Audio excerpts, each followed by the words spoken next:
Chapter 1. In the cafe, Qiu Wuji set down her coffee cup. She hesitated for a moment. "You are said to be a writer," she asked. The cafe played a slow, drifting saxophone melody. Afternoon sunlight spilled through the floor-to-ceiling window, casting light across the tabletop. A single rose sat in the center of the table, water droplets clinging to its petals, glimmering and fresh. The scent filled the air. The environment was beautiful, and so was Qiu Wuji. For this blind date, she had switched from her usual simple style to a long dress, letting her hair fall freely instead of pulling it back into her typical, efficient high ponytail. The cascading dark hair added to her elegance. She had held expectations for this date. The man sitting opposite her, however, brought only disappointment. While he possessed a tall and handsome frame, his attire was careless. He had not even shaved his stubble clean. That alone proved he did not take this meeting as seriously as she did. Beyond that, he seemed to lack energy, acting nervous and fidgety. He reminded her of a homebody, who spent his life playing games and rarely stepped outside. Perhaps that was simply what a writer was like. Decadent, unkempt, and socially awkward. Still, the idea of a writer seemed intriguing. That curiosity was the reason Qiu Wuji had agreed to this date, even though she considered herself a lover of books, but had never heard of this particular author. Chu Ge sat across from her. He rested his chin on his hands, his heart pounding rapidly. He had endured many blind dates arranged by his mother. They were always empty formalities, both parties tacitly agreeing to eat and part ways without even exchanging contact information. He had not expected his date today to be such an elegant and beautiful woman. A woman this beautiful should be acting, not going on blind dates. He was completely unprepared. "I asked you a question," Qiu Wuji sighed. "Aunt Wu said you were a writer. Could you tell me about your work, so I might read it?" "Ah, yes," Chu Ge cleared his throat. "I have written many novels, but I feel those never fully showcased my true potential. The ancients said it best. Literature conveys truth. Currently, I am conceiving a grand narrative set against a unique historical background, focusing on the vast universe and the expansive natural world, expressing the unyielding fighting spirit of low-level individuals in adversity, contemplating deep issues concerning the fate of China, and even all of humanity, fulfilling the social responsibility of a writer. That is why I have been searching for my muse, my goddess of inspiration." "Can you speak like a normal person?" Qiu Wuji interjected. She clasped her hands together on the table, her gaze lowering. Chu Ge awkwardly lowered his waving hands. I am writing a xianxia novel recently, focusing on an underdog story." Qiu Wuji understood. This was a web writer. Was a web writer considered a writer? She did not know, but it was a field she did not understand, and it was vastly different from her usual perception of authors. "What is your monthly salary? Is it stable? Do you have social insurance and housing fund benefits?" Rousseau once said, "Writing for bread will soon suffocate my genius and destroy my talent. Nothing strong or great will ever come from a pen driven by greed. Necessity and desire may make me write faster, but they will not make me write better." "Speak like a normal person," she demanded. "It is not very stable, sometimes less, sometimes more, but I made over 10,000 this month," Chu Ge said, his gaze flickering slightly. "As for social insurance, you can pay for it yourself." That sounds exactly like an unemployed vagrant. The words slipped out before she could catch them. She choked the rest back. Chu Ge smiled slightly, saying nothing. Qiu Wuji regretted the slip. It was a hurtful thing to say, but she thought that at 27 or 28, being unemployed while writing an autobiography was just a classic failure story. How could this date continue? She offered a regretful smile and stood up. "I have something to attend to." "Please, go ahead," Chu Ge sighed. Many people had said that Chu Ge's parents did not give him a very good name. Foresighted Chu Ge, or surrounded by enemies, was a terrible omen. It destined him for failure in everything he did. Other things aside, if his love life failed, it was simply termed being single for life. Furthermore, it sounded like the term for a virgin, which was just asking for trouble. That was why, out of 11 blind dates, not one had succeeded. Of course, the previous failures were because he had no desire to find anyone. Women were not as fun as games. Had it not been for his mother's nagging, those 11 dates would never have happened. It was a pity though. This one was truly beautiful, so beautiful that Chu Ge still felt it was somewhat unreal, the heartbeat of that moment still refusing to calm down. Chu Ge sat quietly in his seat. He watched the dew on the rose petals without watching Qiu Wuji's beautiful back as she departed. After a few seconds, he relaxed, leaning back into the soft upholstery. He took a slow sip of the coffee he had just tasted. It was as if what just happened had never occurred. The coffee cost 120 yuan a cup. Chu Ge wondered if this bitter sludge, which matched his current mood, could actually prolong life. Why was it so expensive? He lazily pulled out his phone and opened the QQ application. He tapped on a group chat titled Internal Strife. It was a small group with just over 300 members, including Chu Ge. Compared to some groups that boasted 2,000 members, but remained dead silent, this group was lively. The members had mouths like Gatling guns. If one left to use the restroom,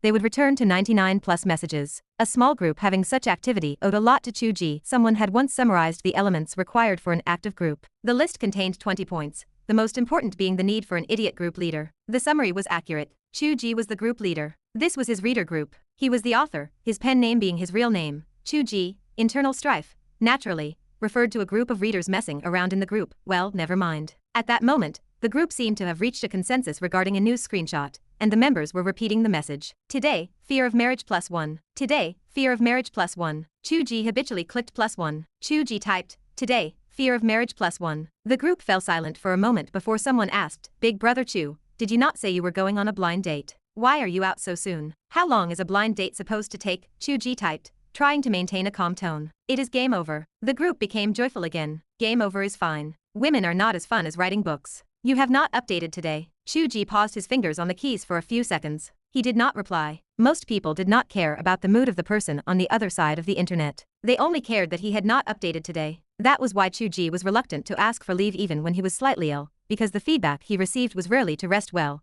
but rather that he was making excuses again. Unless they were old readers with an established emotional connection, and unfortunately, the current Chu Ge lacked such a foundation. He was, in the end, still viewed as an unemployed vagrant by his blind date. He put away his phone and drank the now half-cold coffee in one gulp. Check please. A waiter walked over. 120. Chu Ge paused. What about 2 coffees? Are you having a half-price deal today? The young lady, who was just here already paid for her own. Chu Ge instinctively turned his head to look out the window, remembering that Gu Wujian had left at least 5 minutes ago. Although Gu Wujian's slip of the tongue had stung, he did not harbor hatred. Most people in the world viewed this profession that way, and he was accustomed to it. Besides, his acting under pressure had been too exaggerated. What kind of nonsense was he spouting? Chu Ge did not know why someone with Gu Wujian's beauty and temperament needed to go on blind dates. If he speculated with malice, never mind. Why bother? The passing of a stranger, what did that have to do with him? For him now, the uncomfortable comment in the group was the reality he had to face. His update for the day was not finished yet. If he dawdled any longer, he would fail to update. Chapter 2.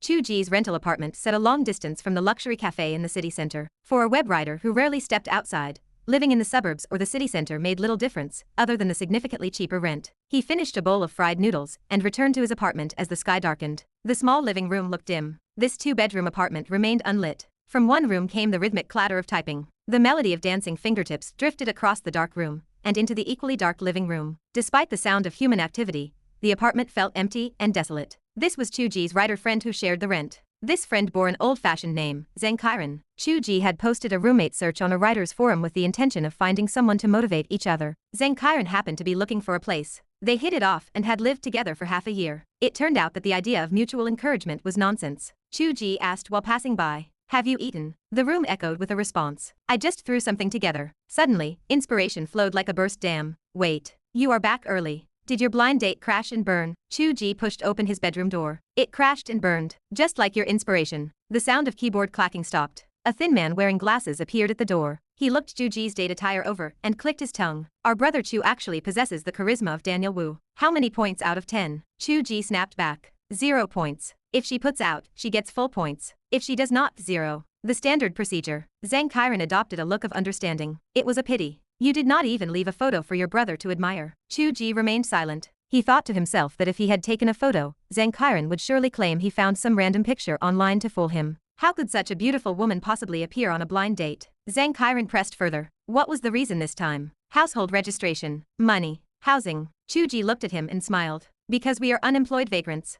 Xianxia's playful expression froze. His voice grew louder. These frogs at the bottom of the well know nothing. 30 years in the east, 30 years in the west. Do not bully. Wait, are you still considered a youth? Chu Ge ignored the final question. Just keep working hard. Swim to the west side of the river soon. Xianxia nodded. Right, Brother Chu. My new book goes live tomorrow. Remember to give me a chapter recommendation. I did not forget. I have it noted. Thanks in advance. I am a little nervous. Xianxia rubbed his hands together unconsciously. His voice dropped. Recent data looks cold. His data had been poor for a while. Chu Ge agreed that it looked cold. He could only repeat the words of encouragement he had offered several times before. Do not be a coward. This business is mysterious. Some people have popular traffic, but few subscriptions, while others seem niche, but have many loyal fans. Either way, it is a do or die situation. Being nervous helps nothing. Xianxia managed a stiff smile. True, forget it. It is what it is. If it takes off, I visit the clubs. If not, I become the model. Chu Ge countered. Have you considered that your lack of success might be because you are too sleazy? You talk as if you are not sleazy.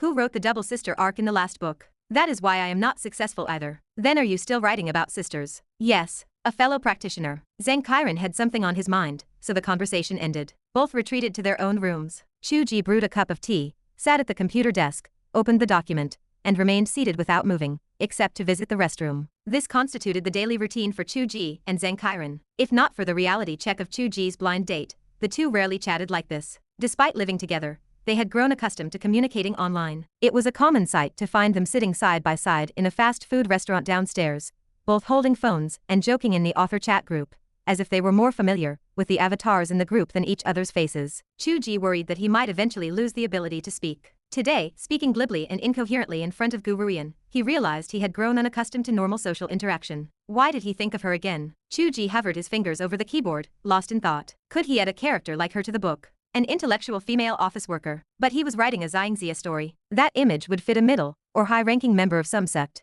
and then the protagonist would conquer and win her over. That presented a problem. A predetermined female protagonist already possessed similar traits. The leader of the protagonist's sect, one of the strongest cultivators in the world, on the verge of ascension, and the most beautiful woman in existence. Furthermore, she was the target of the next phase of the journey. Chu Ge was indeed writing a harem novel, and he held a modest reputation in the circle. As a harem author, he knew the key lay in giving each female character distinct characteristics. This sect leader appeared aloof, proud, elegant, and overbearing. She differed greatly from Gu Ruian, but adding an office worker-style character would make the two seem too similar. It would be difficult to differentiate them. Forget it. He would focus on writing the sect leader well. She was the first female lead. This book had just launched not long ago, with only 200 to 300 chapters, and the plot had yet to fully unfold. The protagonist, Chu Tianji, remained a minor character. Due to an accident, he had gained the sect leader's appreciation, earning a promotion from a lowly servant to an inner disciple, with the sect leader even offering personal guidance from time to time. This marked the beginning of the protagonist's rise. At this stage, the protagonist still viewed the sect leader as a master, holding her in great respect. The sect leader saw the protagonist merely as promising talent to be nurtured. As for how the protagonist would later turn his filial piety into something else, or how the sect leader would decide to eat the young grass, that required long-term plotting, but he could begin planting foreshadowing now. For instance, he could depict the sect leader's inner state from the side, portraying her occasional loneliness, her reflections on what she lacked in her long cultivation career, or whether she failed to ascend because of some specific reason. Why would a 10,000-year-old monster with a pure and ascetic heart suddenly feel stirrings of romance? This provided the necessary logic. Chu Ge poured his heart into it. Qiu Wuji pushed open the window to gaze at the moon. The moonlight resembled water, softly splashing onto the mortal world, reflecting off her perfect side profile, hazy and dreamlike. She remained lost in thought for a long time. In her heart, she vaguely wondered if she would land on the moon after ascension. If so, would she simply be moving from one lonely place to another? Qiu Wuji, a name taken from a CI poem, with a meaning echoing the protagonist Chu Tianji's name, was a stroke of craftsmanship. If Chu Tianji reflected Chu Ge, then Qiu Wuji represented all the expectations and fantasies Chu Ge held for his ideal type. He poured deep emotion into her, because he had been telling Gu Ruian that his income was sometimes low, but had exceeded 10,000 this month. It was precisely because his previous books had failed. But this book was performing better and better. Characters imbued with emotion naturally gained reader affirmation. For some reason, Qiu Wuji's heart suddenly flashed with the smiling face of Chu Tianji. That sunny smile stood out so vividly in this world of immortal cultivation, where everyone plotted for themselves. It made one's mood expand along with it. Chu Ge's fingers flew, and the more he wrote, the more he felt it. As the words appeared, he seemed to see a peerless fairy pushing open a window to gaze at the moon, lost and lonely. He felt as if he could even sense the cold wind from opening the window seeping in from behind, making his spine chill. Wait. That did not feel right. His window was in front of him. Why did his back feel cold? Chu Ge turned his head in confusion. A cold blade flashed. A dark blue longsword rested against his neck. The piercing chill seemed capable of freezing even his soul. Chu Ge stared, unable to process the situation, as a woman dressed in ancient robes held the sword against his neck, staring at his document with phoenix eyes filled with malice. The air seemed to freeze for several seconds, or perhaps only an instant. Before Chu Ge could react, the woman spoke, every word distinct. If you dare to write that I fall in love with that disciple, I will take your wretched life, even if it means the collapse of this world. Chu Ge's mind went blank. Excuse me, who are you? The woman retracted her gaze from the document, and looked at the tip of the blue sword. Qiu Wuji. Chu Ge stared in shock. Chapter 3. Chu Ge felt like he was experiencing auditory hallucinations. The female lead had walked out of the book. She held a sword against his throat, and threatened him to prevent him from writing that she had fallen in love with the male lead. Could it be that masturbating too much had caused his mental state to deteriorate into some form of delusion? He checked the door. It was closed tightly. There had been no sound of opening or closing the door just now. She had appeared behind him so abruptly. How had this even happened? If it were a thief sneaking in, it would not make sense. What kind of thief would run in and demand that he rewrite his book? It would be more logical if a hacker saw his writing was garbage and hacked his computer to help him write. Furthermore, this woman was too beautiful. Chu Ge had thought Gu Ruian was the most beautiful woman he had seen in reality. He had not expected that only a few hours later, this perception would be shattered by the person before him. Her appearance was one thing, but her temperament was truly difficult to describe. She was clearly glaring with fury, yet she gave off an unexpectedly ethereal and dreamlike feeling. He had the illusion that she was about to transform into a feathered being and merge with the clouds at any moment. Was this the kind of temperament and imagery a modern person could possess? Her appearance, temperament, and even her attire matched the description in the book perfectly. Where could one find such a woman to cosplay with him? Had she really walked out of the book? But he was not some immortal cultivator. How could he turn the world within the book into reality? As a writer who was accustomed to roaming through various imaginations, he had a relatively high tolerance for various absurd events. Chu Ge finally managed to avoid losing his composure entirely. He spoke with some difficulty. "We can talk about this. Could you please put the sword down?" Qiu Wuji stared at his throat. Her expression flickered between light and shadow, as if she was thinking about something. The sword vanished into thin air. "Killing you does not require a sword." Chu Ge remained silent. It was not just that she did not need a sword. If she really was Qiu Wuji, she was an expert on the verge of ascension. Her aura alone would be enough to kill him. However, the feeling she gave him was not that exaggerated. Was it just because she did not want to kill anyone right now? "Get up." Qiu Wuji lifted Chu Ge from the chair as if he were a chicken. She took his place and sat down. Then she stalled. Chu Ge stood to one side with his hands tucked away. He watched with a sideways glance as those perfect jade fingers hovered over the keyboard. She stayed there for a long time without knowing how to type the characters she wanted. "You are trying to write this yourself?" Chu Ge finally could not help asking. If it really was Qiu Wuji, experiencing the female lead writing her own actions would be quite interesting. Chu Ge wanted to know how this would unfold.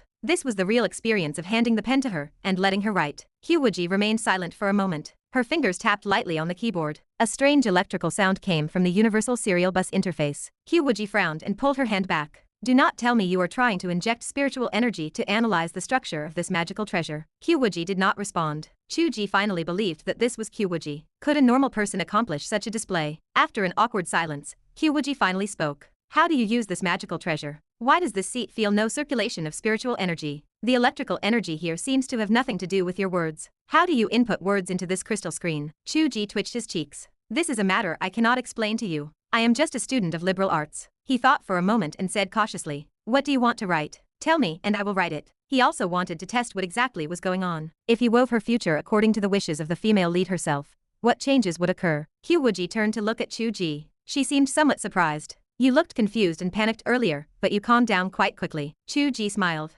"Anyone would panic with a sword held to their throat. I am not a cultivator who has walked through mountains of corpses and seas of blood. If you really are Qiu Wuji." Qiu Wuji asked, "Why are you not panicking now?" "Because panicking is useless. Right now, I want to figure out what this situation is more than you do." Chu Ge reached out and tapped the keyboard to confirm it still worked. "Go ahead, how do you want me to write it?" Qiu Wuji sized him up again. She spoke without hesitation. "Write that this seat has gained enlightenment and ascended, breaking the limits of heaven and humanity. I think this is ineffective because it deviates from the fundamental settings of the world. Just like if I wrote that a mortal suddenly ascended, it would certainly not hold true." Qiu Wuji understood Chu Ge's meaning. She narrowed her eyes slightly. "In your settings, I cannot ascend." Feeling the murderous intent hidden within Qiu Wuji's anger, Chu Ge hurriedly explained. "It is not that you cannot ascend at this moment. There is a large amount of plot regarding you within this world, involving the intersection of many other characters. If the female lead suddenly disappears, the entire story framework will collapse. It should be said that the foundation of the novel world is built by characters. Only with Chu Tianji and Qiu Wuji can this world exist."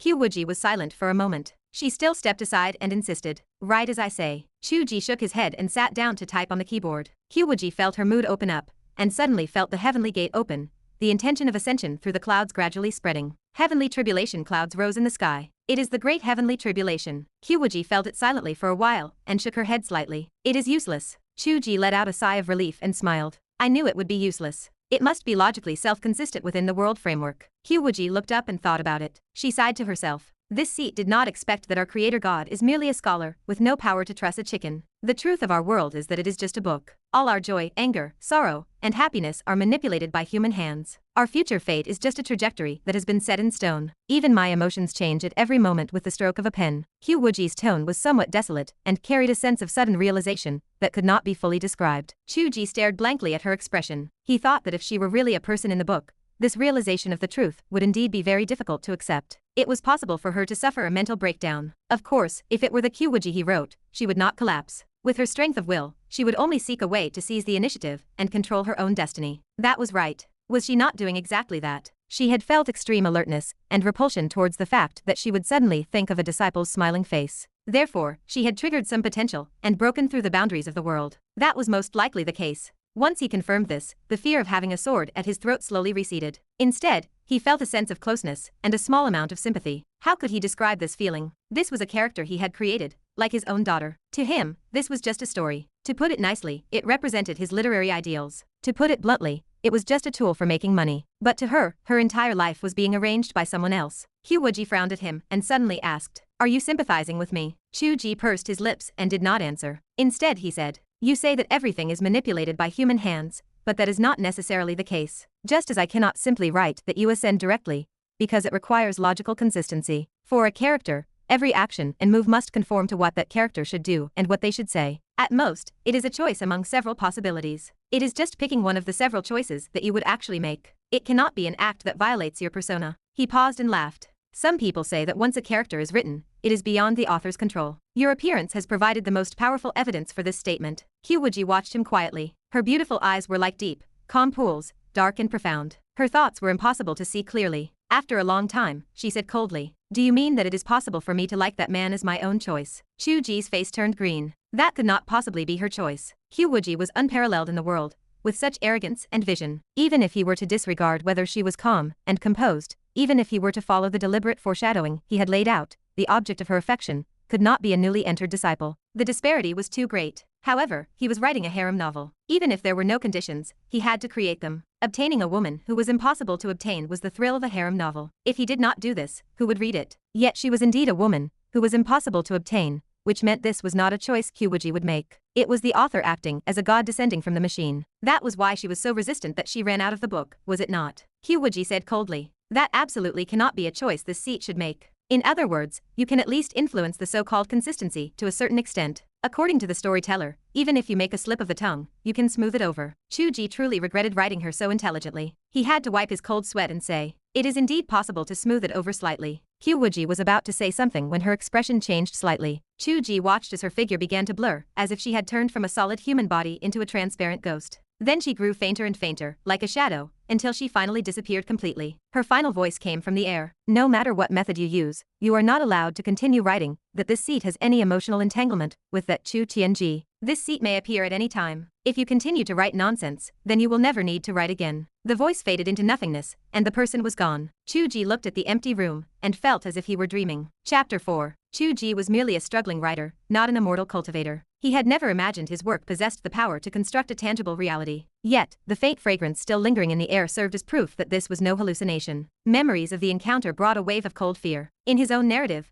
Qiu Wuji was no kind or gentle soul. Practitioners in this world lived by battling heaven for longevity and fighting others for dominance. Ruthlessness defined her, and although she did not lead a demonic sect, she certainly had plenty of blood on her hands. Given her circumstances and personality, the most logical path for her would be to kill this creator god. Once the creator died, the story would run its own course. What a vast and open world she would have to roam. This marked the first time Chu Ge had felt the breath of death so close to his own neck. Perhaps she worried that the death of the creator god might cause the world to collapse. After all, this was a project with an incomplete worldview. Even the nature of the immortal realm beyond ascension remained an unwritten aspect of his future outline. Qiu Wuji stood as a peak figure within the world, likely possessing some dark intuition that the creator god could not die. That was why she had uttered that threat about collapsing the world just to kill him. The reasoning held up, but it remained utterly terrifying. The idea of a book becoming a world was not impossible to grasp. Other stories depicted characters wandering from books into modern settings. Perhaps this phenomenon had little to do with the quality of the writing. If it was a book, it existed as a world,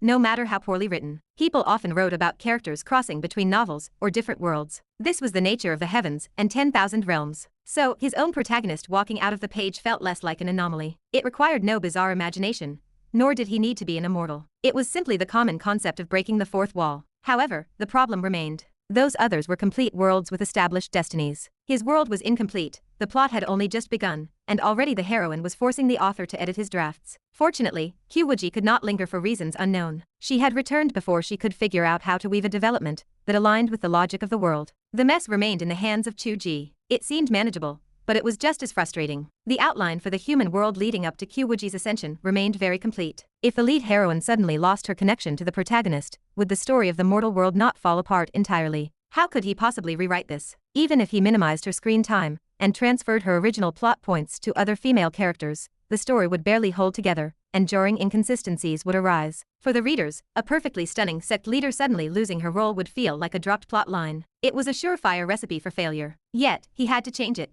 If the book failed, he would only lose money. If he did not rewrite it according to her demands, he would lose his life. Chu Ge sat before the computer, with a constipated expression, staring blankly for half an hour. He could not type a single word. Unnoticed, the clock ticked toward 11:30. Crap. Chu Ge caught sight of the time, and suddenly realized the danger. He had written half of the chapter already, but if he hesitated any longer, he would fail to update. The frustration within him was beyond description. Failing to update during a growth period destroyed his reputation. He had avoided asking for time off even when suffering from minor illnesses, yet now, he faced the risk of breaking his streak because of this inexplicable madness. The prospects for the book seemed dimmer by the second. I did not ask for this. Chu Ge felt a swarm of alpacas stampeding through his mind. Others experienced good fortune, but this encounter was truly indescribable. If she just needs to be kept away from the protagonist, fine. Who is afraid of who in this writing business? If I die, I die. Chu Ge gritted his teeth, straightened the keyboard, and typed furiously. Qiu Wuji stood by the window for a moment, then pulled back her thoughts. Why had she thought of that Chu Tianji? It was truly, in this world,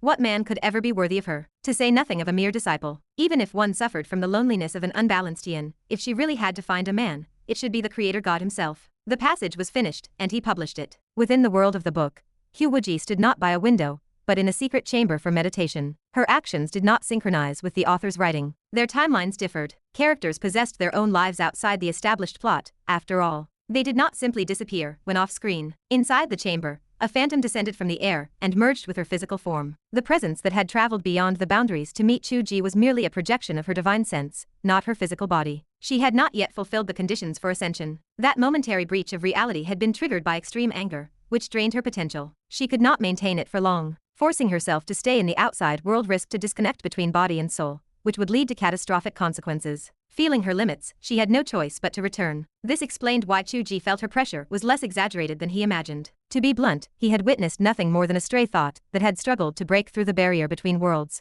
With her divine sense returned to her body, Qiu Wuji opened her eyes. The gaze that had been slightly sluggish gradually shifted to a steady light. The Chu Ge of that moment had been stunned, but Qiu Wuji's own thoughts had been just as chaotic. When she saw a man in front of a strange glowing screen, striking a strange grid magical treasure, and saw words appearing on the screen that spoke of her own inner thoughts, the shock and confusion she felt were beyond words. This man was writing a story, and she was merely a character in a story he had concocted. The entire world was just a book. Was everything she had experienced real or an illusion? Perhaps this was the so-called destiny of the heavens. Concepts of the path of books or paintings existed in Cultivation, along with the idea of creating one's own universe, but because everyone lived in a lower realm, no one had achieved it until now. The concept existed, however, and as a peak figure of the age, Qiu Wuji found it easy to grasp. When she herself became a living being within a book, the cognitive and emotional impact was truly difficult to comprehend for anyone who had not experienced it firsthand. But that was fine. The fear in all things stemmed from the unknown. The vast will of heaven was the hardest thing to predict, and the hardest to resist.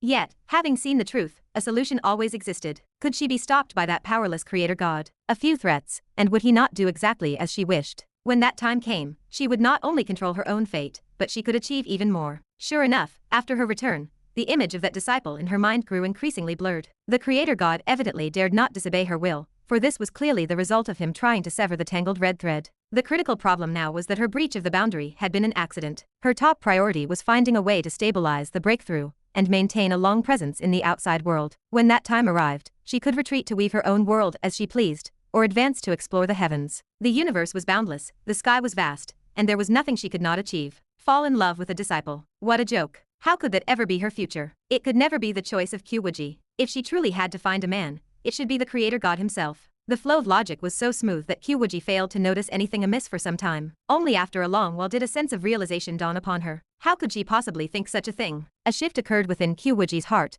and her eyes slowly widened. He wrote this. He actually dared to write this. Chapter 5. Qiu Wuji grew so angry she nearly blasted her meditation chamber apart. Still, she found she could not breach the barrier again so soon. She shouted toward the mountains, her voice brimming with fury. Someone, come here. Go to the sect treasury, retrieve the basalt phosphorus crystal, and the shuttle of chaotic space, and prepare the heaven and earth maze array. The sect elders paled with fear. Sect Master, is this for your tribulation? It is not yet the time for such things. Qiu Wuji gritted her teeth. Who said it is not the time? This seed intends to undergo the tribulation regardless. Is there truly a difference between the immortal realm and that strange grid-based typing treasure world? While Qiu Wuji busily plotted her return, Chu Ge lay wide awake. He wondered if his writing still held the power to influence her thoughts now that she had glimpsed the truth. He felt the weight of his actions. Posting that last chapter felt like opening a Pandora's box. Tension and excitement warred within him. He feared Qiu Wuji would fly into a rage and kill him. He tossed and turned. Every gust of wind rattling the night air sent a jolt of cold sweat down his spine. He jumped up, expecting her to appear, but the room remained empty. Relief washed over him. He realized she could not materialize at will, or his life would have ended already. 2 hours past midnight, he crawled out of bed. He had published the last chapter in such a rush that he failed to check for typos. He also forgot to recommend Zhang Qiren's book. Zhang Qiren's new book launched at noon today. As a friend, he owed him that support. He hoped to write another chapter in the morning to include a recommendation at the end. He sat before the computer, but his mind felt like a bowl of mush. The original outline lay in ruins. He could not write a thing. He hesitated, then opened the review section. He had avoided looking earlier, fearing the readers would rip him apart for the heroine's change of heart. To his surprise, mostly positive reviews filled the screen. Yet, the praise left a bitter taste. One reader wrote that it was about time. They thought Qiu Wuji's interest in a low-level disciple would ruin her character, but this change saved it. Another agreed, adding that they should not let the harem grow too fast. Chu Ge could not help himself. He used an alternate account to reply. How is it fast? Even if I did not make that change, her thinking of the protagonist only served to build tension. They were not in love. It was not even the beginning of a relationship. The reader countered that while that might be true, the author was known for writing harem novels, so it felt like it was already a done deal. Chu Ge grew angry. It had not even happened yet, but they acted as if it was set in stone. What if it never happened? Someone challenged him, telling him to look at the author's previous books and asking if he wanted to place a bet on it. Chu Ge stared at the screen. In the past, he would have declined the bet. Of course, he would have paired them together. Now, he sat back, deep in thought. A chuckle escaped him. Perhaps severing the connection between Qiu Wuji and the protagonist was a good thing. His previous train of thought had gone off the rails. Storytelling relied on suspense. If the readers already assumed the ending, where was the mystery? The plot might move forward, but the emotional arc lacked tension. It felt incomplete, like a creature walking with a limp. Since Qiu Wuji refused to allow the original plot, he would reset the outline entirely. He would break free from their assumptions. The worst-case scenario was failure, and he had failed before. The anxiety that had plagued him for half the night vanished. He laughed and replied with 2 words. The bet is on. He logged off without waiting for a response. The stakes did not matter. What mattered was stepping outside the prison he had built for himself, much like Qiu Wuji walking out of her own sky. Chu Ge posted a single update note, restructuring the outline, taking a day off, and promoting a book. He fulfilled his promise to Zhang Qiren, and the last shred of burden lifted. He stretched his limbs and walked out of his room. The door next door remained shut, but light leaked from the gap. Zhang Qiren had not slept either. Chu Ge understood the pressure. With the launch scheduled for the day, the nervousness was natural. Writers kept strange hours. Silence often brought inspiration. He knocked on the door. Do you want to grab something to eat? Zhang Qiren replied with a muffled voice. I just finished some instant noodles. Do you want some? Come in. Why are you standing out there? Chu Ge pushed the door open. He found Zhang Qiren chatting on his computer. You have big nerves, Chu Ge said. I thought you were writing, but you are just messing around. He glanced at the screen. The profile picture belonged to a girl. You still have the energy to flirt? Zhang Qiren shrugged. Heaven knows if it is a man or a woman. If you take it seriously, you lose. It is just to relax. You want me to stare at the document and go crazy? True, Chu Ge said. On the screen, the girl typed that her mother had passed away. Zhang Qiren typed back, asking if he should come and accompany her. She replied that she had a boyfriend. Zhang Qiren typed, I have a mother. He hit send, blocked her, and closed the window in one smooth motion. Chu Ge remained silent. Zhang Qiren looked up. Do not look at me like that. I know you only want to eat. How about some steamed chicken? It is way too late for steamed chicken. Let us just get some flat noodles. Chu Ge turned to leave. Did you not just have instant noodles? Zhang Qiren laughed. You have something on your mind. Even if I had just eaten 18 baskets of steamed buns, I would eat more to keep you company. Chu Ge felt surprised. I did not know you could read minds. Reading minds? I saw your update note. You were fine this evening. Suddenly, you want to fix the outline. Something went wrong with your ideas. You came to my door at this hour, so you must want to talk about it. Zhang Qiren was right. Chu Ge came to discuss the plot. That had been the initial purpose of finding a roommate, though it was the first time they had done so in half a year. Zhang Qiren draped an arm over Chu Ge's shoulder as they walked. Having a friend who remembers to promote my book even when he is dealing with his own issues is more important than talking about writing. Chu Ge agreed. They reached the roadside stall outside the complex. They skipped the noodles and ordered skewers, each taking a beer. Zhang Qiren clinked his glass against Chu Ge's. Although I am a hack, I think you really should change your approach. Like that business about the sisters we talked about before. I loved reading it, but it was all I remembered afterward. Now with this book, I only care about when you will conquer the sect leader. I skipped all the parts about the protagonist's struggle. Is that what you want? Chu Ge stared at the foam in his glass. What if the book fails? Do I become the model then? Zhang Qiren pursed his lips. He understood the pain. It was easy to joke about becoming a model if he did not succeed, but after suffering through day after day, spending a dozen hours at a computer until his neck and joints ached.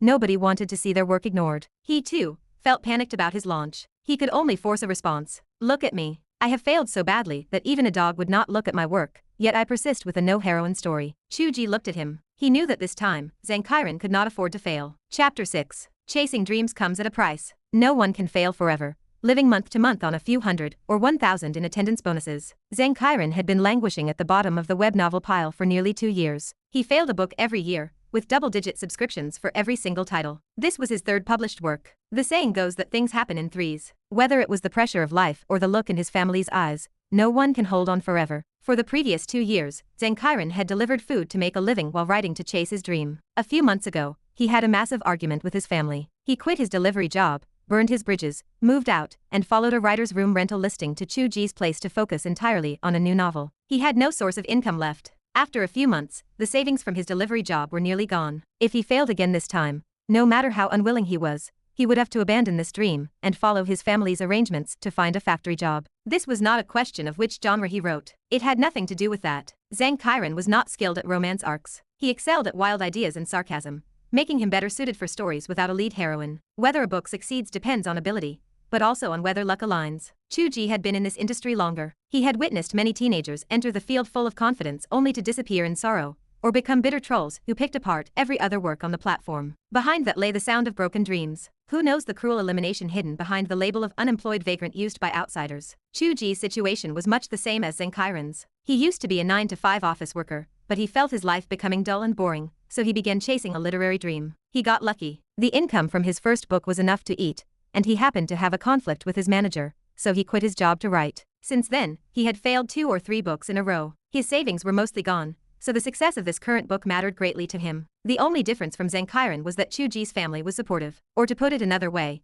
his family could not be bothered with him. Chu Ge's parents were supposedly in a classified unit. He did not know what they were doing himself, but they were absent for years at a time. He only talked to them on the phone occasionally. He had more contact with his mother. He had not heard his father's voice in a year. In the past, things were not like this. He did not know what had happened in recent years. The only source of anxiety for the 2 elders was his marriage prospects. They rarely commented on anything else. His mother was quite proud that her son could write books. She went everywhere proclaiming that her son was a writer. Chu Ge wanted to cover his face in embarrassment. Indeed, when Gu Wujian mentioned that Aunt Wu said he was a writer during their blind date, that Aunt Wu was none other than Chu Ge's own mother. He did not know how she and Gu Wujian met. Moving out to a rented place when there was no one home was also because he was sick of the stares around him. Every time he stepped outside, he ran into neighbors or elders who smiled and said, "Little Chu, I know a manager at a leather factory. Do you want me to introduce you?" Chu Ge would smile back and say, "No thanks, save it for his sister-in-law." Turning away, he could almost feel the whispering behind his back, saying the Chu family's son was ruined. At 27 or 28, he was still a layabout, sitting around the house. He moved out to be rid of them. This was the awkward nature of the profession. Chu Ge was far too accustomed to Gu Wujian's behavior during the blind date. Regardless of whether his family supported him, Chu Ge was a man of 27 or 28. He was embarrassed to ask his family for money. He kept up appearances by telling them he had a decent income. If he failed now, he really did not know how he would go on. The 2 men, sharing the same fate,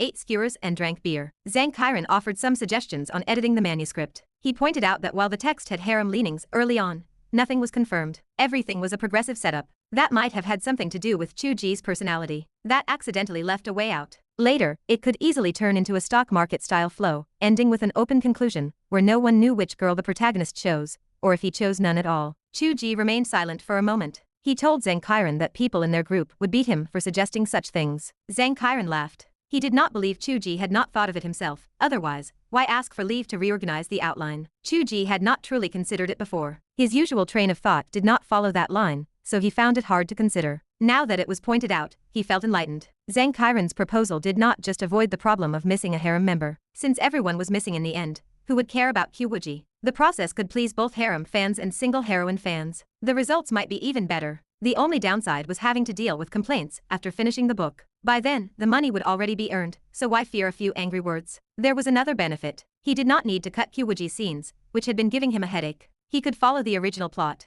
He just needed to change her relationship with the protagonist to a standard Sect Master and disciple. If he stopped writing the ambiguous parts, what did it matter if the readers wanted to guess whether they got together or not? It was a plan that served both purposes perfectly. Chu Ge toasted him. He said sincerely that it was a crime that Zhang Qiren was not popular, noting that his research and understanding of these topics went deeper than most. Zhang Qiren looked sharp. He agreed that it was a crime that he was not popular. He paused, but his gaze began to wander. His expression grew complicated. Chu Ge looked where he was looking. A girl in black, around 17 or 18, walked down the street. She passed the barbecue stall in silence and entered their apartment complex. The smell of alcohol lingered as she passed. Chu Ge recognized her. She lived on the same floor, in the room opposite theirs. Neighborly relations were distant these days. They had lived on the same floor for so long, yet they had never spoken. Occasionally, they met in the elevator, each looking down at their phone. They never even said hello, so naturally, they did not know each other's names. Writers lived with their days and nights inverted, and the girl was much the same. They often ran into each other in the middle of the night, and every time he saw her, she smelled of alcohol. Sometimes there were small bruises on her forehead. The first judgment most people made about this was that she was a hostess, or a delinquent, or something close to that. Zhang Qiren said in a low voice that she had been a game streamer, and he had come across her stream. She did not talk much. She just played her own game in silence, so her popularity was very low. She probably could not support herself. Chu Ge asked if she was just another failure in the industry,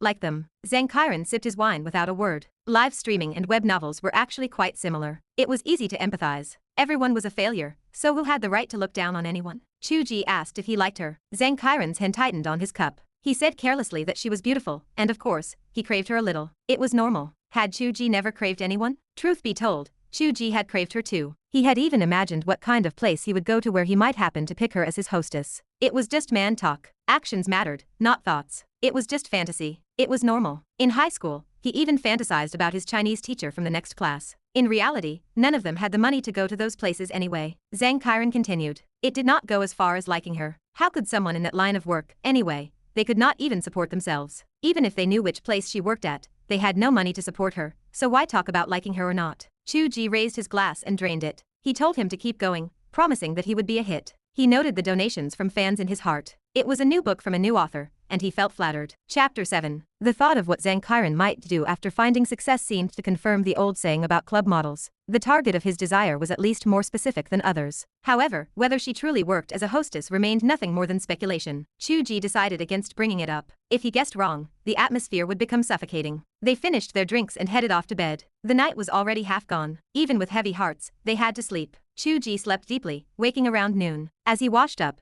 he noticed Zhang Qiren's door standing wide open. Zhang sat hunched before his computer, eyes locked on the screen, hitting refresh over and over again. Chu Ge glanced at the clock on the wall. It was 1 o'clock in the afternoon. Zhang Qiren's new book had been live for exactly 1 hour. Chu Ge finished washing and peered over Zhang Qiren's shoulder. How is it? How are the numbers for the first hour? Zhang Qiren's face glowed with a frantic excitement. There are over 400. 400 orders in the first hour meant the count would likely reach 2,000 within 24 hours. Achieving elite status with 3,000 average subscriptions would not be difficult. Chu Ge felt happy for him. It was a surprising result. Zhang Qiren's previous following had been low, which explained his nervousness. But these numbers proved that the engagement was high. It was rare in an age where piracy ran rampant. Chu Ge's words of comfort about having a loyal fanbase seemed to be coming true. Zhang Qiren grabbed Chu Ge, his face flushed. Come on, brother Chu. Lunch is on me. Chu Ge stared at Zhang Qiren's bloodshot eyes. You have been up all night, haven't you? Zhang Qiren waved his hand dismissively. I am a cultivator. A few days without sleep is nothing. Just as Chu Ge prepared to tell him to get some rest,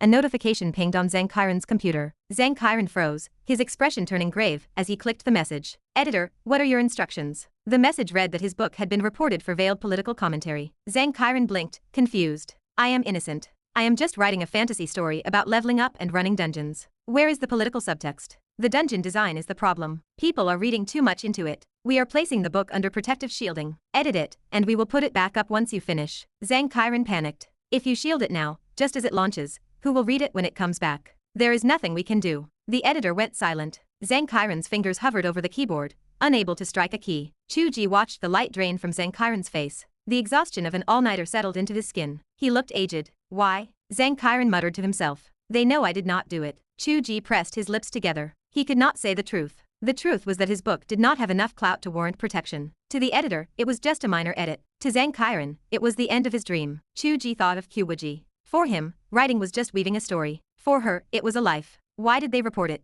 Zhang Qiren continued to mumble. How did I offend them? Chu Ge sighed. They see you doing well. Some people cannot stand seeing others succeed. You have a loyal fanbase. Fix the chapters quickly. There is still a chance. Zhang Qiren stared blankly at the screen, his eyes hollow. That is self-deception, Brother Chu. This is a new book. I do not have the momentum of a story that has run for years. In a few days, the readers will be gone, and I do not know how to fix it. Chu Ge had no answer. He feared stopping his own updates for a single day. He could not imagine the weight of an indefinite hiatus. The hope of retaining popularity was a fantasy he could not even sell to himself. I love writing. I always thought showing the world inside my heart was a beautiful thing. That is why I fought with my family for so long. Zhang Qiren sniffed, wiping his nose. I failed my first 2 books. The subscriptions were in the double digits, but I never missed a single day. I wrote them to the end while delivering food. It was practice. It was building character. Since I moved in here, I wrote 10 hours a day. I stayed up until midnight. My back and neck are ruined. Have I not been effortful enough, Brother Chu? Chu Ge nodded. You have worked harder than I have. We grew up hearing that hard work pays off, right? Zhang Qiren's voice broke. I did not head in the wrong direction. The numbers proved this book was good. So why is it like this? Chu Ge offered what comfort he could. You have found the password to success. Keep going. Start another one if you have to. You will succeed eventually. Zhang Qiren shook his head. I have an agreement with my family. If this one fails, I go home. I have been self-willed for too many years. They are doing this for my own good. Besides, the results for this book were inflated by luck. There is no guarantee for the next one. Book after book, where does it end? He exhaled a long breath, then flashed a brilliant smile. I have been dreaming for too many years. It is time to wake up and live like a normal person. Chu Ge knew his spirit had broken. It was complete disillusionment. He wanted to speak, but chose silence. He watched as Zhang Qiren opened the backend and posted a final note while the book was still visible. I am cutting the story. I am sorry, everyone. Zhang Qiren laughed at his own joke. Cutting a book makes me a eunuch. A eunuch is a castrated man. Since my pen name implies bullying others, if I am castrated, does that make me Zhang Qiren? Chu Ge could not laugh. Zhang Qiren moved out that afternoon without eating a meal. Chu Ge did not write a single word of his outline. He spent the afternoon helping Zhang Qiren pack, and by the time he finished, night had fallen. Zhang Qiren lingered at the door. I have been chasing fantasies for years, but I did not walk away empty-handed. The best harvest was making a friend like Brother Chu. You are a stand-up guy. If you need help in the future, just ask. Chu Ge patted his shoulder. He did not ask what Zhang Qiren would do for work. He did not care about the logistics. Friendships were not built on utility. Work hard. Let us drink when we have time. We are still in the same group. It is not like we are parting forever. Good. I wish you a massive hit with this book. Zhang Qiren hesitated, then whispered. That girl next door, if you can talk to her, try to convince her. Working as a hostess is, never mind. Who am I to judge? He grabbed his suitcase and walked away. Maybe Zhang Qiren had hoped to find success and talk to her, but that would never happen now. Alone, Chu Ge stood by the window and sighed. He had seen too many writers fade away, but having it happen to a friend felt stifling. The cruelty of it, knowing it was caused by the malice of strangers, rather than Zhang Qiren's lack of talent, made it worse. The profession was too unstable. A simple, malicious report could destroy years of effort and dreams. He wondered if he would be the next to fade. As a harem genre writer, he faced just as many reports as anyone else. He felt the fear in his own bones. The apartment, which had felt small before, now felt cavernous and cold. When Zhang Qiren was here, they rarely spoke, yet his absence filled the room with a crushing loneliness. He realized he had no one to talk to. He considered finding a new roommate, but compatibility was a matter of fate. A bad roommate would only cause more misery. As he stood there, a cold sensation grazed his neck. A long sword rested against his skin. Qiu Wuji's voice drifted in. That line you wrote? Are you seeking death? Chu Ge did not turn around. He stood in the quiet for a long moment, released a breath, and chuckled. Thank you for coming. Qiu Wuji blinked in confusion. Chapter 8. Qiu Wuji never imagined he would say something like that. A shift had occurred in the creator since the previous night. While he had still been frightened then, the rattling fear in his heart remained palpable. A normal person, faced with a blade at his throat, would be lucky to maintain even a facade of calm. Yet today, that anxiety had evaporated. In its place, a strange pleasure lingered in his expression, as if he were greeting a long-lost relative, mixed with a sliver of melancholy. What could this mean? Chu Ge spoke with steady calm. You once said that killing me would not require a sword, so please, lower the blade. I do not recall writing a scene where you enjoy holding a sword to someone's throat. Usually, you simply strike them down. The fact that you hold it here suggests you have no intention to kill. Frustration welled up inside her. It seemed the person who understood her best in this entire world was not herself, but this creator. She did not lower the sword. She asked if she were merely a puppet, forced to act exactly as he wrote. Chu Ge finally turned his head. He offered her a faint smile. In the past, perhaps that was true. However, since you are unwilling, we shall negotiate from now on. Qiu Wuji frowned. Chu Ge continued. The moment you appeared, I felt a plot unfolding in my mind. Beyond the scenes I had written, while the world remained ignorant, Qiu Wuji was attempting her first tribulation. Is that the reason you arrived here now? Qiu Wuji inhaled deeply. He truly perceived her actions, not merely through the words he typed. This was the power of a deity. Yet, he was nothing more than an ordinary man. How had their fates become so intertwined? Chu Ge spoke in a low voice. You are courting danger. What appeared here is only your divine consciousness. Your soul and body are separated by different realms. This could lead to a wandering soul without an anchor, dissipating into space and time. Even during the transit, you risked falling into turbulent rifts, shredded into dust. Qiu Wuji sneered. In your world, you are the master. Chu Ge shook his head. I never created that setting because no relevant plot existed. It is possible that the realms operate under their own inherent rules, as is the case with these dimensional walls. I believe I can apply a patch to make your crossing easier,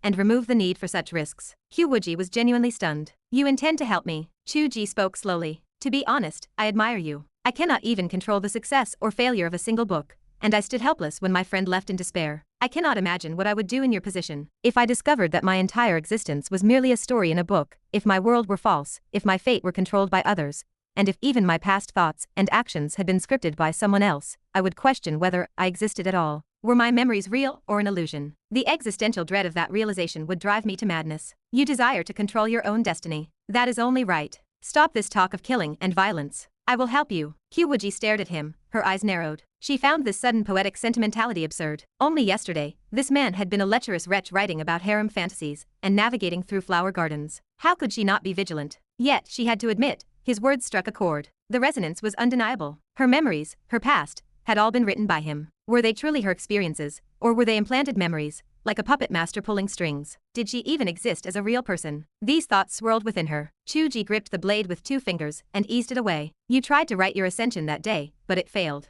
I have thought about it since. It may not have been a logical error. It could be that because I had not published the chapter, it remained an unfinished draft, and therefore void. Let us test this. I shall write it now in a new draft, without publishing it. We shall see if it holds power. The sword yielded and drifted away. Chu Ge turned to his computer and powered it on. You should conserve your strength. Maintaining your intent in the form of a solid sword will shorten your time here. In fact, it would be better if you wore lighter robes. Qiu Wuji's eyes flashed with sudden violence, her composure shattering. Chu Ge scrambled to correct himself. I meant that the heavy ceremonial robes you wear are cumbersome. Light clothing would be more convenient. With a loud thud, Chu Ge's head was slammed into the keyboard. Qiu Wuji's voice sounded as if it rose from the depths of the underworld. I may not kill you, but does that mean I cannot beat you? Chu Ge lifted his head in tragedy. The keyboard is going to break. Qiu Wuji remarked on the fragility of his treasures. Chu Ge stared at the screen, expressionless. He tested the keys and found the device still functional. He marveled at the durability of the hardware, resolving to buy this brand again in the future. Then he reconsidered. Why buy something so hard if it only makes his face hurt more? He cursed internally. After all, she was his creation. Without him, she would not exist. Could she not show a little respect? He knew it was futile to lecture her about violence. Her restraint was already remarkable. The divide between them would take time to bridge. He opened his outline file. Under the profile for Qiu Wuji, he added a line to her abilities. She has attempted to break through the realm multiple times. Though unsuccessful, she has discovered a method to travel beyond the domain, allowing her spirit and body to traverse spatial rifts without getting lost. He clicked save. I suspect I cannot alter the rules of the dimensional wall at will. If I rewrite it recklessly, everything might spiral into chaos. I can only apply a patch for you. This ability is based on your own behavior and logic. Theoretically, it should be self-consistent. We shall see if it takes effect even as an unpublished setting. Qiu Wuji sensed the change within herself. Her eyes deepened with complexity. It worked. She felt her powers evolve. Her precarious projection into this world had become stable. She estimated she could stay here for several days. She did not even need to publish the chapter. This man could so recklessly alter the essence of her being. Qiu Wuji felt a storm of confusion within her. Should she imprison and coerce him to make him continually strengthen her? Chu Ge turned back to her with a soft smile. Yet, you are proud. Your cultivation was a journey of life and death. An achievement born of your own intelligence and blood. What does it mean if it comes as a gift from someone else? Qiu Wuji's eyes flared with murderous intent. You understand me so well that you might as well be the parasite in my stomach. Do you not know that speaking like that will earn you a beating? Chu Ge rose to his feet and stood calmly. Why would you strike me? Am I not helping you? He pointed to the screen, a strange luster growing in his eyes. The woman I created from my most beautiful fantasies now possesses a soul of her own. She is no longer just cold text. For one who weaves worlds, what a profound affirmation and surprise this is. If I am on a path of seeking the truth, Qiu Wuji, then the day you break free from the pages of this book will be the manifestation of my path. Qiu Wuji studied his eyes. Deep within them, a hint of mania burned, the same fervor she had seen in her old friends and rivals back in her world. It was the unwavering pursuit of one's own path. He was a man who possessed a Tao. Perhaps this was the reason their worlds could connect. Chu Ge reached out his hand. We have met twice, yet you never asked for my name. You were desperate to escape your situation. And this man was merely an obstacle to be overcome. You did not care what he was called. I think it is time you knew. My name is Chu Ge. Chapter 9. Chu Ge felt his actions were sophisticated, full of charisma. Had he displayed such confidence during his blind date with Gu Ruian, the outcome might have been different. Regret lingered. Qiu Wuji was a real person, but he lacked the social grace to engage with strangers. Qiu Wuji appeared as a phantasm, yet felt like kin, a companion of many years. She had shared every day and night from the conception of this book to the present moment. She was the most familiar stranger. Chu Ge forgot that Qiu Wuji knew nothing of the handshake. She stared coldly at his outstretched hand. Her face shifted from calm to flushed, and finally to a livid pale. With a crash, she slammed her palm against him. Chu Ge flipped backward, the chair toppling over. Degenerate. You intend to touch me, thinking you can. What do you take me for? Qiu Wuji glared, her voice laced with venom. Chu Ge scrambled to a crouch, shielding his head. That was merely a handshake. I need to add a patch. Qiu Wuji must understand these customs first. She kicked him, her fury evident in the force of the strike. Before you consider your patches, perhaps you should explain the meaning of the phrase.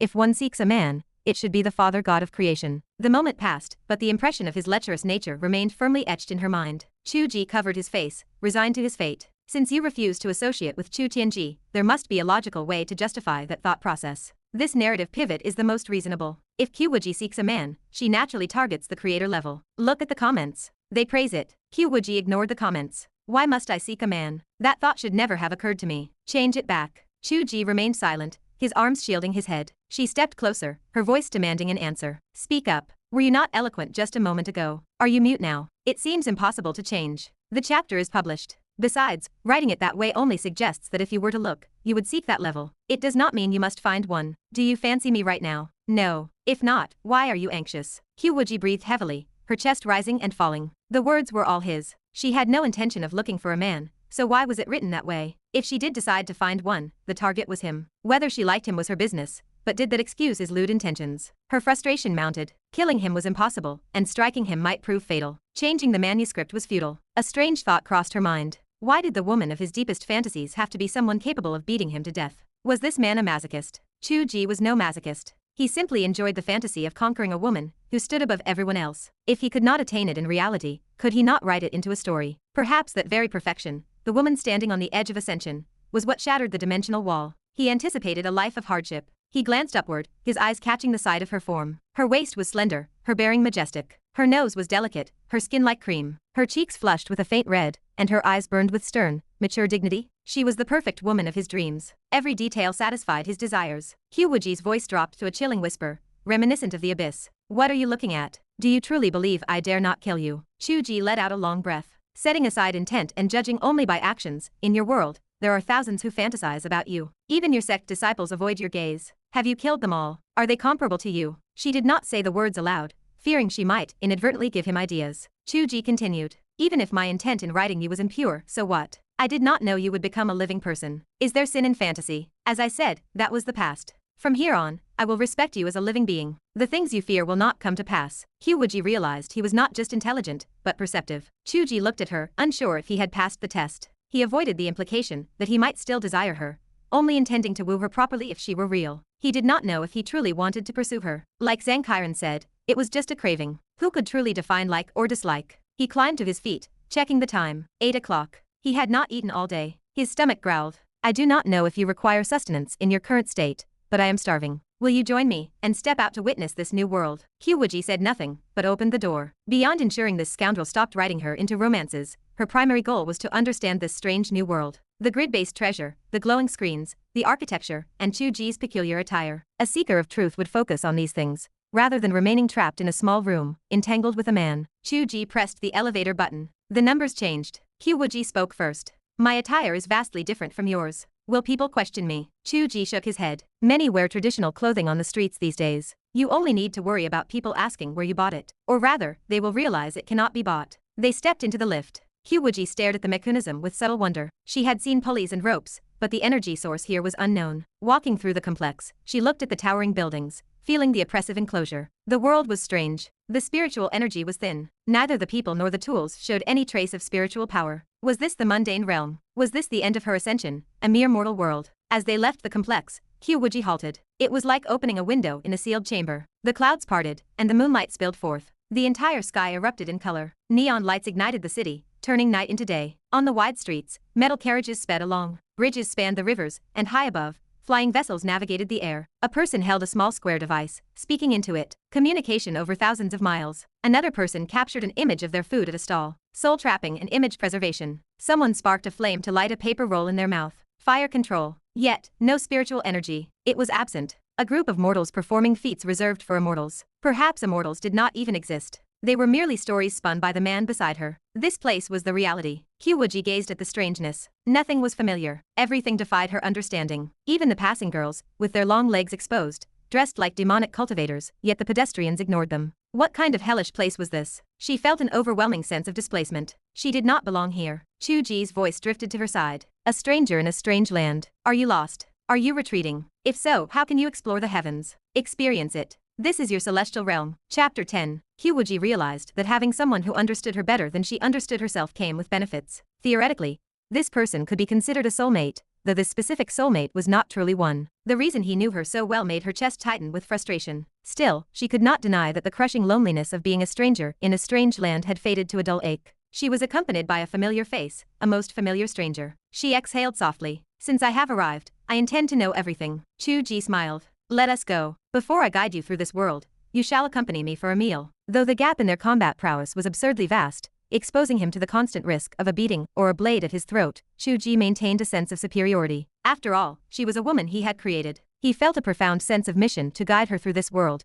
regarding it as his responsibility. This perspective stripped away his fear. He felt no desire to retreat from their power disparity. Instead, he felt a genuine, bubbling excitement, much like a father or a teacher. What was it like to guide a woman who had stepped out of a book into the modern world? He did not know, but it was fascinating. It was the reality of character customization and growth. Chu Ge wandered into a roadside noodle shop and ordered a bowl of beef noodles. He turned to Qiu Wuji. Will you eat? Qiu Wuji hesitated for a moment, then nodded. 2 bowls. Add an egg to both. Chu Ge led Qiu Wuji to a table and sat down. He asked with genuine curiosity. Do you truly require food? You reached the stage of fasting years ago. Qiu Wuji existed in a state that bypassed his initial logic. Theoretically, she should have been a wandering soul, yet she possessed a physical form. She even carried the scent of life, as if she had forcibly condensed a body, though its density lacked the power described in his book. Now, she required sustenance. This world is strange, she replied. A pure soul cannot remain here, so I forcibly condensed a fleshly body. This is not my original form, nor is it crafted from divine treasures. It is weak. Its current strength is barely equivalent to the initial stage of cultivation, capable of only minor spells. Chu Ge nodded. This stayed within his established lore. Her world was merely a mortal realm, where inhabitants pursued ascension to higher planes. Its power level was limited, comparable to the classic fantasy games he once played, far removed from world-destroying catastrophes. Qiu Wuji was a peak existence in her world, but crossing realms and creating a physical shell drained her potency. She was not some omnipresent deity. In that sense, her combat prowess exceeded a mortal, but she lacked the supernatural feats of true immortals. Even at her peak strength, she would struggle to feel superior in a world where mortals could land on the moon. Watching Qiu Wuji, who usually resembled a ferocious dragon, acting like a lost stray cat, attempting to mask her confusion with forced composure, he felt a strange amusement. Qiu Wuji remained oblivious to his thoughts. She scanned the shop with vigilance. The other diners watched her with strange expressions. She lowered her voice. You told me no one would notice my attire. What about now? Chu Ge shook his head with a grin. He pointed at his own short-sleeved shirt, then at her heavy ceremonial robes. It is summer. Do you think everyone is immune to the heat? Qiu Wuji gritted her teeth. Shut up. The owner placed the noodles on the table. He inspected Qiu Wuji with a look of bewildered pity. Such a beautiful girl, he thought. But what a shame her mind was broken. Chu Ge coughed. It is cosplay. You understand. The owner nodded with a knowing expression and walked away. Before Qiu Wuji could lose her temper, Chu Ge lowered his head to his noodles. It has been a long time since you truly savored a normal meal, has it not? The comment shattered her defenses. Qiu Wuji bit her lip and ate, resolving to find a way to shield her thoughts. This man was too perceptive, like a parasite in her mind. It was humiliating. But the noodles were delicious. How could the mortal realm produce such exquisite food? Was this not a feat only an immortal could accomplish? Which immortal would bother crafting beef noodles? Qiu Wuji asked, her mind drifting. In our world, resources are scarce. The people rarely taste meat, and the living suffer. Here, meat is everywhere. Why did you write it this way? That is the reality, Chu Ge said. Ancient times in this world were much the same. But we live in a prosperous age, the greatest age in history. I would not trade it for any immortal realm. Qiu Wuji fell silent. She contemplated his words. Chu Ge spoke quietly. You do not need to view this as a fabrication of mine. View it as truth. I do not wish for you to consider your world false. You are real, and thus, your world is real. The Qiu Wuji within my heart believes this. Qiu Wuji squinted at him. Why do you not suppress my spirit? Would that not be more advantageous to you? Why would you offer me counsel instead? Chu Ge continued eating, his voice muffled. Because that would not be my Qiu Wuji. Qiu Wuji studied him for a long time before she returned to her meal. Chu Ge finished his noodles and wiped his mouth with satisfaction. Though I wish to show you more of the world, we must return home. Why? Qiu Wuji asked. I have missed a day of updates, and I have yet to reorganize my outline. Chu Ge scanned the payment code and sighed. Do you think I write to fantasize about you? I do it to put food on the table. Qiu Wuji looked at the digital payment method with confusion. She wanted to speak but stopped herself. Even in cultivation, one cannot transfer spirit stones like that. Does the shopkeeper actually receive the money? The confusion over the payment method distracted her from debating the profound question of why he needed to write about her to survive. Not until they returned to his rental room did she realize Chu Ge had used the word home. She offered no protest. She had once thought Chu Ge's mind was a mess, but she realized her own thoughts were just as scattered. She felt bewildered. Where was her usual command over her world? The problem was that she had to go home with him. He was the only person she knew. She felt she could survive by robbing the rich to help the poor, but understanding this world quickly required Chu Ge's proximity. More importantly, he seemed to harbor no ill intent. The words, "because that would not be my Qiu Wuji," echoed in her mind. She knew he had spoken without malice. She was the Qiu Wuji of his pen. Back in the apartment, Chu Ge sat before his computer and pointed to the outline on his screen. This is the next plot point. You hear rumors that a dragon scale from an azure dragon might lie within the 10,000-mile deep snake cavern in the southwest. It would assist in setting up your 4 symbols array, so you lead your followers to investigate. Deep within the cavern, you encounter the Poison Hand Demon Lord. You battle him at the Dragon Fall Pool. Originally, you hold the upper hand, but he uses a sinister artifact to strike from the shadows, causing you to fall into the pool, poisoned by a venomous serpent. Qiu Wuji stiffened. How could that Demon Lord be my opponent? Exactly. That is the mindset. Your disciples remain in the outer caves. Chu Tianji, the protagonist, has luck that differs from others. By chance, he discovers a snake saliva fruit, which happens to be the antidote. Antidote, Qiu Wuji warned. Are you writing a cliché story where I am struck by a lust-inducing poison? I have never written such things in your world. Is that a societal foundation based on your world's self-completion? Qiu Wuji demanded. Tell me the point. Since you know it is a tired trope, why would I write it? Writing such clichés nowadays is a recipe for failure. It is simply a way for Chu Tianji to distinguish himself and earn your favor. My style has always been about progressive development. The core of this plot is the protagonist's discovery, his own gain, with your assistance being merely incidental. The gap between you and him is still too vast. Qiu Wuji gritted her teeth. You insist on weaving romance into every adventure. Is this how you earn your living? Do you think it is easy to write romance well? It is a skill. Stop looking at me like that. I already said I would revise the outline. Wait. Chu Ge's expression turned strange. You have seen the plot. The Poison Hand Demon Lord should not be able to strike you. But if I write it this way, will you still be hit? Qiu Wuji froze. Her expression mirrored his. Is this foreseeing the future? If I foresee the future and refuse to change the plot, will you still suffer the blow? Is fate impossible to escape? Chu Ge hesitated. Should we test it without changing the plot? Can you accept being poisoned? It might be uncomfortable. Injuries and poison are nothing. Qiu Wuji hesitated. I wish to test it as well. But no more accidental touches. Chu Ge agreed readily. Of course. I will write that you find the antidote yourself at the bottom of the pool. Since yesterday, Chu Tianji and you have had no interaction. Qiu Wuji pursed her lips and asked, you were reluctant to change your writing before. Chu Ge deleted the scenes from his manuscript. This is your life. No one has the right to control it, not I nor the heavens. We are testing this to ask, what does the will of heaven decree? Chapter 11. Qiu Wuji watched him delete the scenes connecting her and the protagonist. Her gaze softened. Perhaps his original intentions were petty. Still, as he had promised to negotiate things from here on, he was actually following through. Qiu Wuji sensed a shift. His previous revisions had felt like concessions to her threats. This time, the interaction felt different. He truly seemed to act out of his own volition. He had said that this was her life, and he seemed to believe it. Chu Ge stopped adjusting the outline and dived straight into the new chapter. The outline seemed fine as it was. Besides, with the heroine standing right behind him, why bother with further revisions? She would only find faults again. He had taken only one day off. If he failed to publish the new chapter by tomorrow, it would be a disaster. It was better to write first and worry about the rest later. He focused on the upcoming plot involving Qiu Wuji being poisoned. It was a minor arc, but it held enough substance to last for over 10 chapters before the poisoning occurred. With the content decided, and free from the need for deep philosophical introspection or complex emotional tangles, the words flowed easily. Chu Ge typed rapidly, losing himself in the rhythm. The presence of Qiu Wuji behind him vanished from his mind. Qiu Wuji watched from behind.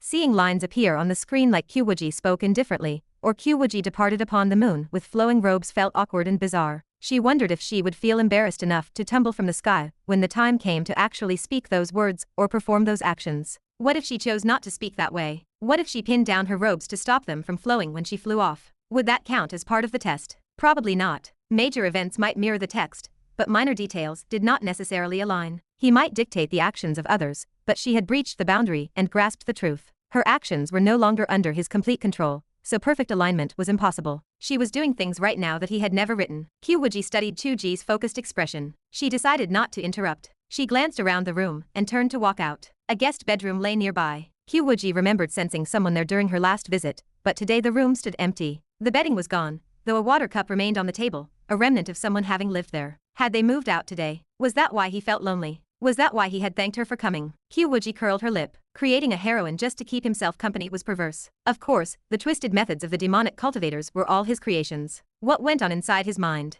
It was truly disgusting. Qiu Wuji shook her head and left the bedroom. She stood outside the door, watching Chu Ge's back as he wrote. His frame, once broad, appeared hunched now. He needed to eat. It was all just to survive. Night deepened. Moonlight flowed like water through the floor-to-ceiling balcony windows, bathing the living room in silver. The author wrote of his heroine, while the heroine stood in the moonlight and watched him. The wall clock struck midnight. The chime jolted Chu Ge awake, and he remembered the heroine in his home. He turned and spotted Qiu Wuji standing quietly in the hall, watching him. She had changed out of her heavy Sect Master robes. She wore only a simple, moon-white martial arts tunic. The attire was practical and concise, yet it made her look even more beautiful. She appeared like a goddess from a distant palace, who had descended to the mortal realm. Chu Ge's heart skipped a beat, but he feigned calm. Why are you standing there like that? You could find something to occupy yourself. Qiu Wuji spoke indifferently. I am meditating and cultivating. True, immortals are known for their patience. Chu Ge rose and smiled. You standing quietly by the window, gazing at the moon, is one of the most beautiful scenes in the book. Qiu Wuji ignored his remark. Whatever beauty he wrote into his book, his intentions were never pure. He only made things more beautiful to make the eventual conquest more satisfying. It was disgusting. She asked instead,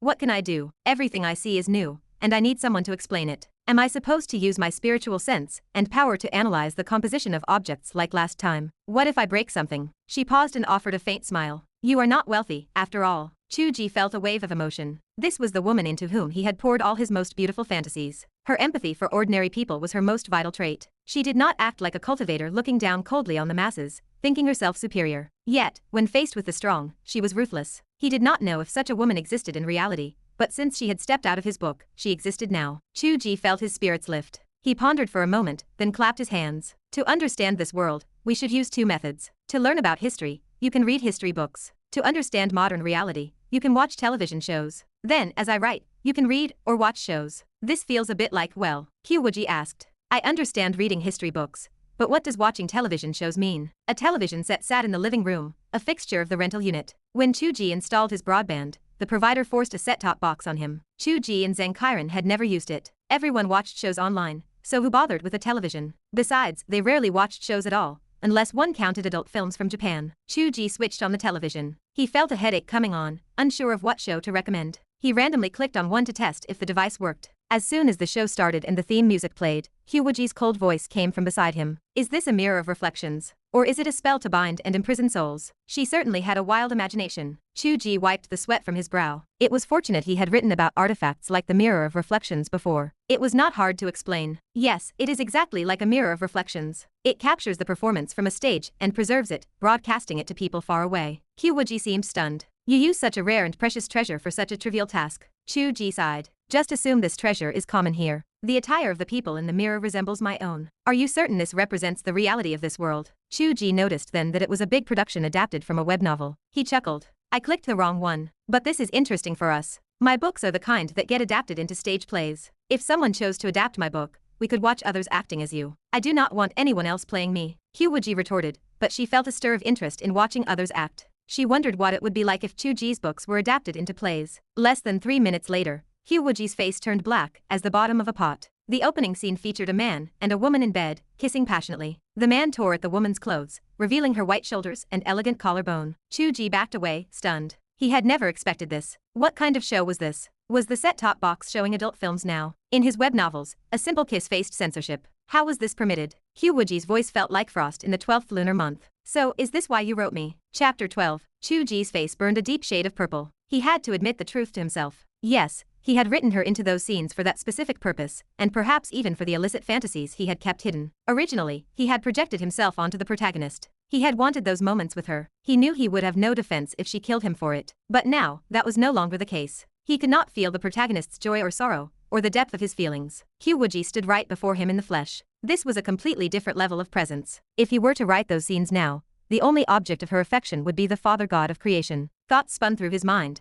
but he dared not speak them aloud. He quickly regained his composure. He raised his voice with righteous indignation. What are you talking about? Look at the last 200 or 300 chapters. Have you seen those plots? I am a dedicated writer of pure love. It is just that the objects of my pure love have been a bit numerous. As for this kind of lewd content, I firmly condemn it. Qiu Wuji stared at him, her eyes cold. She did not believe a single word. Furthermore, was having multiple objects of affection something to be proud of? She suppressed the urge to punch him in the face. She spoke calmly. I think I should go out and walk around. I do not necessarily have to wait here for your explanations. If I see and hear more, I will naturally understand. Chu Ge turned off the romantic drama with a blank expression. He randomly selected a chaotic war drama to play instead. The thunderous roar of artillery filled the room. The fire from the explosions bathed Qiu Wuji's eyes in red. Her pupils constricted. Is this a performance or is it real? It is a performance, but such things happen in reality too. This is only a depiction of a past war. Current weapons are far more brutal than before. So, do you still think you are strong enough to roam this world freely? Chu Ge spoke with a sigh of resignation. It might have been better if you had arrived in your original body. Now, it is difficult to integrate into the world normally. You would likely have to hide in some mountain to cultivate. Since this is a soul fragment and you are out of place with everything, I am afraid you will be captured as a spy and labeled as walking currency worth 500,000. You would have no time to even cry about it. What do you mean by walking currency worth 500,000? You know what a spy or an agent is, right?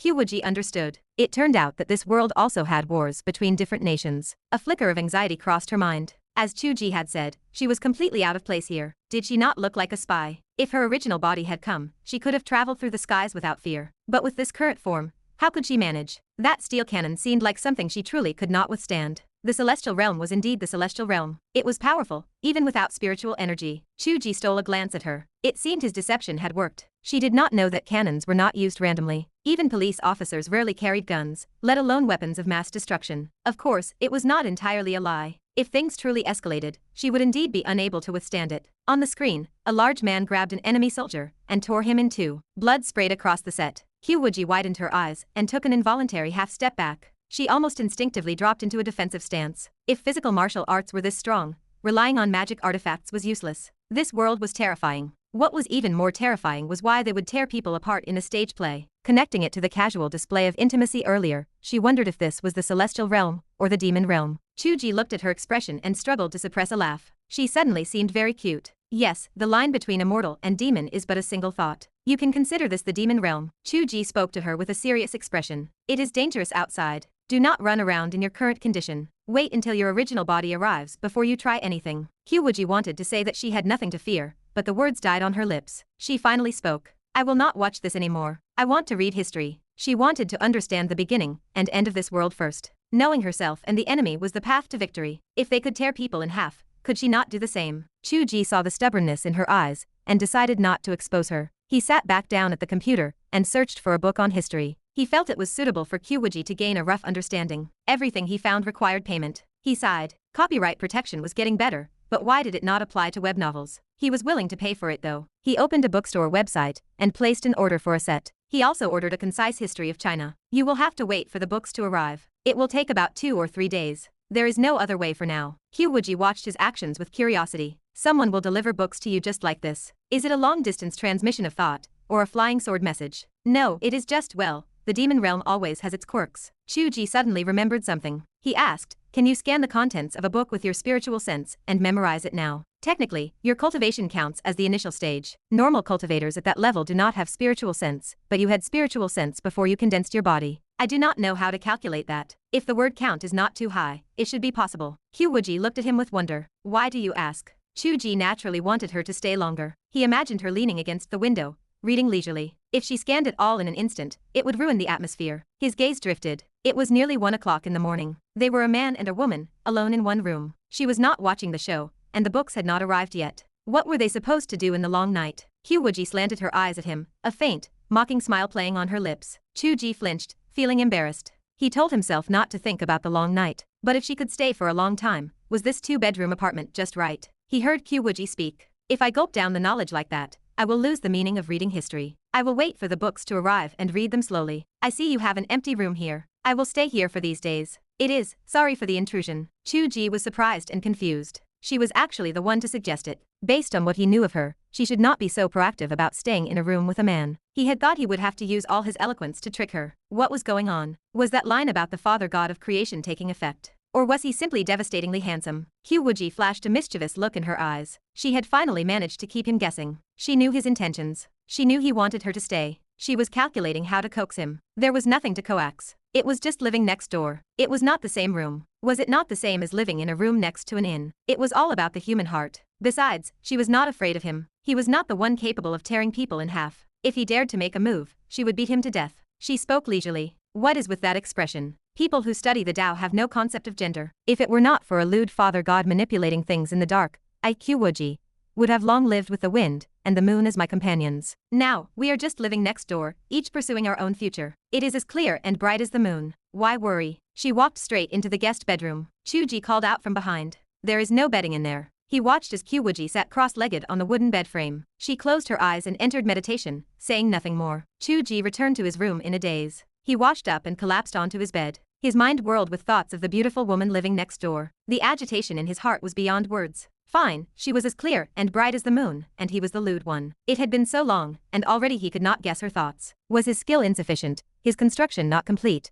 Or were a woman's thoughts like a needle at the bottom of the sea that a male author could never fully grasp? Chu Ge tossed and turned all night, suffering from insomnia again. This was the first time in his life he had lived with a woman, and that woman was the heroine he had written into existence. Chapter 13. Dawn arrived, painting the sky with pale light. Chu Ge stirred from a restless sleep. He rose, groggy, and headed to the bathroom. A smartphone remained a necessity for the morning ritual. Normally, he would trade banter with his fellow writers in the group chat, but he had kept the app closed for 2 days. Requests for time off usually triggered demands for more chapters. He opened the document on his phone, syncing the draft from the previous night. The cursor blinked. He resumed writing, aiming to finish and publish the chapter before the morning truly began. He wanted to be rid of the burden. As an author with expectations for his work, the pressure remained constant, even on the toilet. Great authors would leave a simple note saying there would be no update, then disappear to play games. Chu Ge had not touched a game in 3 years. The games everyone discussed, like Genshin Impact or Naraka Blade Point, meant nothing to him. His memories remained stuck on World of Warcraft and Dota. It was not a lack of time. He feared that once he sank into a game, his focus would shatter. Chu Ge prided himself on his self-discipline. Zhang Qiren possessed even more discipline. Chu Ge still watched Dota matches,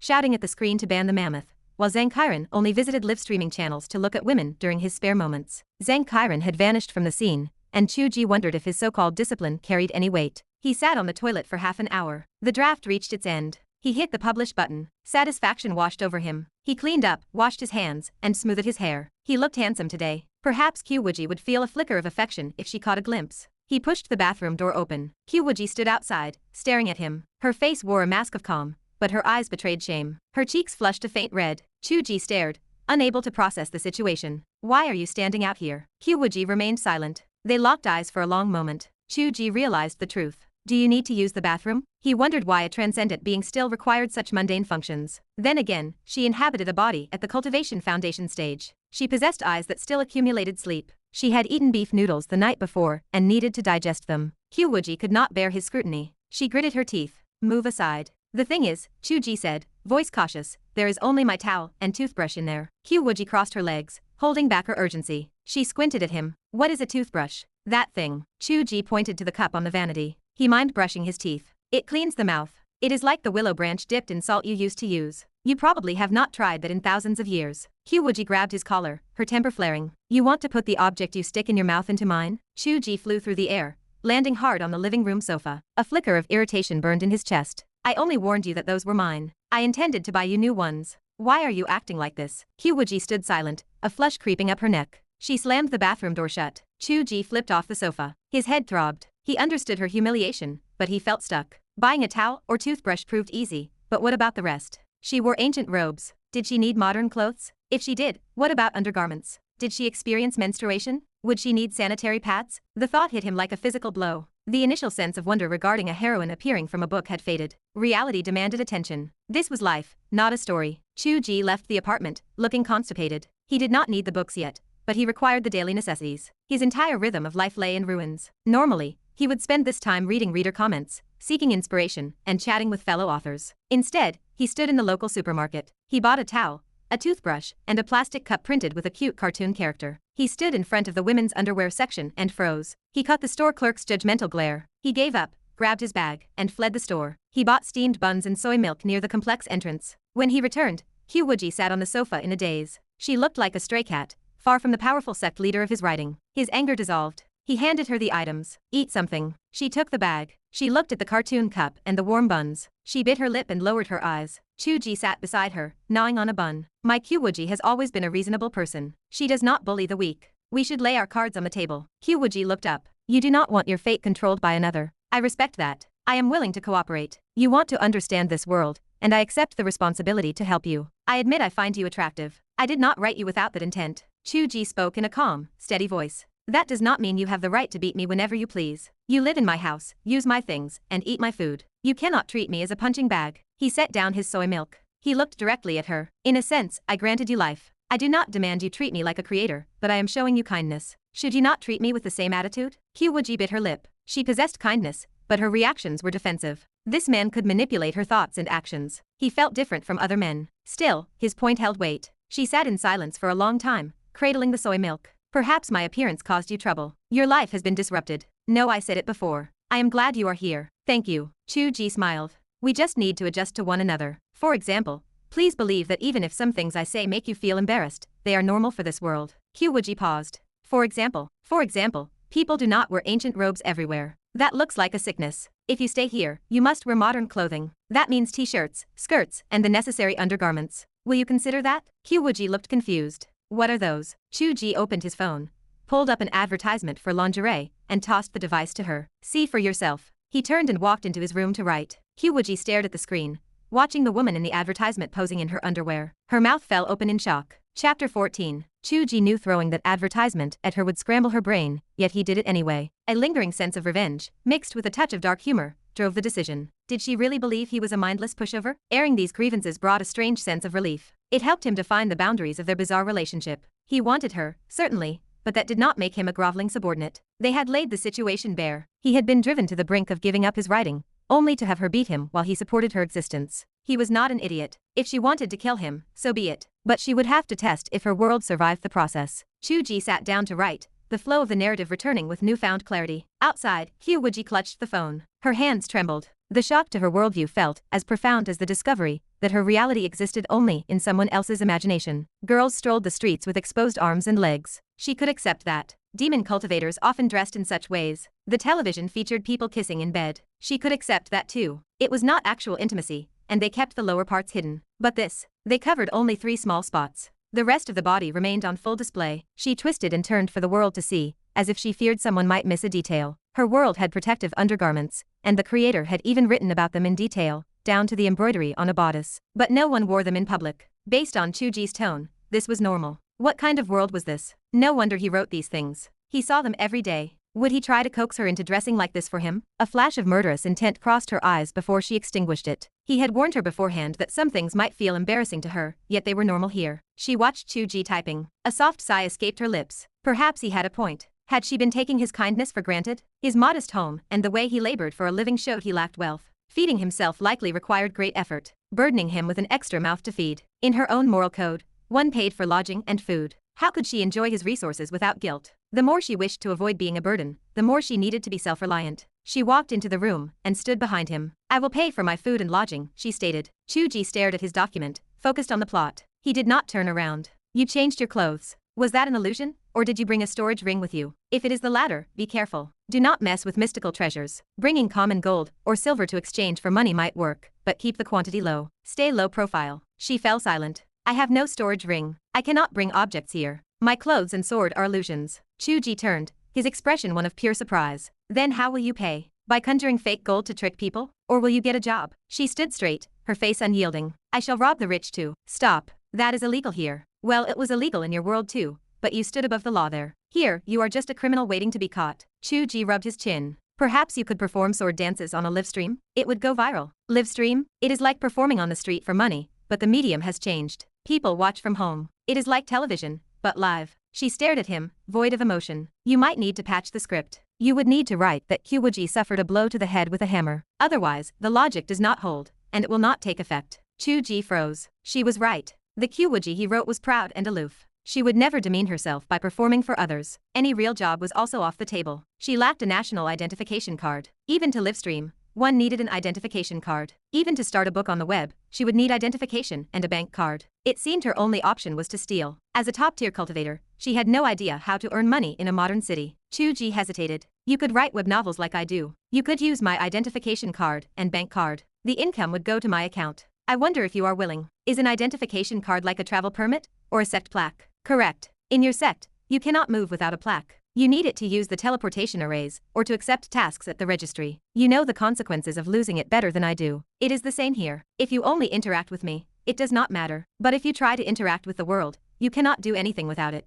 Can I conjure one, or steal one? Chu Ge sighed. Can you do that with a sect plaque? She went silent. If I write the books and the money goes to your account, that does not matter. I do not need money. I only want to repay the debt of my lodging and food so I can have a clear conscience. But the question is, she paused. If I write, will I have money? Chu Ge stiffened. Would she have money? Zhang Qiren's empty room mocked him. He did not even know how much longer he could stay in this industry before he had to find a factory job. She was a genius at cultivation, not storytelling. She possessed a rigid, stern, and honest mind. She despised lies. She was not suited to spin tales, unless he patched the script again to make her a gifted storyteller. The thought felt wrong. She seemed to guess his thoughts. I do not need you to force new abilities upon me. Qiu Wuji has conquered the world. I refuse to believe I cannot find a way to earn a living. I just have not thought of one yet. Chu Ge nodded. I believe you. We will search slowly. I will help you plan. She looked at him for a long time. You are so eager to help me find a way to make money. Is it so you can supplement your own expenses? Chu Ge spoke with calm resolve. That is one reason. I do not deny I am short on funds and cannot support another person. But there are two other reasons. Do you wish to hear them? Please. So you know I am not required to grovel before you for free. Unless you return to your world, you must exert your own effort if you wish to stay in this one. That is the second reason. She held her tongue and did not ask what he meant by grovel. It sounded harsh, but she sensed he did not mean it in a submissive way. What is the third reason? The third reason is that an Qiu Wuji, who can live independently in this world, is the only Qiu Wuji who truly exists outside of the book. Chu Ge took a deep breath. I said this was the path I sought. You may think I am just speaking empty words, but it is the truth. She stared at him, then smiled. Her heart skipped a beat. Had she smiled before? Perhaps a cold sneer or a smirk. But this was a genuine smile. It was as if ice had melted and flowers had bloomed. The room seemed filled with a fragrance. She looked beautiful. She spoke softly. Take me to buy clothes from this world. Consider it a loan. Chu Ge watched her face. He knew her pride had ignited. She refused to hide or live under another's roof, eating and staying for free. The creator believed she must leave the book to become real. Was it difficult? She could certainly do it. Chapter 15. Beautiful lady, your hanfu is so lovely. Where did you buy it? In the clothing store. Qiu Wuji had not yet begun to shop, but shop assistants already surrounded her, their eyes filled with a envy that seemed nearly tangible. Qiu Wuji turned to Chu Ge, a silent plea for help in her expression. Why did people here address others as beauty? It felt so flippant. Chu Ge kept his hands tucked into his sleeves, his gaze fixed on the ceiling. He had warned her this would happen. Why were they asking? They should know better than he did whether they would look good in it. Just because they bought it did not mean they would look as beautiful as she did. They might just end up looking like unpolished extras in a Taoist play. Sir, your girlfriend is truly beautiful. Qiu Wuji tilted her head, confusion masking her expression. Chu Ge gazed toward the heavens. Am I not handsome? The clerk paused. Yes, you make a fine match. Qiu Wuji narrowed her eyes, still trying to process the strange social cues of this world. No matter how you praise us, I cannot afford the expensive items anyway. Chu Ge ignored the expectant gaze of the clerk and pointed to the cheapest rack. Why not try this one? The clerk curled her lip. It was unfair that such a stingy man could woo such a beautiful woman. The heavens were truly unjust. Qiu Wuji glanced at the clothes he pointed out. It was a white women's short-sleeved shirt and a black skirt. She had seen people on the street wearing similar attire. In fact, the clerk was wearing something akin to it. It looked decent, at least more respectable than those small suspender tops. Chu Ge imagined a female office worker, and this was roughly the look. Of course, office attire could also include trousers,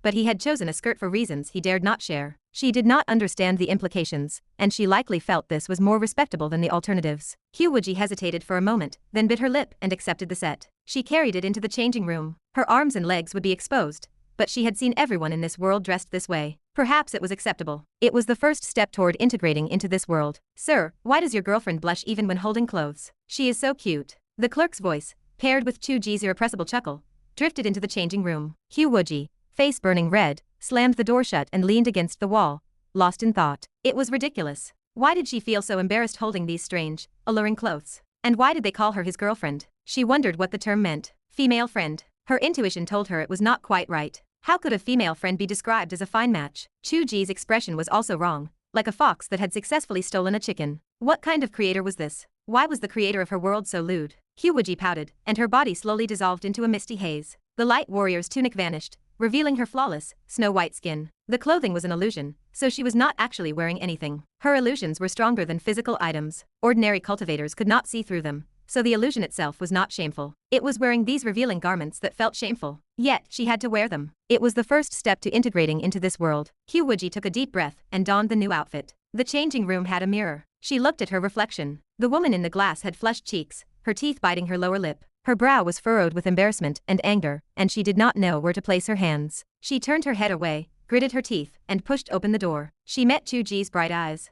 They seemed to glow. Chu Ge was genuinely stunned. He had not expected his immortal female sect leader to look so beautiful in office attire. Everything looked good on someone as beautiful as her. Though the outfit was inexpensive, it was dignified and intelligent. It carried a hidden aura, and the look of shy anger in her eyes, mixed with a warning glare, made it all the more enticing. She looked exactly like the cold, beautiful female CEO often described in modern novels. Chu Ge felt his pulse quicken. The summer fabric was thin and breathable. Was she still wearing her chest-binding cloth underneath? And below that? He had not written about that. He wondered how ancient women dressed below. He almost bent down to take a look, but he knew he would be beaten to death for being a pervert. He was about to explode from the tension. It is truly beautiful, the clerk exclaimed. You look better than a celebrity. Another clerk added, your cosplay is so dedicated. You even made the inner layers look ancient. Why not buy a set of modern underwear? Underwear. Qiu Wuji recalled the soul-crushing advertisements Chu Ge had shown her earlier. She wanted to say she did not want such things, but the words failed her. Judging by the tone of the clerks, it was a perfectly natural request. Perhaps her reaction was the strange one. She closed her mouth and let Chu Ge handle it. Chu Ge replied, she is stubborn. She insists that for cosplay, everything must be ancient. Well, of course, we must buy underwear. It should be good quality. The clerk threw him a sharp look. Was he suddenly willing to buy something decent? Perhaps it was because the undergarments protected private areas, and he felt the cheap ones were too rough. Chu Ge nodded in silent agreement. The clerk curled her lip and looked at the beautiful woman, who made her so jealous, she did not want to speak. How could her figure be this good? It was hard to judge because of the binding cloth. What is your cup size? The clerk asked. Qiu Wuji tilted her head, confusion masking her expression. She wondered why a clothing store would ask about cups when she already owned one. She looked at Chu Ge for help. Chu Ge kept his expression blank. I do not know. The truth was that he had never written about it, so he did not know. When he wrote, he had copied the Luotian Fu. Her figure was slender and balanced, her shoulders carved, her waist like white silk. He tried to recall the cup size. Was it AD? Why not try AD cup? Chu Ge suggested. The clerk asked, what about the panties? Hollow lace, normal size, Chu Ge said, his voice as calm as if he were ordering beef noodles. Qiu Wuji did not understand the words. The clerk looked at her with a strange expression. Qiu Wuji stood silently, not saying a word. The clerk looked at Chu Ge with a mix of awe and annoyance. He was showing off. He was being suggestive, and he was being open about it. Seeing the clerk go to retrieve the items, Qiu Wuji tugged at Chu Ge with some hesitation. That, my legs are exposed. I am not used to it. I see others wearing socks to cover them. Would that be better? You did not mention this to the shopkeeper. Chu Ge blinked. We must mention it. How about black? Black seems fine. It looks more serious. Yes, exactly. You are quite right. And boots. High heels. How about 10 centimeters? Chu Ge's wallet was empty, and he had even used his credit line. He felt like he would be living on instant noodles for the entire month. But it was worth it. Even if he went hungry, his eyes and heart were satisfied. Who said beauty could not be eaten? If anyone told Chu Ge that again in the group chat, he would surely slap them through the screen. Even if I starve, I must see an immortal female cultivator standing before me in a skirt and black stockings. I feel the way you are looking at me is not quite right. Back home, Qiu Wuji watched him with distrust. You were not like this before. It feels strange. What is strange about it? Look at the street. Do many people not dress this way? It is just that they are not as beautiful as you. Did you see the look in their eyes? They were so jealous they could have swallowed you whole. Qiu Wuji thought that it was he who wanted to swallow her whole. She did not say it out loud. She considered that there were indeed many people dressed like that on the street. If she had to assume Chu Ge had ulterior motives, it was likely just his personal preference for this style of clothing. She crossed her legs. The hollow garment underneath still made her feel embarrassed. People in this world were truly strange. Was there really much difference between wearing this and wearing nothing at all? What if someone saw her? She had to admit that although it looked strange, it was very comfortable. It could not compare to the embroidered clouds of the immortal path, but compared to ordinary worldly goods, even the wealthy did not possess materials this comfortable. A prosperous age, the words were true. Was this her first experience of the mortal world? What does girlfriend mean? Qiu Wuji asked, her face void of emotion. Chu Ge, who was in the midst of his excitement, felt as if a bucket of cold water had been poured over him. He wondered if he would die once she discovered everything. Chapter 16. It should be fine. The clothes were normal, and she had suggested the black stockings herself. The clerk had assumed she was a girlfriend, not him. The only potential issue was the lace lingerie, but no one could see that. It was just a small, private indulgence. He turned his attention to Qiu Wuji. The term girlfriend is similar to Dao companion. Yes, a Dao companion. You know that term is not so narrow. It simply means traveling the same path together. It applies to any gender. We are close, our goals align, and we are closer than friends. Does that not fit our relationship perfectly? Qiu Wuji kept her face expressionless. Then what is the meaning of being a fine match? Chu Ge looked down. Of course, a Dao companion can lead to a narrower meaning. That is what they meant. Qiu Wuji remained silent. Chu Ge stopped speaking. The atmosphere became quiet. A long time passed before Qiu Wuji asked the question, "Why do you not argue?" Her tone remained calm. Confusion etched itself onto Chu Ge's face as he continued to ramble. "Because I believe we are Dao companions. As for the narrower meaning, that is what others guess. Why should I deny the broader meaning? Besides, denying it is useless. We bought clothes and underwear together. Would anyone believe anything else?" Qiu Wuji realized he was talking nonsense. According to his explanation, a girlfriend was actually a lover. She did not feel much anger. Perhaps she knew this situation invited misunderstanding. Perhaps she had prepared herself. Or maybe she knew Chu Ge was only good at talking, and arguing about it was boring. She did not want to hit him, so what else could she do? Perhaps the word girlfriend felt less harsh and direct than lover. It sounded like friend and felt acceptable. A strange thought occurred to her. This world was bizarre. Everything seemed explicit and lewd, yet the vocabulary remained conservative. They clearly meant lover, but insisted on using the word friend. Was this just hypocrisy? She decided not to argue with Chu Ge. "I have taken the first step toward blending into this world," she said in a low voice. Chu Ge let out a sigh of relief. "Yes. At least now you can walk outside without being stared at like a monkey. What is the second step? Obtaining an identity? That is a bit troublesome. I might need to ask some friends. While we wait, watch some television. Understand modern information. It is difficult for me to explain everything one by one. Watch it and ask me if you do not understand. That will be more efficient." She agreed and sat on the sofa. She picked up the remote control. She had watched Chu Ge work the previous day and secretly memorized the steps. She operated it with ease. Under his stunned gaze, she opened a series about a woman wearing a costume similar to her own. She sat there quietly and watched. Chu Ge glanced at it. He recognized the popular drama from the past 2 years. It followed the lives, careers, and love of several women in their 30s. He had heard of it, but never watched it. He had lusted after the main actresses before, but now they seemed dull compared to Qiu Wuji. As the series began,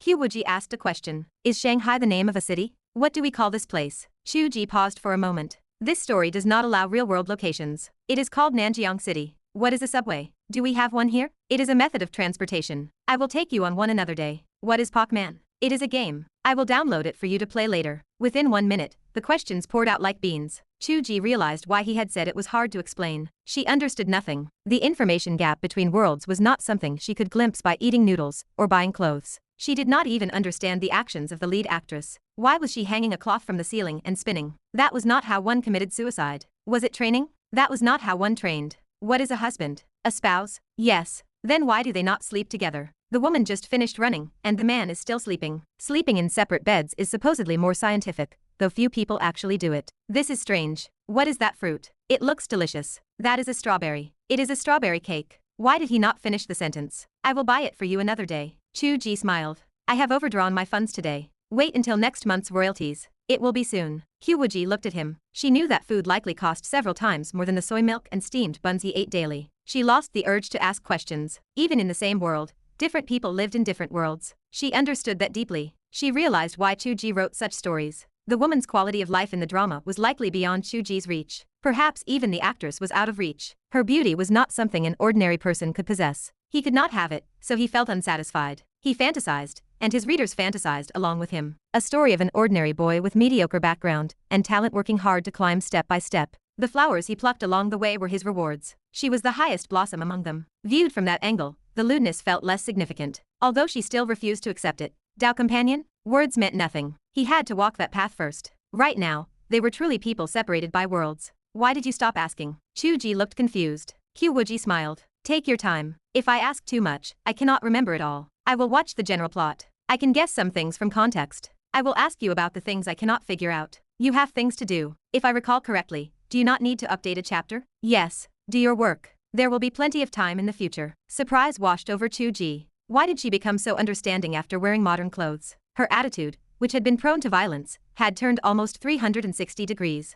Was his explanation really that effective? She seemed to guess his thoughts and smiled slightly. It is just life. Where is it not life? Why be so tense? I was rude before. Please forgive me, Father God. She had truly adapted. She was broad-minded. Chu Ge walked back to his room, looking back over his shoulder 3 times. He watched Qiu Wuji sitting on the sofa in her office outfit, watching the series. The strangeness of it all was overwhelming. It looked more and more real. It felt like a home. As he thought this, his vision blurred. Qiu Wuji began to fade. His heart skipped a beat. He rushed back. Qiu Wuji stood up. Her form turned to mist. She revealed a smile. It seems your patch did not allow me to stay too long. I cannot rely on this. I must continue to refine my soul when I return. I will strive to stay longer next time. Chu Ge stared at the empty room. He had only watched her in the black stockings for a short time. Could he not have watched a bit longer? Qiu Wuji's voice became distant. The other side is important to me too. I want to try it. Now that I know the plot, can the poison hand demon still plot against me? That is the path for both of us, is it not? Her voice echoed, and she disappeared. All her clothes remained on the sofa. She could not take a single strand with her. Chu Ge did not regret that he had not seen she was exposed while disappearing. He stared at the empty room and the clothes on the sofa. He did not speak for a long time. He had just thought of it as a home, and it vanished in an instant. It felt like a joke. It served as a naked reminder that she was not a modern office woman. They were truly people separated by worlds. Chapter 17. Chu Ge gazed at the clothes scattered across the sofa. They carried a lingering, intimate scent. The lacy lingerie and the black stockings lay discarded, still holding the warmth of the wearer. In the past, such a sight might have stirred his imagination, but now, his mind remained blank. He gathered them in silence and tossed them into the washing machine. He pressed the power button and stood there, listening to the rhythmic hum of the machine, until he finally shook his head and retreated to his room to write. Although he had fully planned the plot in his head, and usually typed with speed, he found himself blocked. He struggled to enter the mindset of the story. Whenever he typed the name Qiu Wuji, her expressions and gestures flooded his mind. Even the spots where she had struck him still ached. She had become a real person, no longer a fictional character he could manipulate at will. He hesitated. How much would his writing influence her now? Even if he severed the connection between Qiu Wuji and Chu Tianji, the dialogue and guidance between the sect leader and the disciple remained necessary. Without that, the protagonist entering the sect lost its purpose. If he wrote Qiu Wuji guiding Chu Tianji,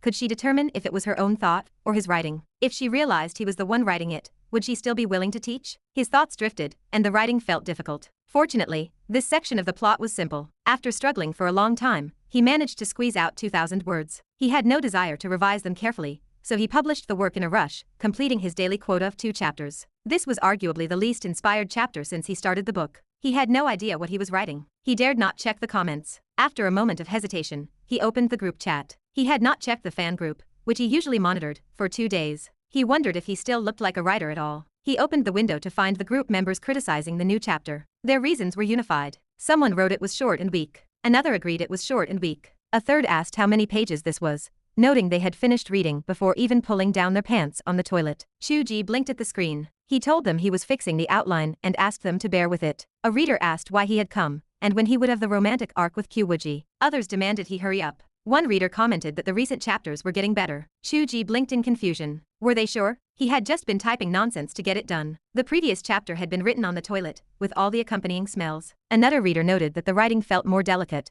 and that he did not even miss a subtle expression from Qiu Wuji. They mentioned the clothing details were added too, noting that this was something Chu Ge was not good at before. They felt like he was writing while looking at a real person. Chu Ge left his hands hovering over the keyboard. After a long pause, he pulled them back and posted a suggestive anime image using his mouse. The conversation in the chat shifted immediately. People started posting all sorts of suggestive images, pushing the discussion about Chu Ge's progress into oblivion. Chu Ge leaned back in his chair, watching the discussion with a sense of detachment. He felt like he was standing in a bustling hall, surrounded by noise, yet isolated from the rest of the world. Within the world of the novel, Qiu Wuji opened her eyes in the secret chamber. Array formations and treasures prepared for her tribulation guarded her on all sides. The radiance of the treasures and the flow of spiritual energy contrasted sharply with the mundane rental apartment of Chu Ge. She had crossed between worlds. Qiu Wuji looked down at herself, still wearing her solemn sect leader robes. The outfit she had worn just a moment ago felt like a dream. It was a dream, just like that. She let out a breath, stood up, and left the secret chamber. A core disciple stood guard outside and offered a respectful bow. They reported that Elder Zhou had received word that there might be green dragon scales in the snake cave 10,000 miles to the southwest. The elder had asked the disciple to report it immediately upon the sect leader leaving seclusion. Qiu Wuji smiled. She replied that she understood. Previously, the text would have noted that Qiu Wuji spoke indifferently. Now, she suppressed a small smile. The disciple stared at her, momentarily lost in thought. The sect leader rarely smiled,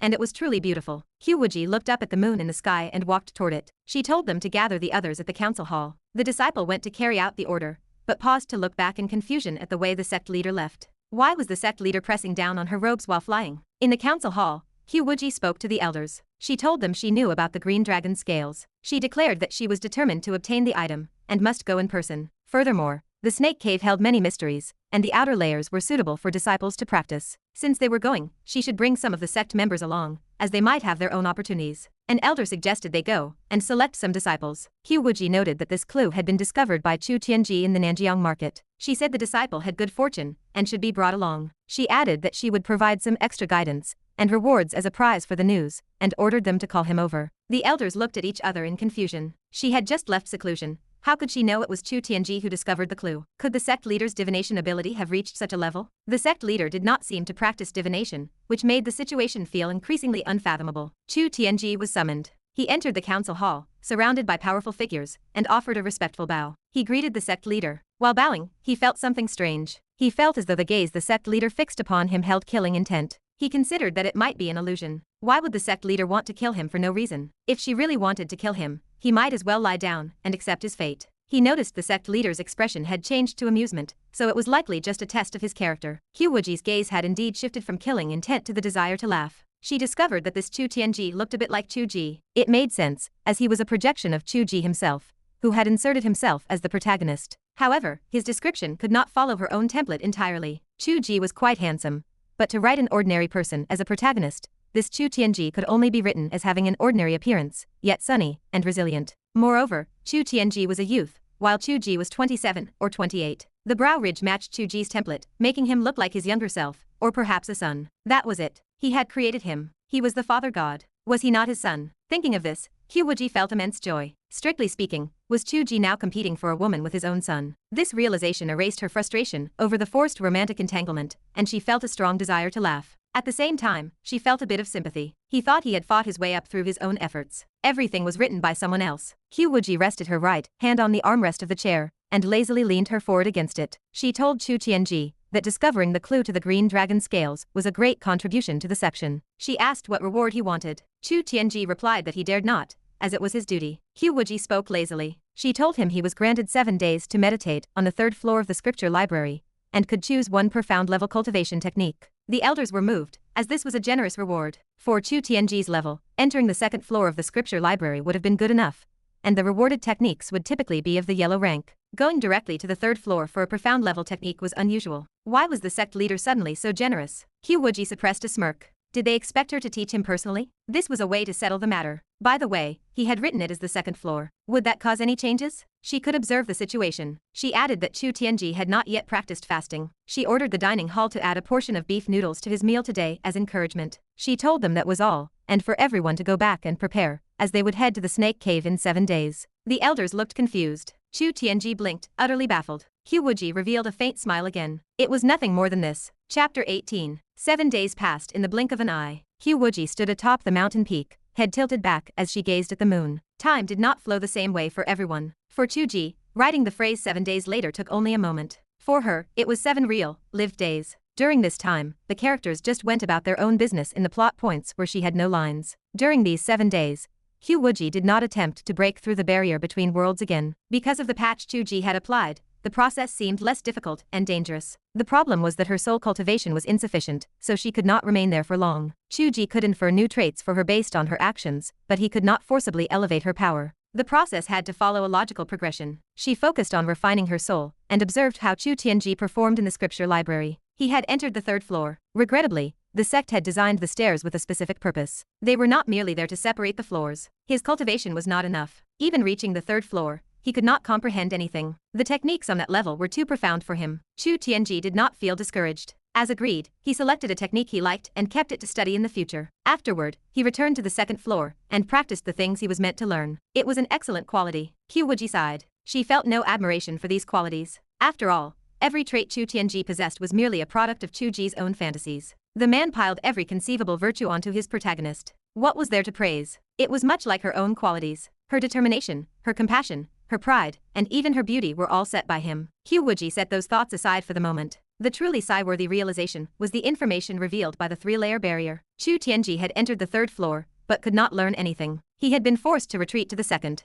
Was this merely logical, or was it blocked by the will of heaven? After all, Chu Ge had written that he belonged on the 2nd floor. That meant it was destined by heaven. If he said the 2nd floor, did that mean he was limited to the 2nd floor? What about her own battle with the poison hand demon? Chu Ge had not pierced the veil of truth. He could not break through the mysterious will of heaven. That was understandable. But she had pierced it. She had foreseen it. What would happen then? Chu Ge's words flashed through her mind. He had asked if they could test the will of heaven. Qiu Wuji took a deep breath and projected her voice across the mountain. Depart. 10,000 miles was not a distance one could cover in an instant, especially not for an immortal cultivation sect traveling with a large group of disciples. Qiu Wuji flew on her sword, looking at the disciples crowded onto magical artifacts behind her. She wondered about the speed of the aircraft in that other world. Which was better? Deep down, she still felt that self-cultivation flight was superior. But for a society, enabling ordinary people, who did not need to cultivate to fly across the sky was remarkable. It was a capability that could carry the world. Each had its merits. It was precisely because that world had so many fascinating aspects that she had to understand it. The next time she crossed over, she would be better prepared. Perhaps, though, the difficulties would become clearer as well. Chu Ge was on the phone with a friend. Yang Dingtian spoke from the other end. An ID card? Just go get it reissued if it is lost. The processing fee is 20. The man using the handle of the cult leader of the Ming sect was Chu Ge's college classmate, Lin Wuang. After graduation, he passed the civil service exams and became a proud member of the police force. Chu Ge wondered why Lin Wuang and Zhang Qiren were obsessed with using names that boasted about their own virility. Did they possess such small attributes that they had to compensate with their usernames? Nanjiang City was a provincial capital. Although it was only a third-tier city nationwide, it had the advantage that most college classmates did not disperse after graduation. They mostly stayed in the same city for work and life. It was a pity that these days, college classmates had little interaction after graduation. Aside from the occasional gathering, even their group chats were dead. The longer it had been since graduation, the deader the group became. Only those who were genuinely close had smaller groups. Lin Wuang and Chu Ge had been casual acquaintances. They had not spoken in years. Chu Ge did not even know which department Lin Wuang worked in now. Seeking him out so abruptly made Chu Ge feel a bit embarrassed. The lukewarm attitude he expected was normal. Chu Ge spoke. It is not that I lost my ID. I was just arguing on a forum about the census, and I came to consult an expert. Lin Wuang laughed. You writers are truly passionate. You have the luxury of time to argue on forums. Lin Wuang replied to someone else on a forum with insults while speaking righteously to Chu Ge. We are nothing like that. The burdens of life crush us. I become more indifferent every day. Chu Ge replied. It is quite simple to turn from a Buddha to a demon in a few days. Just go to Kidian, publish a book, and see the comments once you get recommended. Lin Wuang dismissed the idea. Forget it. I do not have the time. Besides, I read your stories and the writing is too poor. If even that can make money, perhaps I could do it too. Chu Ge persisted. Sure. About the census. Lin Wuang continued. I am not an expert on that. I am not in the household registration department. However, I know the basics. What specific aspect are you asking about? Chu Ge asked. Some people say that the census these days is just a formality because there are no longer any unregistered households. I think there might be, like abandoned infants taken in by scavengers or beggars years ago. Lin Wuang sighed. Are you writing a story right now? The kind of situation you are describing might have existed a long time ago, but I doubt it exists now. There might be a small number of people in impoverished mountain regions who have never registered, but those are extremely rare today. Chu Ge pressed. Exactly. That is why the state needs a census, right? Lin Wuang agreed. Right. You can go back to the forum and reply to the other person now. Stay civil. Chu Ge asked. Does the census automatically register those people when they find them? Lin Wuang replied.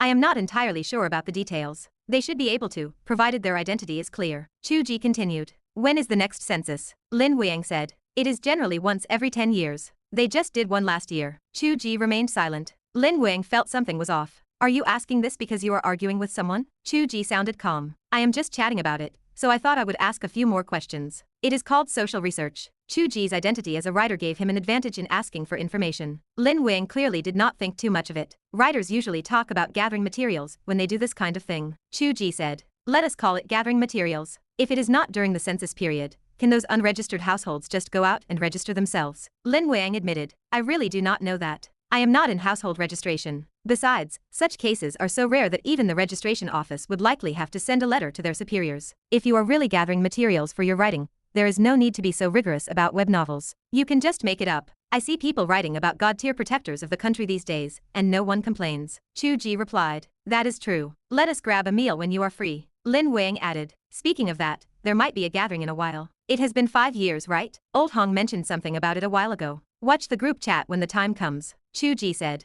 Good. Let us talk about it then. Lin Wuang exited the messaging app. He refreshed the forum and discovered his account had been banned. He created a new account and started a new thread. He wrote that he was just a passerby, but honestly, that post was perfectly normal. As expected of a private forum, they banned anyone they pleased. A knock echoed at the door. Lin Wuang quickly closed the forum and stood up to open the door. His expression became servile. The woman standing there was too beautiful. It was a pity he was already married. He sighed at the regret of not meeting her sooner. Lin Wuang greeted her. Section Chief Gu, hello. Do you have any instructions? Gu Ruian offered a polite smile. Section Chief Lin, you are too kind. I was wondering about the materials I requested some time ago. Lin Wuang replied. To be honest, that is indeed a bit difficult. We need more time, Gu Ruian said. I will be staying in Nanjiang City for a while longer. I hope to hear some good news soon. Chapter 19. Chu Ge explored various ways to establish a legal identity, only to realize the task was nearly impossible through conventional means. Without connections to high-ranking officials, an ordinary person found little room to maneuver. An individual appearing out of thin air, with no past or personal history, would hardly be believed by the authorities. He considered the alternative of simply reporting himself as a traveler from another dimension. He wondered how that would unfold. Chu Ge never believed the rumors about being dissected for scientific study. In fact, he suspected the opposite might occur. A display of genuine immortal arts would likely earn him the treatment of an honored guest. The history of Qigong masters in this country remained fresh in everyone's memory. Furthermore, Qiu Wuji truly possessed the methods of longevity. That was the ultimate desire of those in power. He wondered if the longevity techniques she brought from the book could actually be practiced in the real world. If they could, he wondered if he might learn them himself. One certainty remained. He would lose his conventional freedom. He would likely live under government supervision, lose the ability to travel abroad at will, and have to cooperate with state research when required. This was a situation he wished to avoid. For the moment, Chu Ge did not want to pursue that path. If he considered Qiu Wuji's perspective, she would never want to fall into that trap. From his own selfish viewpoint, she was a character from a book that belonged solely to him. Perhaps he could eventually make her his wife and build a life together. Even if she did not become his wife, he still wanted to share his life with her. He had no desire to hand her over for research. Chu Ge did not feel excessive anxiety about failing to find a solution. Qiu Wuji was, after all, a cultivator. She possessed roots in another world. She was not some helpless ancient maiden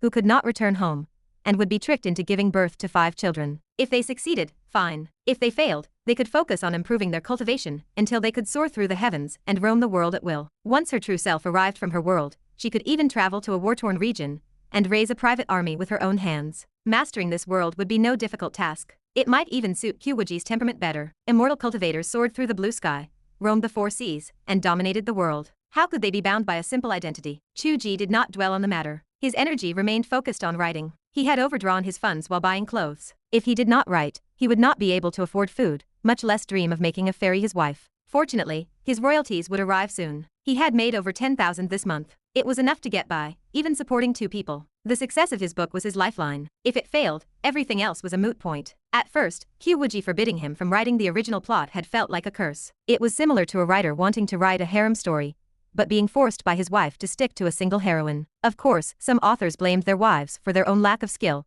but in Chu Ge's case, it was the literal truth. Now, he no longer felt it was a burden. He respected Qiu Wuji, and exploring the connection between the 2 worlds and the nature of heavenly fate with her had become an intriguing experience. Did he only want to enjoy the heroine? Did he not want to know how she managed to emerge into this world? He had to know. If the 4th wall closed again one day, and they happened to be deeply in love, people would die. He had to figure this out. Chu Ge's thinking was always comprehensive and long-term. As Zhang Qiren once said, his love for foreshadowing was a matter of personality. Elements that would only appear 1,000 chapters later were already being planted at this very moment. Qiu Wuji entered the bottom level of the snake cave. In front of her, the pond water shimmered with hazy mist. A strange scale floated above it. The radiance of the treasure intertwined with a faint, dark blood color. The blood color appeared dim, as if it had endured the passing of eons. Qiu Wuji knew this was the green dragon scale. This falling dragon pond held many mysteries and was a dangerous place. Qiu Wuji did not fly up to it. She unspooled the silk ribbon in her hand, intending to capture the green dragon scale from a distance. When she pulled on the ribbon, it refused to budge. A powerful force seemed to fix the scale firmly above the water.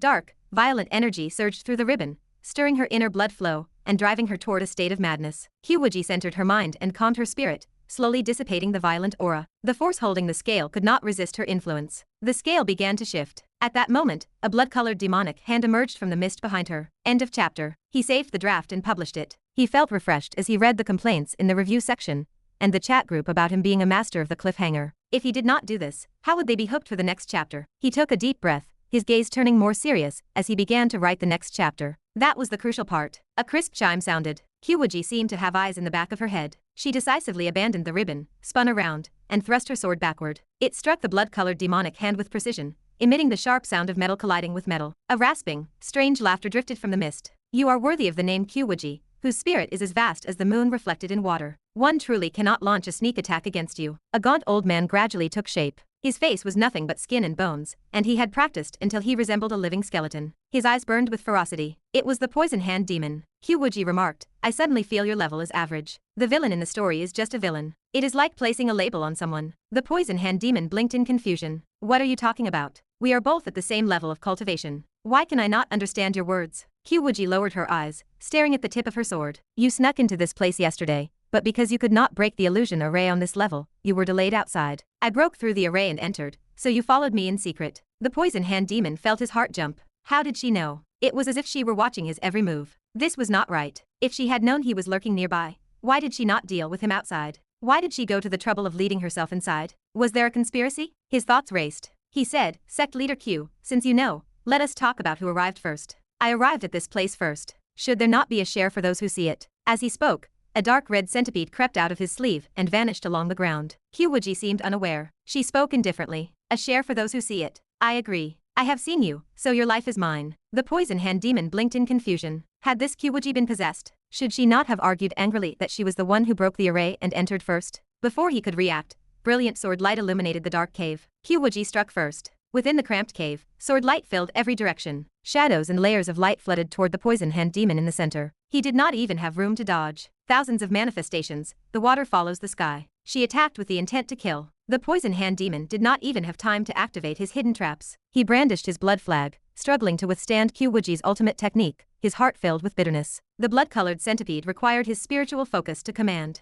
But Qiu Wuji's sword net was like a continuous river under the autumn moon, unending and ceaseless. Even his spiritual senses were shattered the moment they emerged. He could not employ any dark tricks. Why had Qiu Wuji become so ruthless? He had been at the same cultivation level as Qiu Wuji. He had expected they would be evenly matched, and with his underhanded tactics, he would be guaranteed victory. Only when they truly crossed blades did he realize that cultivation level did not determine combat capability. This Qiu Wuji was significantly stronger than him. Much stronger. Had he come to his own death by following her in here? Qiu Wuji executed her sword technique, and she still held cards in reserve. A flame, condensed in her hand, began to manifest. It was the Void Fire, a technique specialized in destroying flag-like magical artifacts. The poison hand demon gritted his teeth. He planned to sacrifice his cultivation to spirit escape. At that moment, the blood-colored centipede, which had been abandoned without control, crawled to the edge of the falling dragon pond by itself. The hazy energy rising from the pond seeped into its body, and the centipede visibly expanded. Qiu Wuji had been tracking the centipede. Seeing it undergo a transformation without being manipulated, her heart sank. She quickly shifted the flame in her hand, directing it toward the centipede. With a loud boom, the centipede shattered. Its flesh and blood exploded, splashing onto the green dragon scale. The scale suddenly erupted with a bloody divine radiance. An ancient, vast dragon might spread out,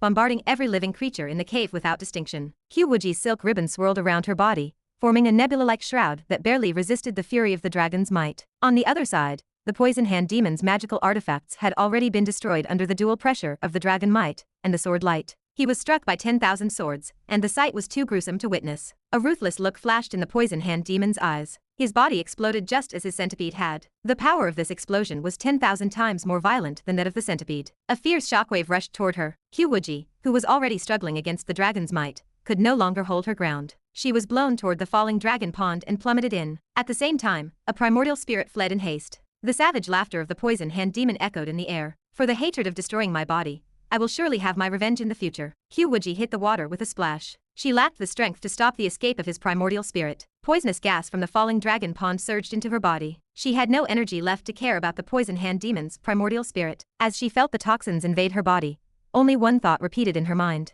Am I truly going to be poisoned? Was the will of heaven truly impossible to defy? Chapter 20. Qiu Wuji held her breath beneath the water, sighing softly. She felt no disappointment, for this outcome matched her expectations. If she could alter small details like holding her hem, changing a major historical event remained a fantastical notion. If she truly overturned those events, the entire world trajectory would diverge from what he had written. Would that not throw everything into chaos? In truth, Qiu Wuji lacked the absolute resolve to reverse the event. She knew the poison hand demon had released the centipede, yet she did not intercept it early, preferring to observe its behavior. This was not the mindset of someone determined to sever fate. It was an act of observation. Failure was the logical outcome. She could not pinpoint why she lacked such determination. Perhaps, just perhaps, she feared that forcing a reversal would cause problems for Chu Ge. At best, his book might collapse and lose its audience. At worst, it could impact his health or safety. She did not know. Still, she had unleashed her ultimate attacks and guarded against ambushes, only to be strangely corrected by the world itself. She could not decide whether to feel disappointed or relieved. Qiu Wuji shook her head slightly. Her own thoughts remained tangled,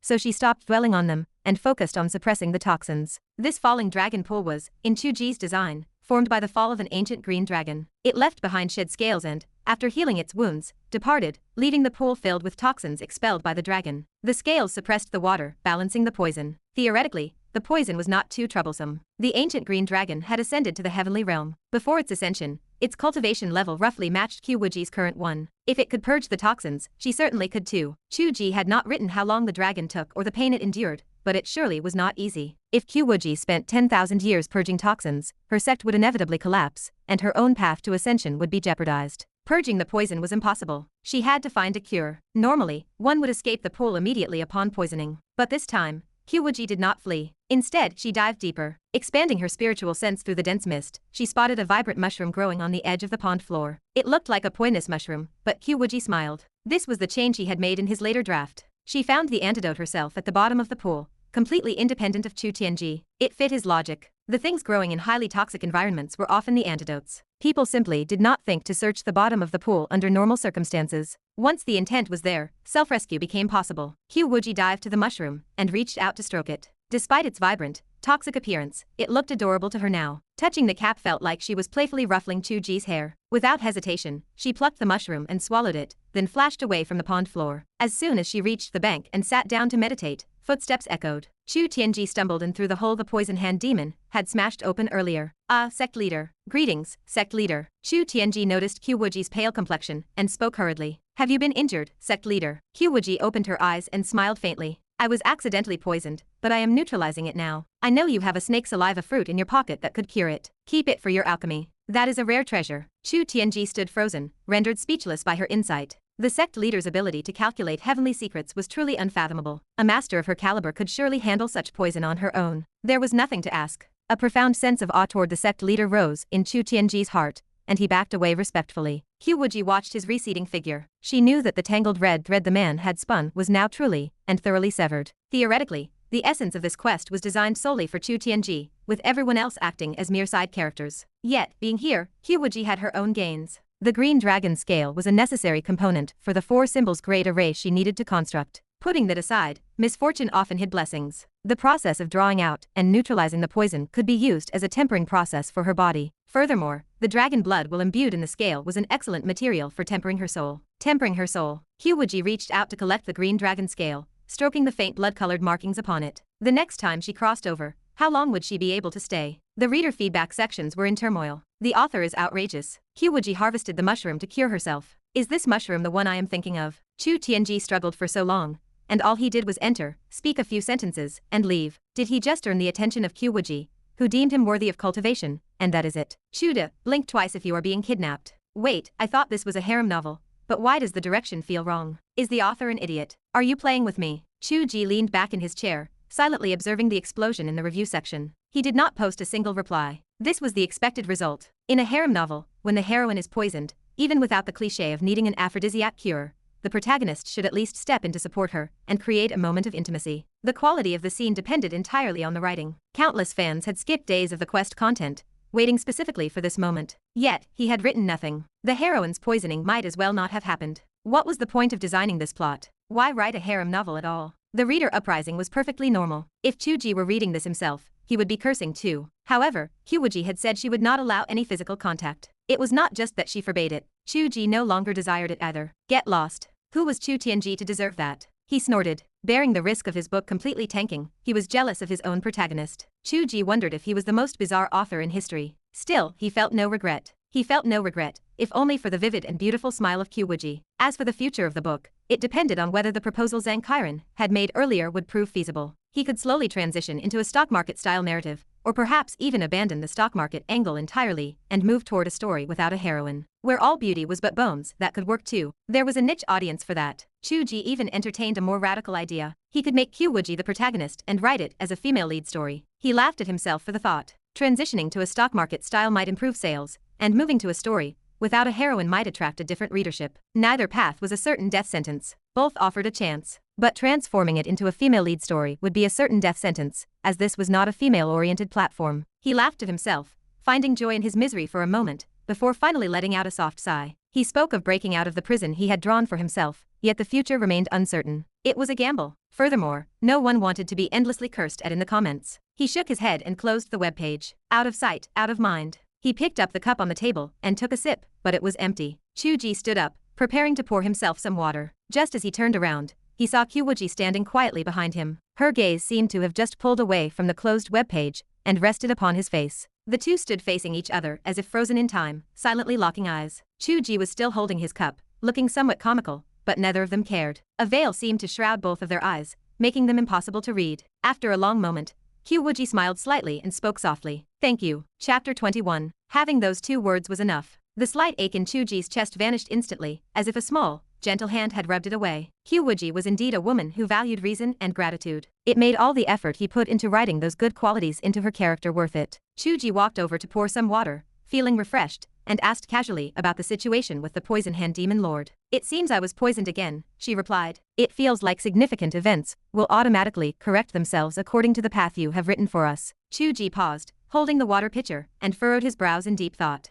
After a moment, he finished pouring the water. Was the poison painful? He asked. It was all right. It cleared up quickly, Qiu Wuji said, her smile deepening. This was a question that no one from her sect, including Chu Tianji, had ever asked her. Even the most loyal elders and disciples had never uttered it. It had nothing to do with whether he wrote it or not. Outside of the scripts he set, the characters were supposed to have their own agency, yet no one had ever asked. Everyone else regarded her as a powerful sect leader, capable of anything. Did he think of her as a life he had created, he wondered. Or did he view her as a woman? He did not know, but the feeling was strange. It was a sensation of being cared for. He felt a bit shy and slightly annoyed, yet a warm sensation lingered. Chu Ge held his cup and sat on the sofa, sipping water as he pondered. So, the plot I write, at least concerning major events, is an inescapable fate for you all. If I were to write that the poison hand demon lord died by your hand instead of his primordial spirit escaping, he would surely die. Why would you write for him to escape? Qiu Wuji asked. Chu Ge gave an awkward laugh. A powerful villain like that should be left as a stepping stone for the protagonist. If you killed him too early, I would have to waste time creating another one. It is not necessary. Qiu Wuji rolled her eyes. Chu Ge noticed that her expressions were far richer than before, making her seem increasingly vivid. Qiu Wuji sighed. She sat opposite him, leaning against the sofa with a lazy air. So, you are our destiny. You must feel very proud. Chu Ge lost himself in thought for a moment before shaking his head. Perhaps I am the destiny of your world, but in a larger sense, I am not. Just as I do not know why you were able to manifest here, nor do I know if my book will end in failure. He paused and offered a small smile. The meeting between us is destined, but I am not that destiny. Qiu Wuji stared at him, saying nothing. Chu Ge spoke again suddenly. I have been thinking about a problem. She looked at him. Can I practice your cultivation techniques? I clearly do not know any, and I made them up. But can I use what I created to cultivate immortality myself? Qiu Wuji found the idea interesting. Should I teach you? If our body structures are no different, you should be able to learn. The main problem is that the spiritual energy in this world is very thin. Even if you practice, you will likely see no results. Chu Ge nodded. Perhaps the scarcity of spiritual energy is a patch designed to prevent me from being too broken. Qiu Wuji let out a soft laugh. You write so much that you have started to think you are a character in someone else's book, talking about patches. No inception allowed, Chu Ge said seriously, then laughed. I am just saying, we do not even know if I can practice, so why not give it a try? Qiu Wuji recited a passage of formulas. She then asked if he had written this technique. No, the world evolved it on its own based on my nonsense. I copied some content from Taoist scriptures, but I am not sure if that counts. I would like to see these Taoist scriptures from your world, she said. I have purchased data on all kinds of Taoist scriptures before. Do not let the text fool you. If you convert them into PDF files, they take up over 10 gigabytes. They are stored right here on my computer. Qiu Wuji did not understand what a PDF or 10 gigabytes were, but it sounded like a lot. She decided not to worry about it for now, and returned to the topic at hand. The method I just taught you was the mental cultivation. Now I will teach you how to circulate the energy. You must memorize it carefully. Even the slightest deviation can cause problems, which you should be well aware of. The cultivation method of our sect is righteous and grand, focusing on the 12 main meridians, with the extraordinary vessels as a supplement. It is called... Wait, Chu Ge asked carefully. Where exactly are the 12 main meridians, and how do I circulate the energy? Qiu Wuji widened her eyes. Silence followed. You wrote this. You wrote that we use the 12 main meridians for cultivation, and now you ask me where the 12 main meridians are. I thought you were an expert, because you had gigabytes of Taoist scriptures, yet you ask me where the meridians are. Is this the kind of person who created our world? Qiu Wuji felt an urge to hit him. Do not say I am bullying you unreasonably. If it were anyone else, I would hit them just the same, she said, failing to hold back. She pushed Chu Ge onto the sofa and gave him a beating. Tell me where, she demanded. Chu Ge huddled and took the hits. This time, he did not feel any actual pain. Her hands pressed against his body, and a faint, pleasant scent lingered in the air. The sensation was, well, peculiar. Qiu Wuji held back her strength. After a while, she felt it was pointless and stood up, feeling grumpy. She huffed and walked to the balcony to get some air. Her gaze fell on her clothes drying outside, fluttering in the breeze. Qiu Wuji stood with her mouth slightly open, staring at her own silk stockings swaying in the wind. The feeling was as if they had been held and squeezed by someone. A blush spread rapidly across her cheeks. When she left, she never imagined such a situation would arise. The intimate garments she had been wearing just moments before were now in his hands. Who knew what he had done with them? She could not ask, as it seemed he had simply helped her wash them. It was a kind gesture, and she could hardly beat him for that. Qiu Wuji struggled for a long time, her lips trembling before she finally managed to choke out a sentence. You do not need to wash my clothes in the future. I will do it myself. Chu Ge poked his head out to take a look, his face turning slightly dark as well. What was up with those crumpled stockings? How did it look as if he had been doing something strange with them? He was certain he had not done anything like that. Could he be a closet fetishist while dreaming? He was going to get beaten again. Chu Ge retreated carefully. Qiu Wuji glared at him with a stern face for a long time, but did not strike. In her heart, a thought emerged. If a man and a woman live together, is it really fine to just claim everything is pure and honorable? She told herself it was fine, provided her heart remained upright. She took a deep breath. In the future, I will simply manifest these items. My mind was in chaos last time, and I did not think it through. I could have saved the money. You are not happy about saving money. You do not even know when you can pay me back for what you borrowed, Chu Ge replied from the living room. My royalty payment arrived today, so I am not that desperate, he continued. I should say that earning over 10,000 a month makes me better off than most people, as long as I can keep it stable. Qiu Wuji finally could not help but sneer. I think it is because you want to have the actual items, so you can do something with them. Chu Ge jumped up in agitation. I am not a pervert. In truth, he did not know if he wanted to do anything with them. Logically, he had no such intentions, but he felt a faint sense of unease. If everything was just an illusion, could she still be considered a real person? The day those clothes were left behind, the impact was far greater than her previous disappearance. That time felt like a dream, but this time, he felt the weight of a departure. Fortunately, she returned quickly, as if she had just gone on a short business trip. This time, she felt even more vivid, no longer just a flat, two-dimensional character described on a page, but a three-dimensional fairy descending into the human world. Chapter 22. Qiu Wuji felt more vivid, because she was growing more familiar, and because she sensed the goodwill and effort Chu Ge had poured into her existence. No one would roll their eyes or playfully bicker with a complete stranger. She now considered him one of her own, a person who happened to have a bit of a craving for her, which was entirely understandable. The caution and lack of trust she felt when she first arrived here had long since vanished. The uncertainty of being in an unknown world had also faded significantly. It was, after all, nothing special. Qiu Wuji gathered her clothes from the balcony,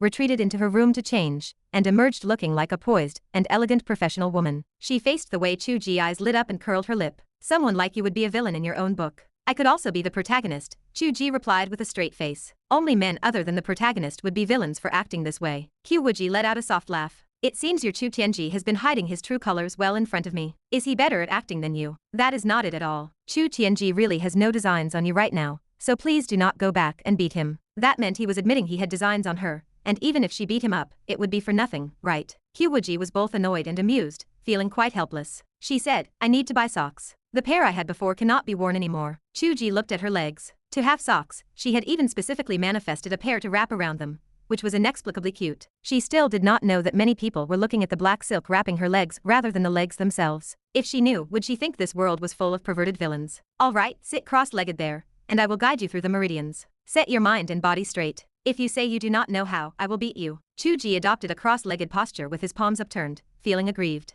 Qiu Wuji stepped forward to inspect him, reached out to correct his posture, and adjusted his limbs. Being in such close proximity, a light fragrance washed over him. Chu Ge felt his heart racing, only to receive a sharp flick to the forehead. Qiu Wuji sneered, what are you thinking about? Chu Ge was left speechless. So it is your turn to read my mind now. Qiu Wuji laughed coldly. Who cannot see what is going on in that gut of yours? Well, we take turns entering though, damn. A sharp, piercing pain erupted from his shoulder. Chu Ge felt as if a meridian had been yanked, and beads of sweat instantly broke out on his forehead. Qiu Wuji pressed a finger to his shoulder, her expression stern. Your body is strong on the outside, but weak on the inside. You are terribly frail. Your meridians are clogged and blocked, and that is just the beginning. You look tall and sturdy, but your muscles are lax and your internal organs are restless. Chu Ge felt a bit embarrassed. He knew his body was in a sub-healthy state. He looked fine, but he was full of minor ailments. Well, actually, his shoulders and neck really were in pain. If he went for a massage, he would be grimacing in agony, and the massage therapist would tell him exactly where the problems were, whereas a healthy person would feel comfortable instead of painful. Qiu Wuji was clearing his meridians, which was a similar concept,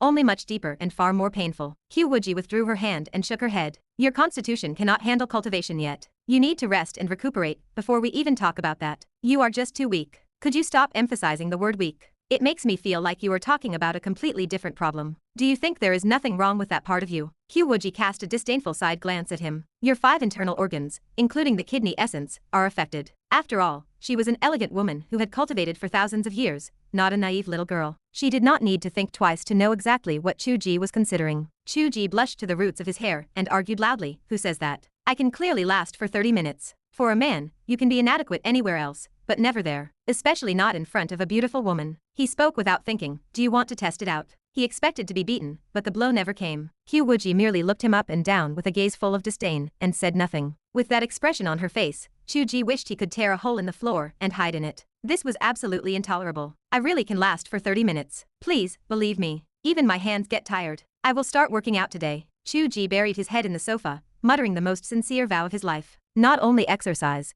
but you also need to pay attention to your diet and schedule. Eating braised chicken outside the residential complex, Qiu Wuji said in a leisurely tone. You skip meals as you please. You said you only ate dinner at 7 in the evening, and supposedly you had not eaten all day. That is bad for your stomach. You also make a habit of staying up late, which is bad for your liver. Chu Ge replied in a muffled voice. People like you who cultivate immortality do not need to eat or sleep. Qiu Wuji said serenely, is the whole point of cultivating immortality not to be able to do things that ordinary people cannot? Damn, that makes so much sense. Chu Ge probed, should I be calling you master now? Qiu Wuji looked at him with a knowing smile, resisting the urge to smash the braised chicken in his face. She said flatly, then should I be calling you Father God? Chu Ge was overjoyed. That would be perfect. We can call each other whatever we like. Oh. Qiu Wuji withdrew her high heel from under the table and looked down at her meal. According to my understanding of life, cooking at home is obviously cheaper and cleaner than eating out. You are not wealthy, so why do you eat out every single day? Could it be that this is another difference in this world? It is the same. The difference is that this world has many lazy people, such as myself. Chu Ge suddenly became interested. Do you know how to cook? I never wrote about your life before you began cultivating, but this. Qiu Wuji remained expressionless. You did not write it, but you must have imagined it, or at least conceptualized it. Yes, a woman who can grace the hall and work in the kitchen. That is a requirement. Chu Ge felt deeply comforted. It was wonderful that she fit the setting so perfectly. So you can do it. No wonder I possess these worldly skills for no reason, Qiu Wuji sneered. Even if I can, why would I cook for you? Chu Ge made a final ruling. That is the rent. A clean victory. Qiu Wuji gritted her teeth, grinding the chicken meat into pieces, as if she were biting into Chu Ge instead of the food. Go buy firewood, rice, oil, and salt. We do not need firewood. The apartment has a gas stove. We will check the supermarket for rice and seasonings later. I need to buy socks. Buy them. Buy a whole bundle. Chu Ge, having received his royalty payment, waved his hand with an air of extravagance. By the way, pajamas. Shall we go pick some out? Standing in front of the pajama display, Qiu Wuji stood with her hands on her hips, watching Chu Ge sneakily talk to the shop assistant. His eyes were fixed on 2 identical sets of silk pajamas, one for a man and one for a woman. She did not have the concept of matching couple outfits. Chu Ge told her, does your sect not have a uniform? People who live and sleep together are part of the same group. This is only natural. The logic seemed sound, but no matter how Qiu Wuji looked at it, it felt off. Are you trying to deceive an old lady who has lived for 10,000 years? Furthermore, I do not want these cute doll prints. Can we change them? I am a person of power and dignity,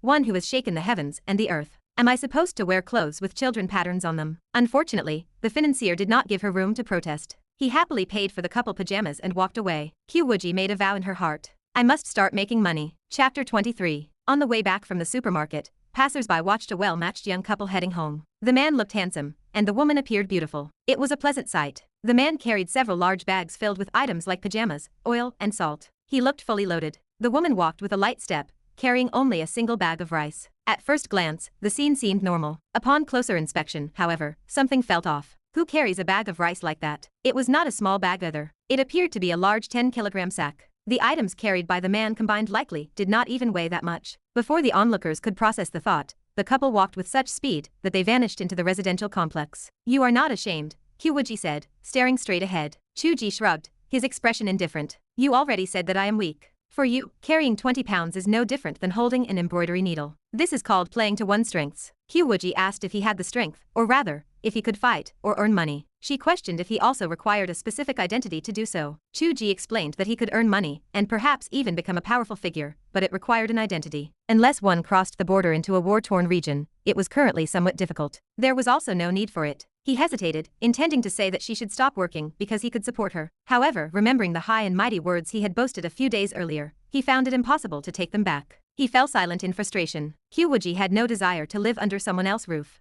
She was already working to break free from the shackles of the creator god destiny. Naturally, she required an equal exchange to remain an independent individual. Cooking counted as labor, which could offset the rent. Teaching him cultivation did not count, as the cultivation method was something he had provided in the first place. She was simply returning it to him. Qiu Wuji held a stubborn, personal boundary regarding such matters. Cooking for someone else still felt like a blow to her dignity. She told herself that she needed to eat as well, and since the other person was the creator god, he was at least qualified. She forced herself to accept the situation. The two carried their heavy bags into the small, rarely used kitchen. Chu Ge noticed the state of the room and slipped away with a dark expression. Qiu Wuji looked at the kitchen, which was so filthy that even a dog would not crawl through it. The salt in the seasoning box had hardened into chunks, a remnant left by some long-forgotten tenant. Chu Ge and his roommate Zhang Kairan kept their respective rooms clean and tidy. The living room and balcony were also decent, suggesting they cleaned from time to time. It was unclear why the kitchen was in such a state. Perhaps it was because neither of them had ever used it. Seeing Chu Ge flee with a reddened face, a fox-like cunning smile appeared in Qiu Wuji's eyes. She flicked her slender fingers, and a flash of white light swept through the kitchen. The entire room became as clean as new. I am a cultivator, she thought. A cleaning spell is merely a minor technique. This creator god is foolishly cute. Outside, Chu Ge called someone to deliver liquefied gas while peeking into the kitchen. The pristine condition of the room made him pause for a moment,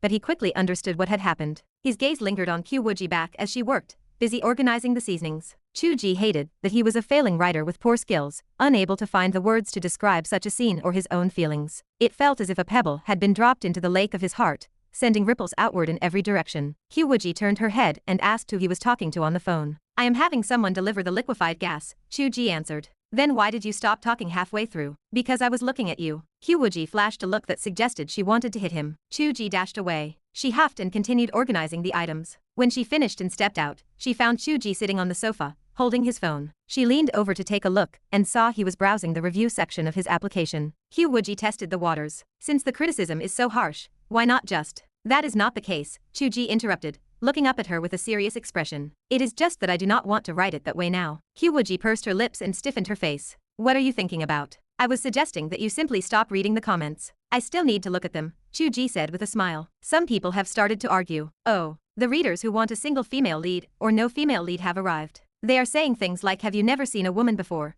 or calling the protagonist a simp for picking up every girl he sees. Qiu Wuji shook her head, feeling speechless. I do not understand your world. You argue over how someone else's book is written. Do they have their fates arranged like I do? Why do they care so much? You also argue over different interpretations of the Tao, Chu Ge said. It is actually quite similar. Everyone has their own thoughts, and it is difficult to unify opinions. Although Qiu Wuji found it hard to accept the comparison between a novel and the Tao, she understood the logic. She felt only one thing, the people of this world were truly idle. Chu Ge stared blankly at the review section and whispered to himself. It is so strange. I am just a small writer, who only recently achieved a minor success. Where did this influence come from? Theoretically, the readers who prefer no female leads should not even know my book exists. Why, after writing a minor point of contention, did so many people suddenly rush here to debate? Qiu Wuji responded immediately. Is someone helping you? That should not be the case, Chu Ge said, checking his internal messages. There was no notification of a recommendation, meaning no traffic was being funneled to him. He checked third-party forums, but there was no related discussion. This was normal. He had only written about a character saving himself from poison, without any romantic developments. Such a trivial matter might earn some scolding in his own review section, but it should not have caused a debate on external forums. It was even stranger. Where did these people hear the news? It is truly strange, Chu Ge said, shaking his head in confusion. Qiu Wuji asked if it was good or bad for him. It is good, Chu Ge said. If the original readers leave and no new ones arrive, the book is dead for sure. But these new readers are here now, even if I do not know how many will stay. He put down his phone and turned to her with a smile. Regardless of whether it is a blessing or a curse, I cannot escape it. I will just keep writing. Qiu Wuji nodded without saying more, though she felt a tiny prick of guilt. She had indeed caused him a great deal of trouble, but there was no way around it. Chu Ge had long since stopped dwelling on the issue. By the way, why are you looking at my reviews? The history books you asked for arrived 2 days ago. That is what you should be reading. Qiu Wuji followed his gaze and saw a stack of books neatly piled in the corner. She walked over, picked one up, and looked at the cover. 5,000 years of history. Your civilization is truly young. It was younger than her age. Chu Ge kept a strange expression on his face for a long time. All right, I know you are an old lady. Qiu Wuji's eyes turned dangerous. Chu Ge continued. That history was just us writers talking nonsense. We blow things out of proportion, claiming things lasted for 10,000 or 100 million years just to show the passage of time. If you really want to be pedantic, it makes little sense that the cultivation world remains exactly the same after tens of thousands of years with no change or development in its civilization. But that is not important. The theme of a cultivation novel is cultivation, not social change. Those who want to see social change have other works to read. There is no need to climb a tree to look for fish. Qiu Wuji fell into deep thought. Chu Ge stood up tall. I need to type. I write, you read. This scene is worth painting. Just as he felt he had said something profound, the doorbell rang. It is the delivery for the liquefied gas. The atmosphere shattered instantly, replaced by the mundane details of daily life. Seeing Chu Ge's awkward expression, Qiu Wuji let out a soft laugh. On the other side of the city, Xianxia closed a thread on a forum for stories without female leads. He muttered, I could only help you this much, brother. Chapter 24. The scenery Chu Ge believed worthy of a painting was unfolding in reality. He sat in his room, focusing on his writing. Qiu Wuji sat in the living room, reading quietly. The rhythmic tapping of the keyboard and the soft rustling of turning pages wove together into a background track for the scene, making the summer afternoon feel incredibly peaceful. Occasionally, Chu Ge rose to leave his room to fetch water from the dispenser in the living room. When his gaze met Qiu Wuji, both would look away calmly, as if speaking another word might shatter the atmosphere. Qiu Wuji watched him boil water and brew tea, and thoughts flickered through her mind. He was the one laboring while she remained idle. Would it be more reasonable for her to help him with the water and tea, allowing him to write in peace? This notion of reasonableness was quickly cast aside. What was this, she wondered? Was she a little servant girl, or a muse gracing him with her presence? She questioned how such an idea, so contrary to her nature, had even surfaced. Had this man secretly patched her character again? Chu Ge had not applied any patches. This was her original design. The great powerhouse, who in the eyes of the world crossed the heavens, became a virtuous and devoted wife when she shed her armor for domestic life. It was easy to see why she was the perfect woman of his imagination. Although the plot in the book was nowhere near revealing this side of her, reality had unexpectedly brought her into this domestic atmosphere ahead of schedule. Sadly, Chu Ge lacked those feelings for her, so the thought vanished as quickly as it had appeared. Qiu Wuji buried herself back into the vast ocean of 5,000 years of history. Chu Ge found his thoughts flowing more smoothly as well. Since the tone for the latter part of the story had been set, he decided to be more decisive. He let Chu Tianji gradually understand the vanity of worldly desires, leading him onto a path of cold, solitary cultivation. It was a true path of no female lead. He abandoned the stock trading plot. It did not fit the character, and he found it awkward. To be honest, the transition to a no-female lead story was not smooth. He was accustomed to writing interactions between men and women, and focusing solely on the protagonist's individual journey felt unnatural. Yet, in practice, it was easier to write, because there were fewer variables to consider. When the protagonist traveled, he did not need to worry about the disappearance of a female lead, the complications of offending enemies, or the complexities of character development. It felt like the vast sea and sky were his to command. Of course, without skillful plotting, it would appear thin and boring. It was a challenge, and not everyone could write it well. Chu Ge had never properly tried this style before, but as he persisted, he grew accustomed to it. It did not seem so bad after all. After all, he was familiar with the type of stories Xianxia wrote. With his own writing ability, he could emulate Xianxia, and it seemed to work. Chu Ge looked at his writing, which grew increasingly similar to the style of Xianxia, and wondered if he could actually spark a hit. Would that in some way be a vindication for Xianxia? He finished the new chapter, saved it, and published it. The comment section was quieter than before. Those who were disappointed had abandoned the book, and there were not many new readers yet, making it feel sparse. He refreshed the backend. The subscription numbers for the new chapter had dropped, but they were much better than Chu Ge had anticipated. He expected half of his readers to leave, but only about 1/10 were gone. Perhaps some were waiting to see what happened next, and others simply read for the story, regardless of the genre or the presence of a female lead. Realizing this, he understood that a 10% drop was usually an unbearable weight under normal circumstances, yet his low expectations made it seem like a decent result. Chu Ge remained calm and left his room to check on Qiu Wuji. She was no longer on the sofa. Sounds of stir-frying and the aroma of food wafted from the kitchen. Chu Ge poked his head in, momentarily stunned. Qiu Wuji stood there reading her book, while the frying pan on the stove cooked by itself. Beside it, a cutting board held a kitchen knife that sliced vegetables automatically. When the vegetables were cooked, Qiu Wuji snapped her fingers. The food flew from the pan onto a plate, arranged perfectly. She continued reading without looking up. How about it? Have you never seen immortal arts used for cooking? I have seen everything, but I have never seen this, Chu Ge replied with a wry smile. Why not just magically make it cooked? It loses the feel, Qiu Wuji said. This work is better done with precision. I have to eat it too. Chu Ge was speechless. The meal was simple, consisting only of ribs with cabbage and scrambled eggs. Chu Ge did not know what dishes Qiu Wuji could cook, and she did not know much about modern food, so she had bought whatever she found in the supermarket. When the food reached the table, Chu Ge nearly swallowed his tongue. It was delicious. Was this cabbage even the same cabbage he had imagined? What was the experience of using immortal techniques to control fire and ingredients to create mortal food? The experience was that the food from the restaurants outside suddenly tasted like pig slop. Qiu Wuji ate with a smile. If I became a head chef, I could earn money, right? Right, Chu Ge agreed. He felt that if Qiu Wuji possessed an identity, she could earn a fortune doing anything. The existence of a cultivator was a bug in the system. He sighed. I have asked many people. It seems very difficult for you to establish an identity. Qiu Wuji appeared to have anticipated this. Of course, if a stranger suddenly appeared in my sect and claimed to be a disciple,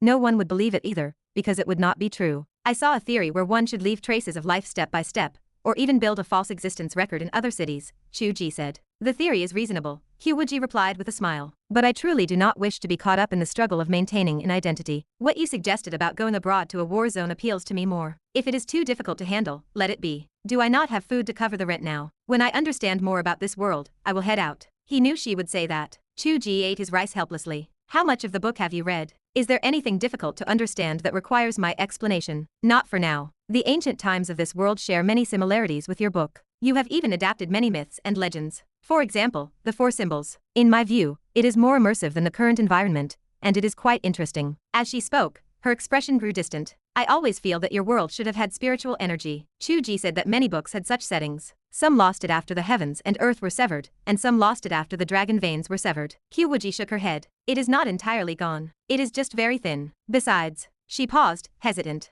I do not know if it is an illusion, but I feel the spiritual energy I sensed during this visit is a fraction more concentrated than the last time. This amount is too thin for me to confirm. Chu Ge looked up, his eyes growing serious. Could this be called the return of spiritual energy? Could this be the reason she managed to escape from the book? If so, then when it came to the unique circumstances of this world, perhaps he was not the only one. Chapter 25. Considering the recent events, Chu Ge realized he had a new responsibility. He could no longer spend his entire life huddled in his room writing. He needed to step outside. There were gatherings he had previously planned to decline, including networking events for writers, local writing circles, and alumni reunions. He would likely need to attend them all. Someone like Lin Wuang, given his profession, was exactly the kind of person he should cultivate a relationship with. He might accidentally uncover some surreal information. He was not necessarily interested in whether others possessed special abilities. He simply knew that exploring the clues behind Qiu Wuji's arrival required him to go out and look. Sitting in front of his computer would never provide those answers. The more Chu Ge thought about it, the more annoyed he became. He truly disliked social interaction. In the past, he had declined almost every invitation. Was his life truly changing this drastically, beyond just his work falling into chaos?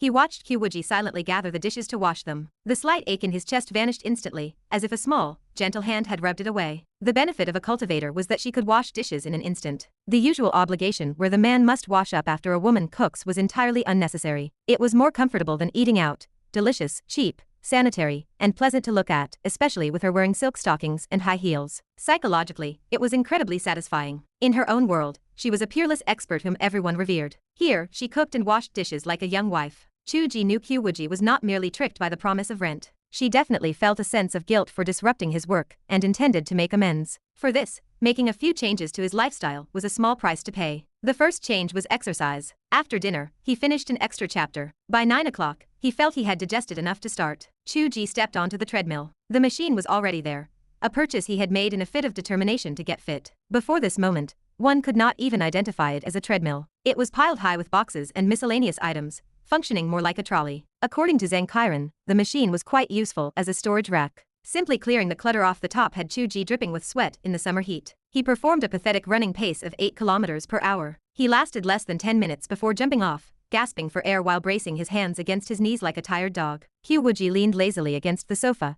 reading her book. She cast a side glance at him, her gaze containing a sigh of mysterious intent. Chu Ge wanted to disappear into the floorboards. Your running artifact is quite innovative, Qiu Wuji remarked, slowly shifting her gaze back to her book. It just lacks certain limitations. Should I add an isolation shield so you cannot get out until you have run for a specific duration? I feel the effect would be better. Do you think I am some reality television star? Chu Ge gasped, taking a moment to recover. He regained his confidence. This is just the result of not exercising for too long. If I persist, I will last longer and longer. During my college days, I could at least run a marathon. Persistence, Qiu Wuji muttered with a curl of her lip. Seeing how you treated this machine as a storage cart tells me exactly what your persistence is worth. It makes sense now. You write about protagonists who are immensely resilient, because it is something you cannot achieve yourself, so you project it into your stories. Just like the women you cannot attain in real life. While she thought this, she noticed Chu Ge lower himself to the floor, resting his hands beneath his chest. Qiu Wuji shifted several feet away, her gaze guarded. What is this lewd posture? This is called a push-up. What would an old lady know about this? Chu Ge retorted, beginning to exert himself. No matter how she looked at it,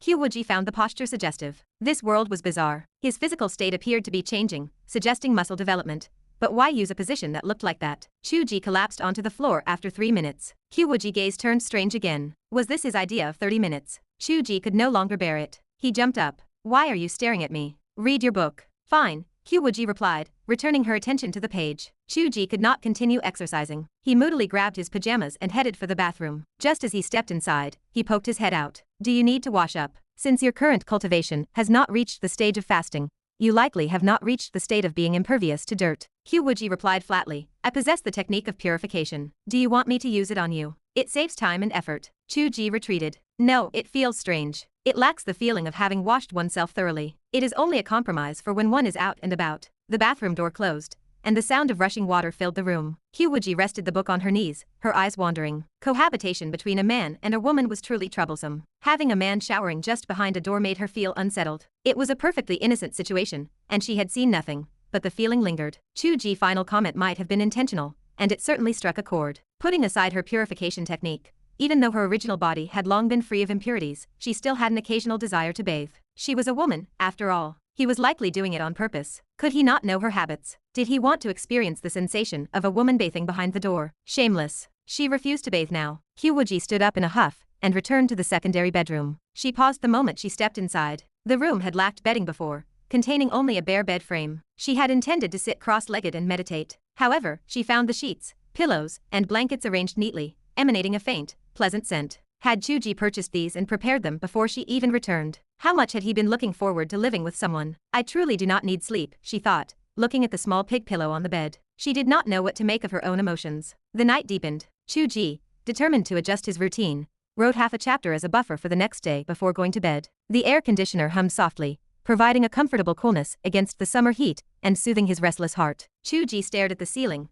wondering if Qiu Wuji knew how to operate the air conditioner. It did not matter if she did not, as she was impervious to heat and cold. She had been wearing her thick ceremonial robes on the street earlier, after all. He waited for a long time, but there was no sound from the next room. Exhausted from his exercise, Chu Ge did not stay awake for long. He drifted into a hazy sleep. The moment he fell asleep, Qiu Wuji seemed to sense it. Like a thief, she slipped out of her room, clutching the pajamas she had bought that day, and dashed into the bathroom. The lecherous man wanted to fantasize about me bathing behind the door. Did he think I could not hear him sleeping? Humph. She analyzed the bathroom fixtures. They were not difficult to understand. Qiu Wuji carefully removed her clothes, revealing skin as white as lard. Bathing was comfortable, though the space was small and lacked a tub. It turned out that for mortals and fairies alike, bathing took an excruciating amount of time. Chu Ge slept soundly for nearly an hour. Not used to such an early bedtime, he was jolted awake by the need to use the restroom. He rubbed his eyes and stumbled toward the door. As he stepped out of his bedroom, he encountered Qiu Wuji slipping out of the bathroom just like a thief. The two met in the middle of the living room, frozen in surprise. Chu Ge stared blankly at Qiu Wuji, fresh from her bath. Her hair was damp,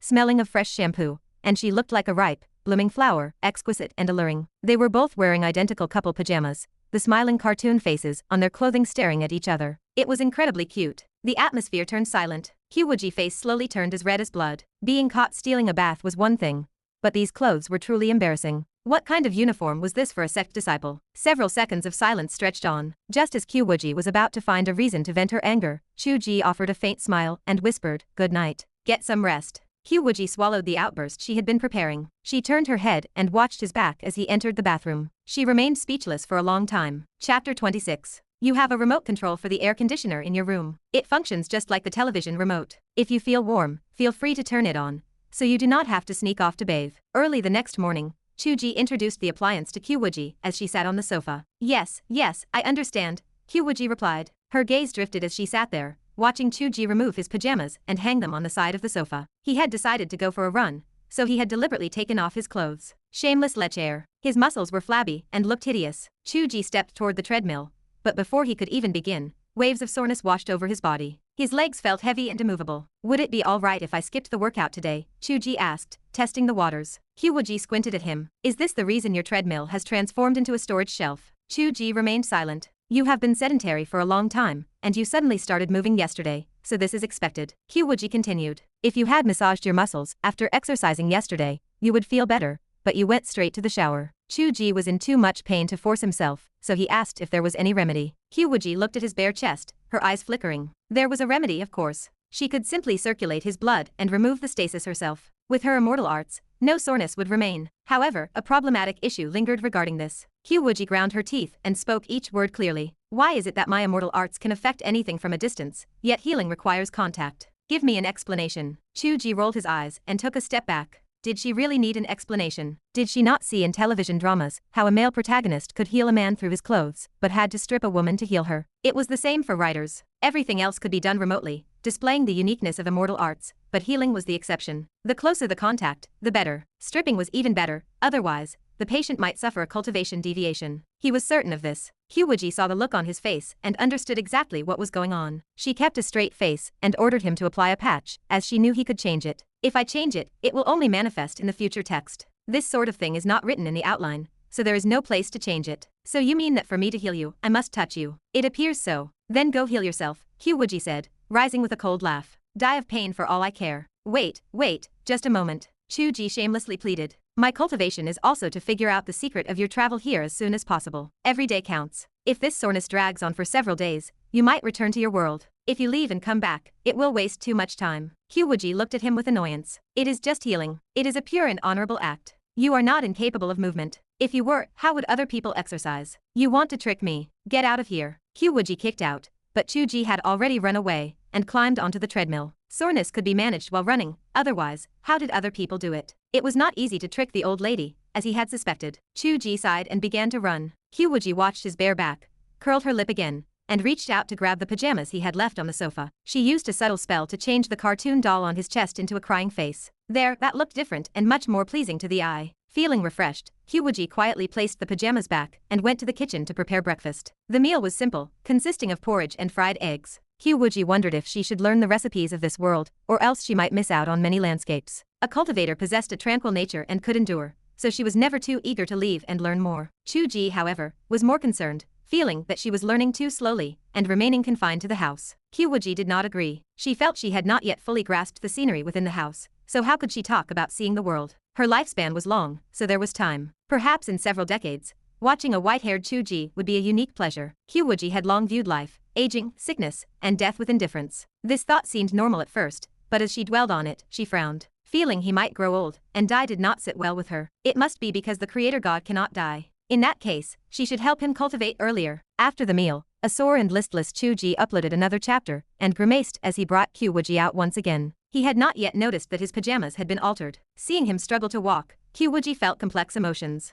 You could rest at home and write. Nothing else is urgent. I feel it is very urgent. You are learning about the world too slowly. How much have you read? I have reached a person who is very much like you. Who? Tang Xianzong, Li Longji. Chu Ge stared at her, confused. How did she make that connection? In what way was he like the emperor? Did she mean that in his youth, he was brilliant and talented? Yes, she had a good eye. Qiu Wuji turned her head. Is a mobile phone the treasure you use for long-distance communication? You used it to call for the gas delivery. Yes. This item is not just for long-distance communication. It contains too much. Modern people cannot live without it. You can study it slowly once you have it. Is it expensive? They give them away for free when you pay for a plan. That will be enough. What is a second-hand notebook? It is a second-hand computer. A laptop is more convenient. If you like my type of desktop, that is fine too. It is second-hand because it is cheap. I cannot afford a good one right now. We will see when we get there. My computer is a work tool and I cannot let you use it. Otherwise, I would have had you surfing the internet long ago. The speed of information is much faster than binge-watching dramas. If you also want to write and earn money, that is the prerequisite. Qiu Wuji hesitated. It sounds like everything costs a lot of money. With the way you are spending,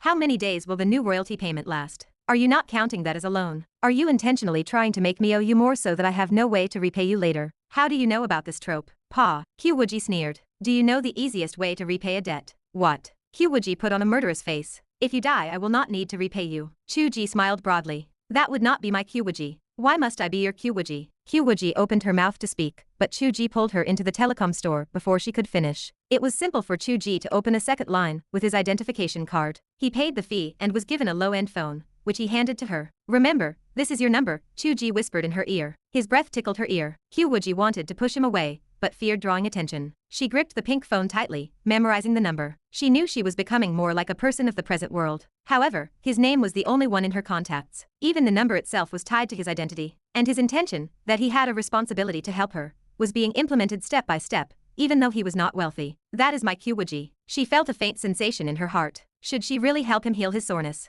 Looking at him wincing with every step, he did indeed look uncomfortable. She suddenly wanted to return. This feeling was not entirely pleasant. However, her soul stayed for a significantly longer time than before. By the time she returned home, after picking up a second-hand laptop with Chu Ge, she felt no indication that she needed to go back. Should she return voluntarily? There did not seem to be any need. She would just make more delicious food for him. This is called WeChat. I can transfer money to you this way, Chu Ge said while setting up her software and transferring several hundred yuan. If you go to the market, use this to scan the code. You have seen me do it many times, so you should understand. Yes. By the way, you need a WeChat ID. Chu Ge peeked at her screen. Does Sect Leader Qi have any ideas for a majestic nickname? Qiu Wuji did want a nickname, not to be majestic, but to deliberately distinguish herself from being his Qiu Wuji. But she thought for a long time, and could not come up with anything. Following his method of input, she searched slowly, and the idea eventually became, Water Follows the Heavens, Qiu Wuji. Chapter 27. Qiu Wuji wondered if even her own poetic title was a matter of predestination. If Chu Ge possessed original craftsmanship, water represented her, and the sky likely referred to Chu Tianji, leading to the phrase water follows the heavens. Yet, from another perspective, was the sky not Chu Ge himself? He was the sky of that world. Thus, water follows the heavens. She found her mind blank when she tried to come up with a different nickname, and subconsciously, this line remained. She glanced at Chu Ge. He smiled like a blooming flower. She did not know if he had thought of deeper meanings, likely not. He was purely happy that she continued to use the gift he had given her. Forget it. She was Qiu Wuji. What did it matter if she changed it or not? She said nothing, put away her phone, and whispered that they should go buy groceries. Seeing that she seemed distracted, Chu Ge asked why. It is nothing. I was thinking if I should go buy a cookbook. Oh, there is no need to buy that. With phones and computers, you can look up how to make any dish. There are many cooking live streams and videos to learn directly. What is that? Chu Ge laughed. These two things are the most important magical treasures in this world. Once you master them, you will be a modern person. After returning, Qiu Wuji took the newly bought groceries into the kitchen. Chu Ge continued to write. He felt he had entered a strange state while writing. Previously, he would rush to refresh his chapter comments and check the chat groups every time he posted. Now he wrote, hit publish, and moved on without a second thought. It was not just because he wanted to avoid the annoyance of online arguments, but also because his focus was no longer there. The most important soul of the book was already alive and vibrant by his side. The scent of stir-frying drifted from the kitchen. The image of Qiu Wuji reading while cooking with immortal arts seemed to float in his heart. It was so real. Was it still important how this book turned out? Its greatest value seemed to be in constructing the world to make her existence more solid. If the meaning of the work ended there, what did it matter if others praised or scolded it? If it failed, he would just go get a job. He would not starve. This relaxed attitude made his writing increasingly easy and fluid. Yesterday, he had added extra chapters and still had half a chapter left for a buffer. He had spent so much time exercising and shopping this morning, yet he still felt he could manage one chapter before lunch. If there were no interruptions, he might reach 10,000 words today. It would be a new record. The plot following Qiu Wuji revolved mainly around collecting materials for the Four Symbols formation and other items that aided in transcending tribulations. This was the main arc related to her. During the collection process, various plots would unfold. Some would be related to Chu Tianji, while others would not, as Chu Tianji operated at a lower level and could not get involved in high-end battles. If he had followed his original writing style, the plot concerning Chu Tianji would be rich with detail, while Qiu Wuji's own story would be lightly touched upon as things she did outside the main. Now, Chu Ge subconsciously prioritized her individual scenes, making it feel like a dual protagonist story. To keep this from feeling too jarring, Chu Ge pondered writing more independent scenes for others, which began to resemble a large ensemble cast. It was difficult to master, and the requirements were beginning to exceed his abilities, but he did not care. He would simply write. He published the new chapter, and was about to head to the kitchen to chat with Qiu Wuji, when a series of pings echoed from his computer. His communication software signaled a message. He looked closely. It was his editor. Chu Ge's heart skipped a beat. Had he encountered the same fate as Zhang Kairan? What are your instructions, editor? Your word count is sufficient. I have applied for a big banner promotion for you, and the editor-in-chief approved it. Save up more chapters these days and write a thank you note. Thank you so much. Chu Ge was both pleasantly surprised and puzzled. He was surprised because he had written several books and never once received a big banner promotion. Although the traffic status of such promotions had been surpassed by splash screens, the historical significance and honor of being the greatest recommendation remained. It was an affirmation of the work, something that even the top writers used to write thank you notes for. Why was he receiving such good fortune when his read counts had been dropping lately? He was puzzled because standard practice for promotions was to be notified via internal messages. Almost every editor displayed a signature saying do not ask about promotions. Why had this one actively approached him? It made no sense. The editor followed up with another sentence. You have been writing well lately. The editorial team thinks highly of you. Keep it up. Chu Ge stared at the screen. That the editorial team was tracking the new chapters of a book that had only recently achieved minor success was already an exaggeration. Moreover, he had been writing quite wildly lately. How could they think highly of it? Chu Ge, an old veteran of failing books, did not dare to question the notoriously aloof editor. He thanked them again and closed the chat box, his head filled with confusion. Another private chat icon blinked. Chu Ge recognized the flamboyant avatar of Zhang Qiren instantly. His mood calmed slightly. He clicked to open the chat and asked with a smile how work was going. Busy as a bee. Writing feels so much more comfortable. Even if I am poor, at least I am free and not managed by anyone. Chu Ge replied that it was about the same. We have editors too. The form of management is just different. In the end, you have to rely on someone appreciation. True, I have not spoken to an editor more than a few times as a failing writer. The only time I do, I get taken down. Zhang Qiren chuckled and changed the subject. You are quite strange lately, Chu Ge. I have not seen you trolling in the writer groups for days. I do not see you replying to chapter comments either. You are like a heartless update robot. Chu Ge replied vaguely that he had not seen him active either. I am busy. I am busy too. Busy dating, right? Zhang Qiren sent a funny emoticon and finally revealed his purpose. I saw you shopping with a beautiful woman. Chu Ge hissed. My shopping was during normal working hours. Are you slacking off? What is your position now? Is your company nearby? Chu Ge was clearly changing the subject. Zhang Qiren did not press the issue. He only said he would meet his brother another day to see her. I am asking about your work. I am a security guard of sorts. Not too far, not too close. I was chasing a thief with someone this morning and ended up nearby. The commercial district is crowded and I could not find them. I just happened to see you. You should be careful, Chu Ge. The security in our residential complex is non-existent. You do not even need to swipe a card to get in or out. Beware of thieves. Chu Ge was stunned. A man of your stature can actually catch thieves. Zhang Qiren sent an emoticon with hands on his hips. The thief fears your uniform, not how much muscle you have. Chu Ge pointed out that he had probably failed to catch them anyway. Zhang Qiren grumbled and logged off. Chu Ge scratched his head. He felt something was off. He had dodged the question about Qiu Wuji,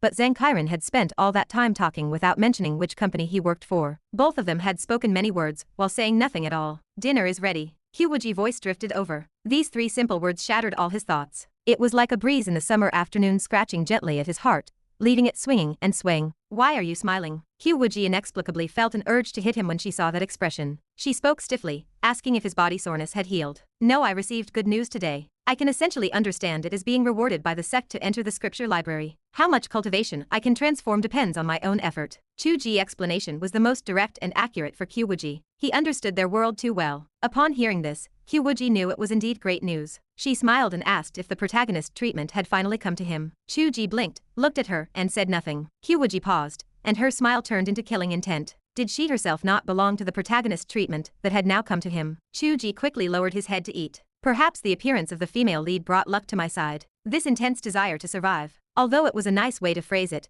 Qiu Wuji still felt an increasing urge to hit him. It felt different from when she had first arrived and beaten him. She just wanted to hit him. Neither of them spoke for the rest of the meal. Qiu Wuji finished eating, collected the dishes with a straight face, and turned to enter her room. I am borrowing the solar energy at noon to cultivate. Do not disturb me unless necessary. Chu Ge wanted to say he had more solar energy, pure yang, but he knew he would be beaten to death if he said it. He obediently returned to his room, intending to take a nap. With such a vibrant beauty by his side, he wondered when he could take the next step. Outside in the summer afternoon, the sun was scorching, and the air was dry and quiet. Occasionally, the chirping of cicadas rang out, disturbing the heart, and making one feel that something was about to sprout. As Chu Ge drifted into a hazy sleep, he wondered if it was summer or spring. Just as the world fell into total silence, a silhouette gradually appeared on the bedroom door. The shadow became more and more solid until it actually walked directly out of the door. Wall walking technique. Chapter 28. A thin, black-clad man appeared inside the door, holding a dagger. He moved silently toward the bedroom, his eyes darting everywhere, vigilant and cruel. The apartment layout revealed the secondary bedroom first. The door stood open. He glanced inside, his gaze locking onto the room. A beautiful woman in cute pajamas sat cross-legged on the bed, her eyes closed. The man drooled. She was beautiful. Joy surged through him. This was not the person he had come to find. He might have the wrong apartment number, but this prize was worth as much. He had struck gold. He crept inside, moving closer. His eyes reddened with excitement. At that moment, the beauty on the bed opened her eyes. Light flashed like lightning in a dark room. The man fell into his worst nightmare. He could not move, cry out, or breathe, as if he had fallen into a ghostly prison. Footsteps sounded from behind. A broom struck his head hard. The man raised his hands to protect his head, but his muscles would not obey. He collapsed to the floor, his face twisted in terror. Was this a binding spell? The beauty looked behind the man. The icy killing intent on her face transformed into a smile. Chu Ge swung the broom, striking the fallen man repeatedly. He asked nervously, "Are you okay?" Qiu Wuji wanted to laugh. Who are you asking? Chu Ge stopped his attack. He realized that the one who should be concerned for their safety in front of Qiu Wuji was the thief. No matter how much her cultivation had been diminished, she was still a cultivator, and the spirit of a top-tier powerhouse. Why was he so nervous? Qiu Wuji's smile deepened. He walked right through the door. His breath was quiet. How did you sense him entering? Well, I was not asleep. I felt that something was wrong the moment I heard movement. In truth, he had been monitoring the activity in the neighboring apartment. Qiu Wuji thought this to herself but kept it quiet. He was a weak, struggling rider, suffering from sore muscles. Yet he had rushed in with a broom the moment he perceived danger. This feeling was strange. She said slowly, you should be careful. You are weak, and he has a dagger. You are reckless to chase a thief like this without knowing if you will survive. Chu Ge's face turned red. He shouted, this is a man's business. Qiu Wuji scanned him up and down. Finally, she lowered her head to look at the thief on the ground. Chu Ge glared at the thief with a foul expression. The man wept, his face wet with tears. Had they finally remembered he was still on the floor? What was wrong with this couple? This was not how a captured thief should be treated. He had imagined hundreds of ways to die, but not this. Qiu Wuji asked Chu Ge, how do you handle thieves here? Can you kill them yourselves, or must you send them to the authorities? The man stared at them in confusion. Chu Ge said quickly, send them to the authorities. You cannot kill him. Qiu Wuji asked, if he becomes an idiot, is that a problem? Chu Ge asked, what? Qiu Wuji said naturally, I want to search his soul. Chu Ge replied, please, do not do that. We cannot explain it if he becomes an idiot. It will only bring us trouble. Just ask him what you need to know. What if he refuses to talk? Qiu Wuji said seriously, I can try. He is so weak that I might be able to search his mind without damaging his soul. Of course, there is a probability of failure. I cannot guarantee it. Before she could finish, the man shrieked, his soul terrified. Big boss, what do you want to ask? I will talk. I will say it myself. He did not dare to gamble on whether this terrifying woman, who could bind people with a glare, was bluffing. If she really performed a soul search like those in his novels and turned him into an idiot, it would be better to go to jail. Qiu Wuji looked into his eyes. The smile she had worn while talking to Chu Ge vanished, replaced by an icy coldness. Where did you get your wall-walking technique? The man remained silent. She cared about that. She should have asked why he came to their house. Seeing him hesitate, murderous intent flared in Qiu Wuji's eyes. Her jade-like finger moved toward his forehead. The man did not doubt that this woman would kill him. Cold sweat broke out on his body as he yelled, this is an innate ability I awakened myself. Many people have them. Qiu Wuji held her finger in front of his forehead. She looked up and met Chu Ge's gaze. Many people have them. Was this truly the awakening of supernatural abilities? Was it the recovery of spiritual energy? Chu Ge asked, how many people? I have lived for nearly 30 years. How do I not know about this? The man smiled fawningly, of course, the total number is very, very small. Ordinary people do not know. When someone first awakens an ability, like you, it is normal not to find your peers at first. But because we are special, we eventually associate with each other, and then we have our own circles. Chu Ge met Qiu Wuji's gaze again. He asked the question he should have started with. If you have the ability to walk through walls, you use it to be a thief. Your circle is quite high-end. A thief. The man hesitated and did not answer. Light flickered on Qiu Wuji's fingertips. Do not search my soul. I will talk. The man screamed. I am here to search for an enemy. I only know she is in this area, but I do not know the unit. So I have been searching apartment by apartment. Chu Ge stared at him for a long time and said, this man is lying. Beat him. Qiu Wuji did not know why he determined the man was lying, but since Chu Ge said so, she subconsciously manifested a phantom palm in the void and struck the man. The man lost a tooth. His face was bruised and swollen as he screamed, I am innocent. Every word I said is true. You still want to fool me. Chu Ge sneered. Who searches apartment by apartment in the middle of the day? Should it not be in the middle of the night? Not everyone has the habit of taking a nap. You knew the target was either not home or asleep, which is why you chose such an unreasonable time. Your target was clearly specific. It could not be a random search. The man's face changed. Qiu Wuji was also slightly startled. She restrained herself from praising Chu Ge and struck him again with the phantom palm. You are at death's door, and you still want to lie. Chu Ge stood to the side, watching the man scream as blood covered his face. His own cheek twitched. This female dragon was too violent. It was pure luck that he had not been beaten to death. It must be because he was so handsome that she could not bear to hit him. I will talk. I will talk. The man cried, wailing. I am here to deal with Moon Shadow. I followed her. The elevator stopped on this floor, but I did not dare to follow too closely. Chu Ge recalled the girl across the hall. She was active at night, smelled of alcohol, and had a scar on her forehead. Is it her? What does she do? Underground boxing. She won too many matches and broke the rules. Someone suspects she might accept assassination jobs. There are cases related to her. Chu Ge twitched his mouth. The story defied all logic. In this day and age, there are real underground boxing and assassins. She was a beautiful girl who lived across the hall. It was a good thing that he and Zhang Kairan had only fantasized about going to some club to see her. If she had known, he would have been beaten into a pulp. Since the female lead from his book had appeared, nothing seemed strange anymore. Chu Ge asked, if there are real assassins, why have I never heard of anyone being killed? Halfway through the sentence, he stopped. There were countless missing person cases every day. The police would not publish everything. How would ordinary citizens know? Like the underground boxing, he had only seen it in novels. He looked up and met Qiu Wuji's gaze for the third time. She seemed to know what he was thinking. She said softly, "Do you want to see their circle?" Chu Ge hesitated for a moment and shook his head. "We do not know their strength. It is better not to get involved. It is best to pretend we do not know. Can you wash away this man's memory? I will hand him over to the police." Qiu Wuji looked at him and said nothing. According to her mind, she was not afraid of getting involved. She should get involved to enter the extraordinary atmosphere of this world as quickly as possible. And it was no problem to handle this secret circle. It was much more meaningful than cooking and cleaning at home. But it was clear that Chu Ge did not want to break the current life abruptly. Before, she was not anxious, but Chu Ge wanted to be faster. Now, Chu Ge wanted to avoid it, and she wanted to be faster. Because they had different ideas about different events. The two looked at each other for a long time. Qiu Wuji smiled slightly. "Okay, I will listen to you. It is no problem to wipe out his short-term memory. Let us wipe it until he entered the door. He will not even know what happened when he wakes up." Chu Ge breathed a sigh of relief. He took out his phone and thought about whether to call the police or call Lin Wing directly. Qiu Wuji slapped the man again. "Hand over all your money and valuables. I have been trapped here with these mundane things for so long, restraining myself from going out to rob, and here is someone coming to deliver them." The man stared blankly. Chu Ge remained silent. Chapter 29. Qiu Wuji's sudden act of robbery brought Chu Ge's plans to call the police to a halt. Few people carried cash in this era, perhaps because people of the thief's ilk found it inconvenient to leave traces during their transactions. He actually had cash on him. It was 10,000 in crisp, new bills, stuffed into his pants pocket. It looked just like a commission he had recently received. He also had a gold chain and a Rolex watch. Qiu Wuji realized there was another mode of payment in this era,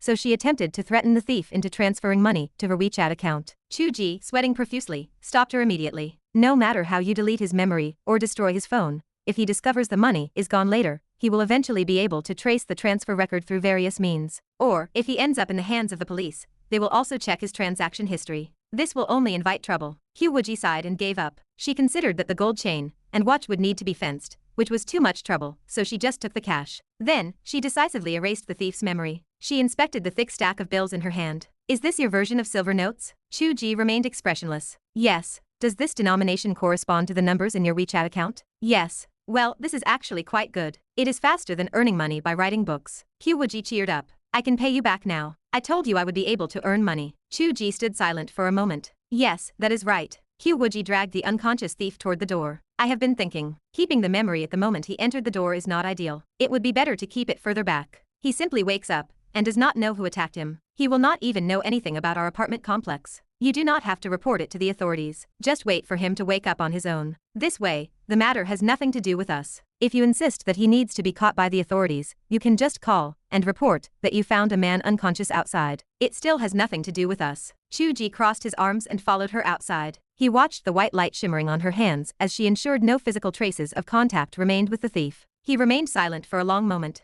"Why were you so practiced at doing things like this?" "Ah, it was my fault as a father for not writing you well. But there was no helping it. Cultivation novels were filled with cruel struggles these days. Without such skills, one could not survive." The road was deserted at midday. Qiu Wuji used an invisibility spell, swaggering along as she dumped the thief into a roadside green belt 2 streets away. Chu Ge followed from a distance. He decided there was no need for him to call the police. Although this place was far from the city center, it was not the wilderness. There was a commercial district nearby, and there were plenty of people. A man lying in the green belt was very conspicuous. Within a few minutes, passers-by would discover him, and someone would naturally call the police. If a thief like this had not accidentally stumbled into Qiu Wuji's lair, but had instead broken into an ordinary person's room, that person would have suffered. Scum like this could not be left to fend for themselves. They had to be handed over to the police. He stood far away and observed for a while. As expected, someone soon discovered the man. They ran to find the security guard at the entrance of a nearby residential complex. The guard inspected the scene and quickly called the police. Chu Ge exhaled softly. Qiu Wuji stood beside him. She watched his expression of relief and asked, "What is wrong?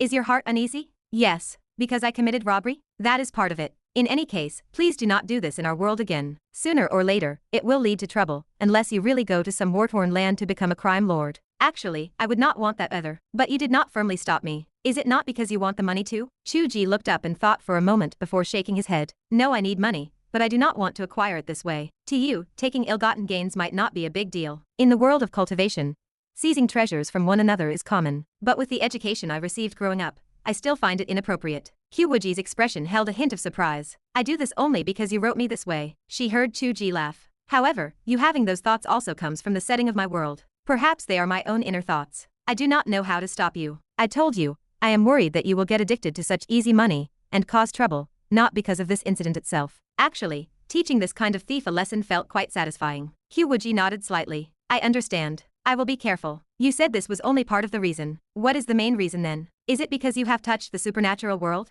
Yes. Chu Ge looked at the distant sky. He spoke in a low voice. Perhaps everyone has a supernatural world, or a martial arts hero dream deep in their hearts. They fantasize about leaving this ordinary life behind and wandering the world, all-powerful. But when such things truly appear, I do not know how many people are like Lord Ye, who professed to love dragons only to be terrified when a real one appeared. In any case, I am a bit like that. The feeling that my peaceful, stable life is about to be disrupted naturally causes some unease. He paused and offered a self-deprecating smile. I am just an ordinary person who has lived an ordinary life for 20 years. Qiu Wuji tilted her head and studied him for a long time. She said, but you have desires deep inside, which is why you are conflicted. Yes. It would be a lie to say I do not have a sense of eager anticipation. But that is the conflict. Qiu Wuji chuckled. A man who can create a world, a man who can create a living being who runs to his home to cook for him, says he is just an ordinary person. If the father god of Qiu Wuji is only an ordinary person, then are the teeming masses not mere swine and dogs? Chu Ge stared at her. I do not even know how you ran out. It is not like I have the ability. So what? When others awaken innate supernatural abilities,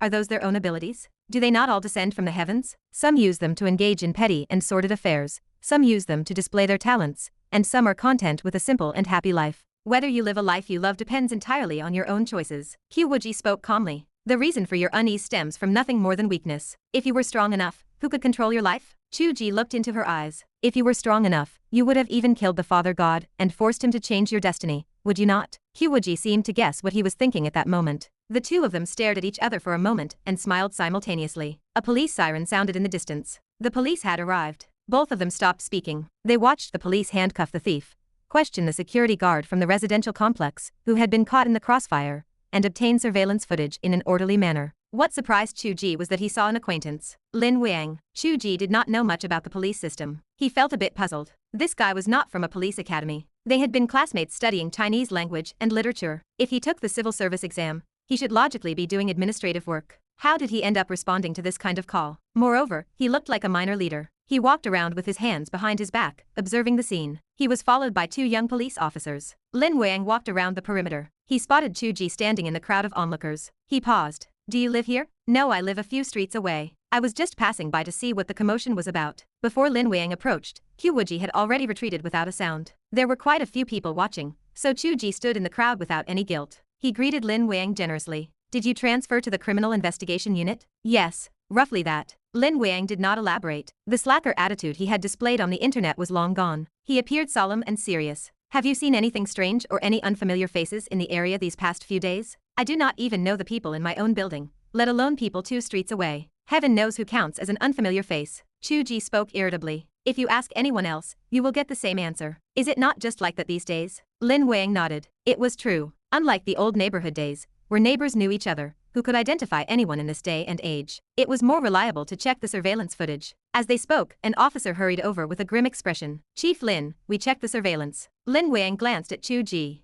We will chat when I have time. I have serious business now. Chu Ge waved his hand. Sure, to think you are already a chief. I will wait for you to treat me to dinner next time. Lin Wang smiled and left with the officer. It was not that he was putting on airs. Naturally, an outsider could not listen in on a police investigation, whether it concerned supernatural events or ordinary matters. This was discipline. He hoped Chu Ge would not think he was acting superior. After having been in society for a long time, he realized that classmate friendships were still worth cherishing. At the very least, they were much purer. The officer nearby was reporting in a low voice. The man just suddenly appeared in the green belt. There was not a ghost of a shadow before or after. He just appeared suddenly. I know. Lin Wang exhaled softly. Let us wrap this up. We have been secretly tracking the wall walker for so long without any clues. I did not expect to catch him here by accident. Following this lead, I think the materials for President Gu should be ready to be submitted. And the person who dumped him here? We will discuss that after we interrogate him back at the station. It would be best if it is dogs biting dogs. Even if there are other unknown supernatural beings, this operation looks like they are doing the police a favor. According to the spirit of the directives, if people want to live their own lives well,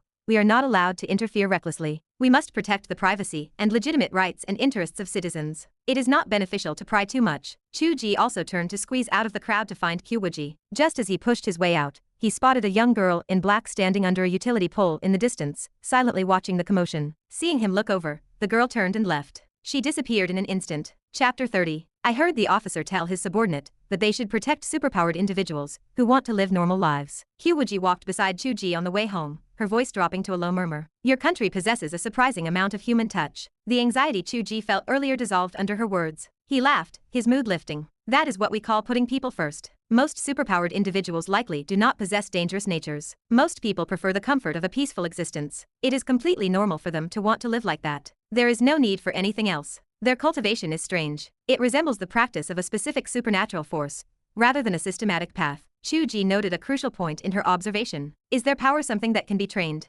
Yes, the signs of refinement are clearly visible. A single ability can manifest with vast differences in strength. Piercing a wooden door versus piercing a wall is entirely different. Piercing steel of varying thickness is another matter. Once such abilities reach a certain level, they undergo a qualitative change. Perhaps they can ignore defense, or harmonize with the 5 elements. These are directions I look forward to seeing. Chu Ge fell into thought. It seems this awakening of spiritual energy has been happening for quite some time, and a system has begun to form. Qiu Wuji turned her head to look at him, a sudden smile playing on her lips. Have you considered that you might have awakened your own power inadvertently, without knowing it? Chu Ge paused, unable to process the situation. Could it be the ability to manifest imagination into reality? Qiu Wuji shook her head. I cannot know for sure. If such an ability truly exists, it would be the power of a god. It exceeds my understanding, and I dare not guess. Once you begin your own cultivation, and learn to feel and control your power, perhaps then you will know for certain. Chu Ge let out a heavy sigh. That seems like it will take a long time. I have not even reached the starting point. I do not meet the requirements of my physical constitution yet,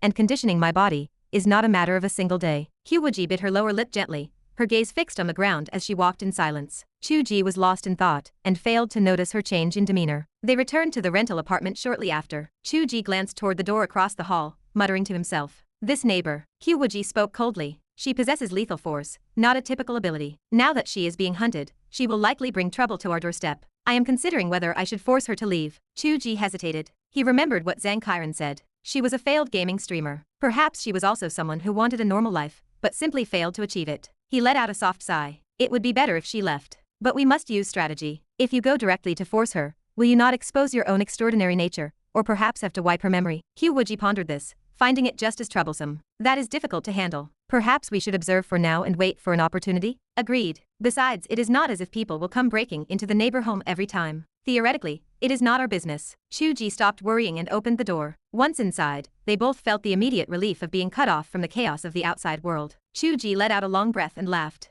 This is home. Qiu Wuji smiled slightly. There is still time. I will go right, then exercise. Wait. Qiu Wuji asked. First, teach me how to check recipes or find live streams about food. Oh, first I will teach you how to use a search engine. In the future, if you come across a term you do not understand, you can just search it. For example, Chu Ge crowded in beside her, opened the laptop, and typed Qiu Wuji. The first page displayed several poems related to the name, including the full line Water Follows the Heavens, Qiu Wuji. Qiu Wuji beautiful eyes shone with brilliance. This was a top-tier magical treasure. Even the world of cultivation possessed nothing like this. You should have told me earlier. I thought your computer was just for writing books. If I had known this existed sooner, I would have saved myself so much guesswork. Chu Ge then demonstrated a few more searches, like how to make egg fried rice. Instantly, a massive list of results appeared, along with video tutorials. A truly divine object. Qiu Wuji was overjoyed. Chu Ge warned her, do not believe everything you see here. This is not authoritative. These are just information results from different people. Only treat them as a reference. I possess the ability to discern the truth. Chu Ge spent the rest of the time teaching her how to use a video site. They sat close together, close enough to smell each other's scent. Neither seemed to react to the proximity. This degree of closeness had become the norm. They had both forgotten that she had returned the money from the robbery,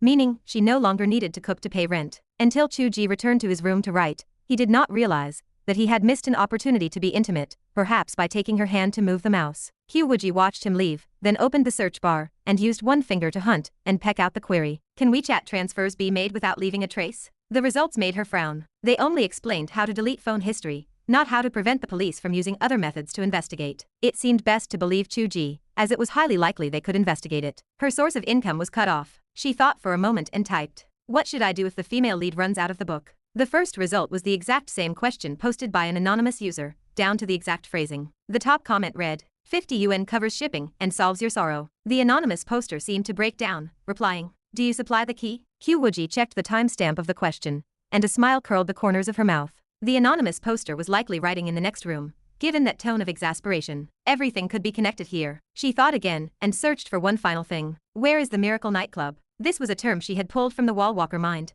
a detail even Chu Ge did not know she had extracted. The online map displayed the local address, and Qiu Wuji noted it in silence. Chu Ge did not want to get involved in these matters, so she would not go directly. She could wait for the right moment and conduct some subtle surveillance. This computer was truly interesting, like a kaleidoscope, with all the worlds contained within. She scrolled down the page, her interest growing, until her eyes glazed over. Because the search keyword included nightclub, the page displayed some strange things: concubines, training, and other terms from the demonic sections. Truly a demonic realm. Qiu Wuji clicked on one out of curiosity. The screen flashed a massive security alert, which frightened her into closing the entire browser. She worried the computer might catch fire. She decided to go back to cooking videos instead. She opened a video site and started watching, only to find herself staring blankly once more. Why was everyone in these videos wearing nothing but lingerie? Are you teaching me how to cook or not? Qiu Wuji stared at the video, her thoughts drifting to unknown places. Perhaps for someone like him, who lived in this environment, these things were normal. Evening arrived. Chu Ge had written another chapter and a half before emerging to stretch his muscles. He intended to go for another run. He had run that morning, and realistically,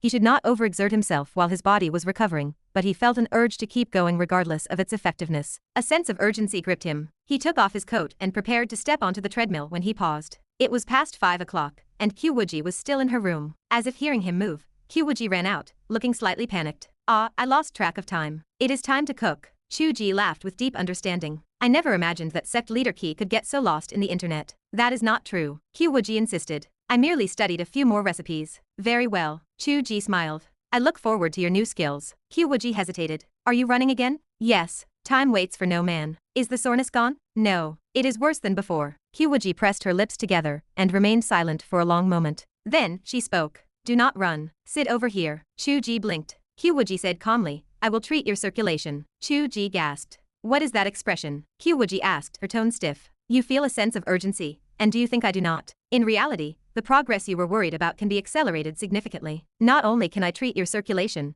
but I can also clear your meridians and nourish your internal organs. You can begin cultivation immediately. It is merely a mortal body. It will not take much effort to condition it." Chu Ge stared in disbelief. "Then you let me run and exercise, suffering for 2 days." Qiu Wuji turned her head away. "I wanted you to build a solid foundation from the start. If it comes too easily, it leads to a restless mind, which is detrimental to your future state of mind." Chu Ge glared at her for a long time, then remembered something. "Will this shorten the time you can stay in this world?" Qiu Wuji paused, then spoke firmly. "It will not. Do not lie to me." "It certainly will." Chu Ge turned to leave. "Forget it. I do not want it. I will train myself." "How long-winded." Qiu Wuji flared in sudden anger. She grabbed Chu Ge, flipped him over, climbed on top, and gave him a beating. "Faking it. Always faking it. You clearly want it, yet you put on a righteous face. I do not want you to play the good guy. Pretending to refuse while desiring it is the most annoying trait. Damn it, help. It hurts, it hurts." The rain of punches on his back slowly transformed into the gentle touch of slender palms. His cries of pain faded into low moans. A vast and pure immortal spiritual force seeped into his skin,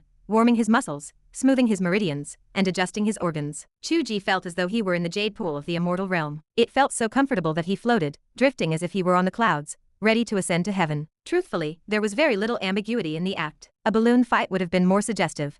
The touch in a professional massage parlor would have been more sensual. Yet, the ambiguity existed solely in the heart. The sky grew dark. The room remained unlit. A lone man and woman sat together in the dim shadows. Slender hands stroked his bare back, and a light fragrance teased the senses. At this moment, silence spoke louder than words. At the municipal bureau, Lin Wang stayed late to work. He stood up and stretched his body when a knock sounded at the door. "Good evening, Officer Linear. I am Gu Wujian. Please come in, President Gu." Lin Wang handed her a printed document with a relaxed expression. "The materials you requested are basically complete. I have sent the electronic file to your email. Thank you very much. You have worked hard, Officer Linear. It is my duty. The directory your editorial department compiled serves as an important internal record for us." Gu Wujian examined the document and smiled. "Officer Lin, I believe there is an omission here." Lin Wang replied candidly, "It is impossible to know everything. We only managed to hand in a rough draft today after accidentally catching a wall walker and prying the identities and abilities of his accomplices out of him. Gaining a full understanding will require a long, slow process of grinding, and new figures may appear at any time." Gu Wujian shook her head with a laugh. "I am not referring to those. I never expected to know everything about them." Lin Wang asked curiously. "What is it then?" Gu Wujian smiled. "I am referring to you, Officer Linear." Lin Wang froze. Gu Wujian reached for a pen on the table and added a section to the bottom of the document. "Directory of superpowered individuals. Name Lin Wang. Identity Section Chief of the Special Affairs Division of the Nanjiang Municipal Bureau. Ability Forced Truth. When the ability is activated, it forces the target to speak the truth. Development level weak. Type Support. Potential assessment, Preliminary B. Chapter 31. The sky was completely dark, and neon lights illuminated the entire city. Chu Ge lay face down on the sofa, motionless for a full hour. Qiu Wuji was gone. She had stayed for a long duration, approaching the limit of her presence in this world. She had channeled extensive spiritual power to cleanse Chu Ge's marrow and constitution, so her departure was inevitable. When she vanished, the clothing she wore, lingerie and stockings, collapsed onto his back. A brassiere draped over the back of his head. The scene looked absurdly cluttered. Chu Ge lacked the energy to care. A thread of spiritual energy remained in his body, acting like a fuse, slowly circulating through his meridians. It felt incredibly real. This marked the true beginning of his cultivation journey. He could actually practice the cultivation method he had invented,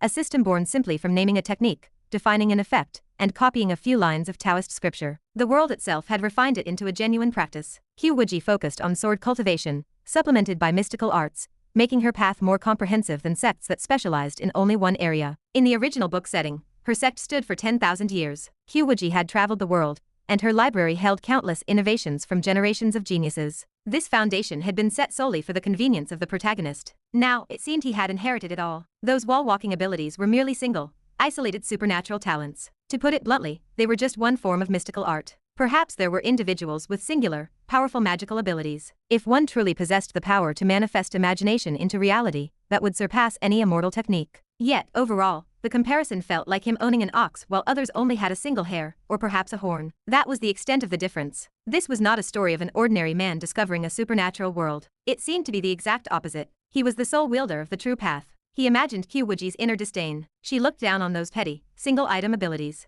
She had refrained from marching directly into the wall-walker's lair, a gesture that truly respected his wish to avoid trouble. He wondered how far the spiritual energy of this reality could support his training. He did not expect to reach her level, but if his cultivation increased, would he have better control over the influence he exerted on the world within his book? He could, for instance, force Qiu Wuji to stay here forever. Chu Ge had grown accustomed to her presence. Now, he dreaded such partings, terrified that one day she would leave and never return. That was a distinct possibility. What was the meaning of Qiu Wuji coming to this world? To understand a brand new reality, a temptation for any top-tier cultivator. But what if she became so familiar with this place that she was indistinguishable from a modern person? Would she still need to stay here? This was a world with thin spiritual energy. Even if it possessed endless charms, it could not compare to her true home. For the first time, Chu Ge regretted helping her understand this world so unselfishly. He should have let her slow down, let her take her time. He sat in a daze for a long time, eventually reaching up to pull the brassiere from the back of his head. He stood up straight. No, that was not the right mindset. Because he treated her with kindness, she would reciprocate with the same attitude. She knew that. Chu Ge let out a long breath. He did not wash her laundry this time. He gathered the items carefully and placed them in her room. He had not eaten all day, but he had no appetite. He sat at the computer. He would write. He would make her even bolder and more charismatic. He would write 10,000 words today. Inside the world of the novel,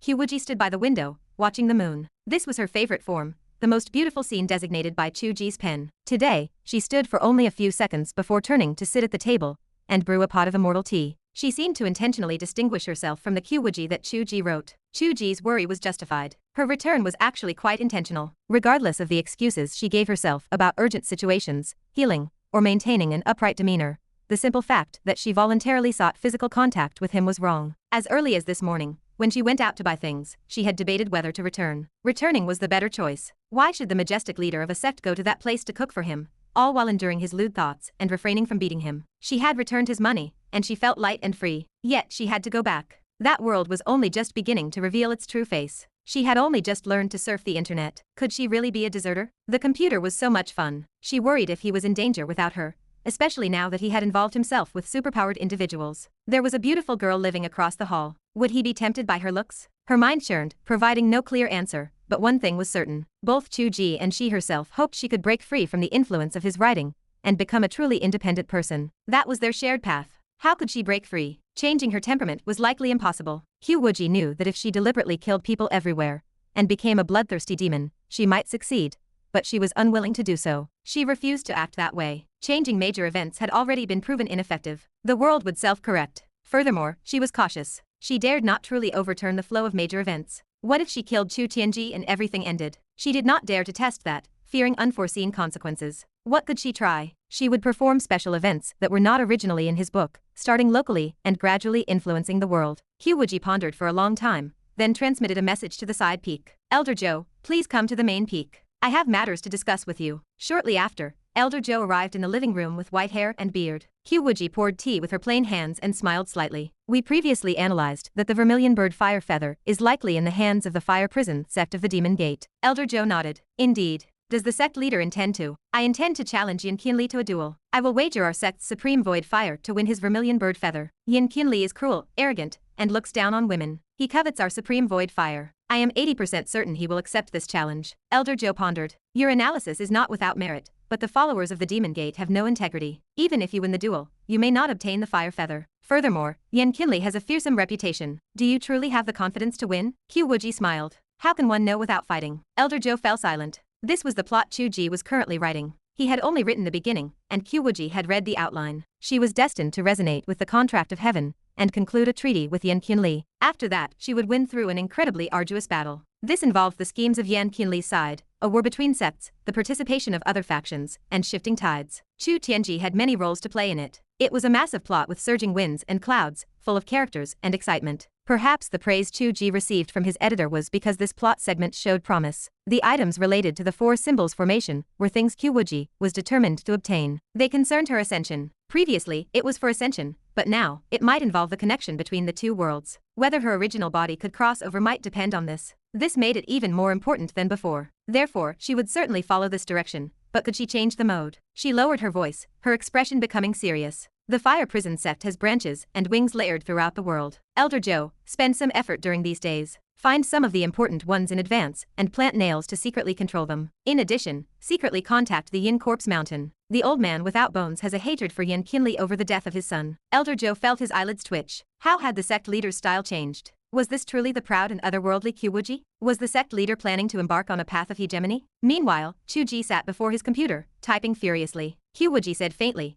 the power of a single sect is ultimately limited, and there are many restrictions. If I command the wind and clouds, why can I not stand at the summit and look down upon the world? Chapter 32. The adrenaline of writing 10,000 words faded, leaving Chu Ge hollow with hunger. Qiu Wuji had not cooked dinner. After pinning him down for a deep tissue massage, she had vanished, leaving him to write until now. He recalled Qiu Wuji mentioning the lack of balance in his internal organs. He decided his routine needed to remain stable. He had to keep up with his running and exercise. Otherwise, he would fall into the trap she described as obtaining something too easily, wasting it before long and losing it all over again. He wanted to be full of energy the next time she visited. While lost in thought, he opened his door to find food, and the door across the hall swung open at the exact same moment. A girl dressed in black stepped out. Upon seeing Chu Ge, she instinctively started to retreat. She noticed he was alone and hesitated for a moment, but eventually, she stepped out into the hallway. Chu Ge avoided her gaze. He pressed the elevator button and waited in silence. The girl stood quietly beside him. When the elevator arrived, they stepped inside and descended together, neither uttering a single word. A chime echoed as the elevator reached the ground floor. As the doors slid open, the girl spoke up. She was searching for a new apartment and would move out in a few days. She offered a quick apology before hurrying away. Chu Ge stepped out of the elevator slowly and headed in the opposite direction. The girl seemed to understand the situation clearly. Logically, she should not have been able to pierce through Qiu Wuji's invisibility spell. Perhaps she had deduced everything simply by seeing him appear there. Regardless, she was a reasonable person. Chu Ge realized he felt no terror despite being near an individual with lethal abilities. Perhaps it was because she had been his neighbor for so long that she felt familiar. Or maybe it was because he had already faced the blade of a female tyrant, and after that, nothing could shake him. Besides, he was a cultivator now. Chu Ge ate his beef noodles in silence. He felt the subtle process of energy breaking down and integrating into his body, as if he were detaching himself to observe the universe within. He had reached the qi refining stage. Chu Ge could not yet replace sleep with meditation. After eating, he returned home, bathed, and sat cross-legged on his bed. He followed Qiu Wuji's guidance, circulating his energy through the meridians for 36 cycles. Whether his cultivation improved remained unknown,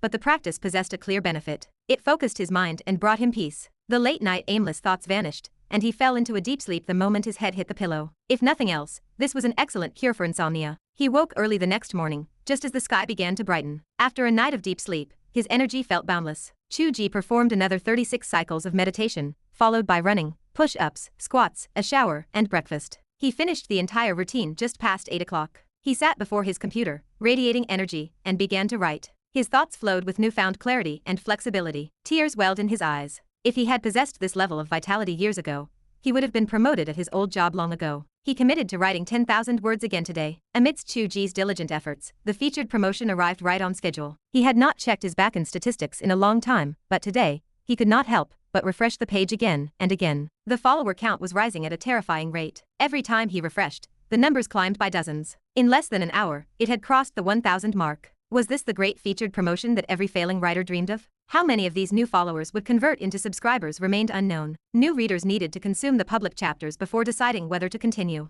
Only 1 hour had passed, so the feedback had not yet reflected in the subscription numbers. Yet, even using the most conservative conversion ratios, his performance would certainly see a massive spike. He had not looked at the subscription data in ages. Comparing it to the period before he lost his audience, the numbers were actually higher. Many new readers had arrived before the promotion, offsetting the previous decline. Perhaps this was related to that strange influx of traffic from a few days ago. It seemed the later chapters, written in a haphazard frenzy after Qiu Wuji changed his fate, had not failed. He had been seeing slight growth even before the featured promotion. Would his numbers skyrocket now? He had expected his long-ignored data to be a disaster, waiting for a life-saving promotion. Instead, the reality was the opposite. Chu Ge felt a sense that his luck was turning around. Had the arrival of the heroine brought good fortune into his life? Chu Ge took a deep breath, closed the backend page, and refocused on his writing. The final portion of today's 10,000-word goal involved a unique plot point. He did not want to be distracted by his numbers, because he was writing about Qiu Wuji and Yan Qinli attempting to resonate with the contract of heaven to establish a wager. In his description, this manifested as a sound like rolling thunder from the heavens, followed by golden characters appearing faintly to confirm the agreement.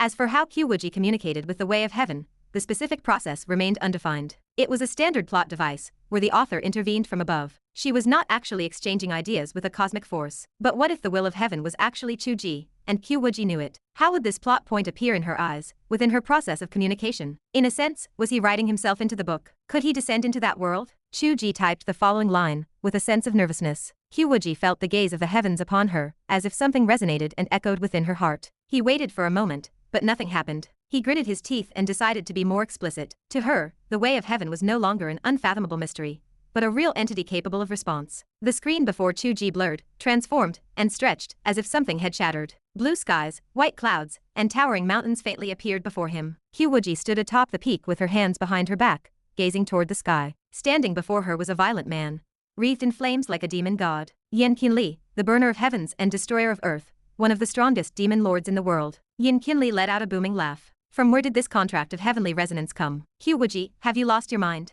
What do we seek in our cultivation? To be free of all restraints. We break through this world, roam the outer realms, and trample the heavens underfoot. And you speak of communicating with the way of heaven to bind us both. He roared with laughter. You are a disgrace to the path of immortality. Qiu Wuji responded calmly. Every world possesses its own rules, and that is the way of heaven. We have cultivated this path until now. Until the day we transcend this realm, we must respect it. Every technique you use exists within the way of heaven. Do you truly believe you created them by defying the heavens? Yan Qinli laughed again. This is your so-called devotion to the path, is it not? What a joke. If you hold such thoughts, when will you ever tear the heavens asunder? I will not debate philosophy with you. If you wish to follow the water as it flows to the heavens, then go. Qiu Wuji spoke coldly. If you know that we walk different paths and cannot work together, why do you waste your breath? Yan Qinli grinned. I laugh because this so-called contract with the way of heaven is essentially just an oath we have cultivated for so long that we are no longer bound by mere words. What kind of heaven can command me? No matter how elaborately you communicate, it is useless. Do you understand? You have been at it for ages, and has there been any response? Qiu Wuji looked up at the sky and replied calmly. One cannot speak of ice to a summer insect. Just wait. Internally, she cursed Chu Ge.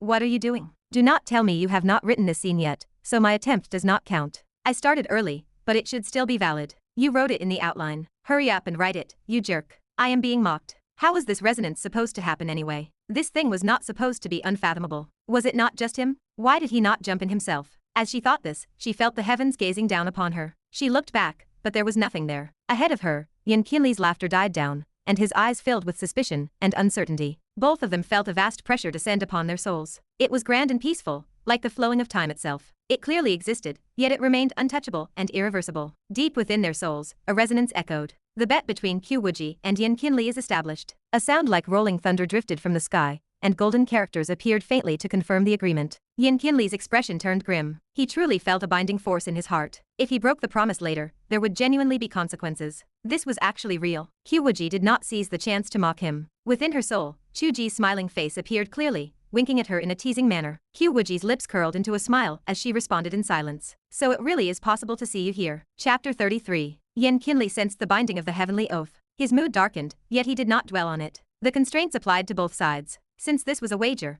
Who was to say Qiu Wuji would win? Perhaps Yanqinli could win the duel. He would seize the supreme void fire, and simultaneously crush the gates of the cloud boundary sect. Yes, the external politics of the sects would tip the scales of the duel. He could not treat this as a simple one-on-one fight. He needed to plan carefully. Yanqinli plotted in his heart, a smile playing on his lips. Since the heaven has established this contract, I accept it. Sect leader Qiu, perhaps you should decide when our battle will take place. Qiu Wuji glanced at him, her eyes dancing with amusement. What do you suggest? Yanqinli roared with laughter and turned away. Then let it be the 15th of July, the night of the 100 ghosts. Qiu Wuji watched as Yanqinli turned into a streak of fire and fled. She appeared indifferent, though inwardly she cursed. Our world has no such concept as the night of the 100 ghosts on the 15th of July. Why do you keep adding random settings? Ah, it flowed well, and I just threw in a bit of flair. That is what we call inspiration. Besides, the next plot segment really is about the night of the 100 ghosts. Yes, that works. I can even use it for the volume title. It sounds impressive. I really am clever. Qiu Wuji ground her teeth. She wanted to drag him out and beat him,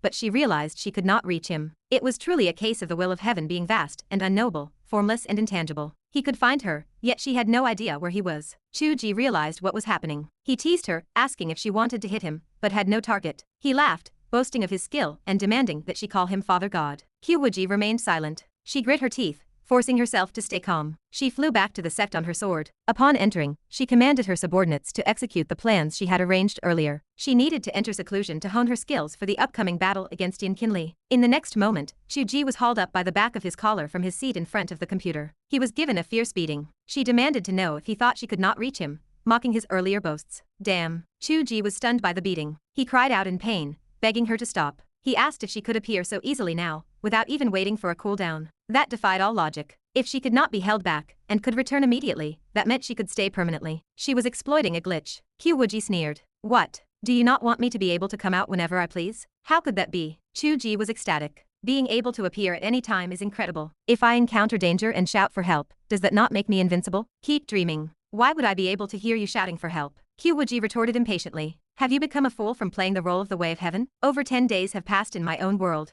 My sect has been busy making secret preparations. All that time was necessary to recover my spiritual fatigue. Otherwise, I would never have dared to rush into a dual contract with Yanqinli. Did you think he would not strike? Do not take me for a fool like yourself. Chu Ge paused. So, 10 days have already passed for you? He considered it. Even though only 1 day had passed on his end, his constant writing meant time within the book was moving quickly. The same had happened last time with the Poison Hand Demon Lord, which was set 7 days later, yet she returned the next day. In other words, if he wanted Qiu Wuji to appear quickly, he only needed to write in a 3-day or 7-day time jump. What would happen if he wrote a 1,000-year jump? Would Qiu Wuji really spend 1,000 years alone on the other side? The thought sent a chill down his spine. Besides, why must I come out just because I can? Qiu Wuji cast him a sidelong glance. Do you misunderstand me? Do I have nothing to do? Forget the formalities. Chu Ge laughed. You were speaking so naturally as I just a moment ago. Why are you putting on this act now? Qiu Wuji hummed in response, offering no answer. You need to learn about this new world, so you have to come out. Chu Ge continued with a smile. Besides, you need to compare my writing with your reality, so we can figure out how to break you free from the influence of the book. Qiu Wuji sighed inwardly. This attitude made it impossible for her to feel any resentment toward Chu Ge. If it were any other man, he might manipulate her life, defining her thoughts and love life. None would be like Chu Ge, genuinely striving to help her break free. Perhaps his aspirations truly differed from others. He thought about how incredible it would be if the characters he wrote could truly become independent. He truly deserved to be the Father God. Qiu Wuji stopped arguing and asked, Can you descend into my world at will? Are you capable of doing anything else? At the moment, I do not think so. It only seems to work when I write about you communicating with the Way of Heaven. It is like writing that I am communicating with you. However, I think there is room for development. I will research it later. Perhaps I could write the Way of Heaven manifesting as an ancient deity. If that works, would I be invincible once I come out? I do not think that is likely. It sounds absurd. A person with no cultivation experience suddenly entering and becoming invincible? That must have some issues. Or, if your original novel setting does not include the Way of Heaven manifesting as a person,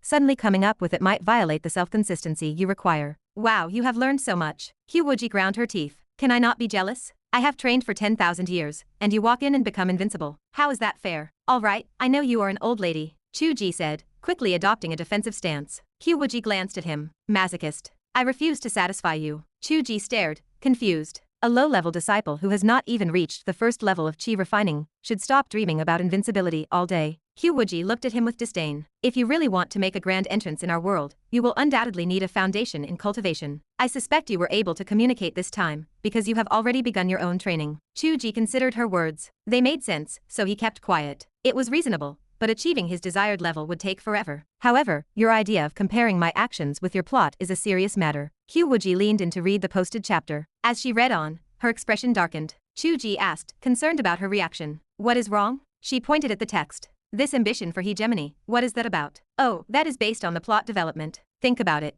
A battle between the strongest involves the attention of the entire world and wide-reaching consequences. Both sides have allies and enemies. As the leader of a sect, even if you lacked such awareness in the past, facing a great war would force you to make preparations. Qiu Wuji remained silent. Chu Ge watched her face carefully. It is not necessarily about hegemony. In a struggle between sects, utilizing various methods is simply how a powerful leader should act. If you can suppress or destroy the fire prison sect, you will stand at the pinnacle. Even without seeking hegemony, you will be an uncrowned empress. Qiu Wuji looked up, lost in thought for a long time. She then offered a self-deprecating smile. I thought I had changed my style of conduct, but was this the only logical progression? Chu Ge murmured in response. So, is this because you wrote it? Or because I truly believe it? Chu Ge thought for a moment. You are different now. In the past, you could not perceive if your thoughts were being imposed upon you, but now you can. If you did not feel such an influence this time, it was not necessarily because I wrote it. Qiu Wuji perked up. Then what is it? Chu Ge smiled. Why cannot it be that our minds are in sync? Qiu Wuji glared at him, but Chu Ge met her gaze calmly. After a long moment of staring,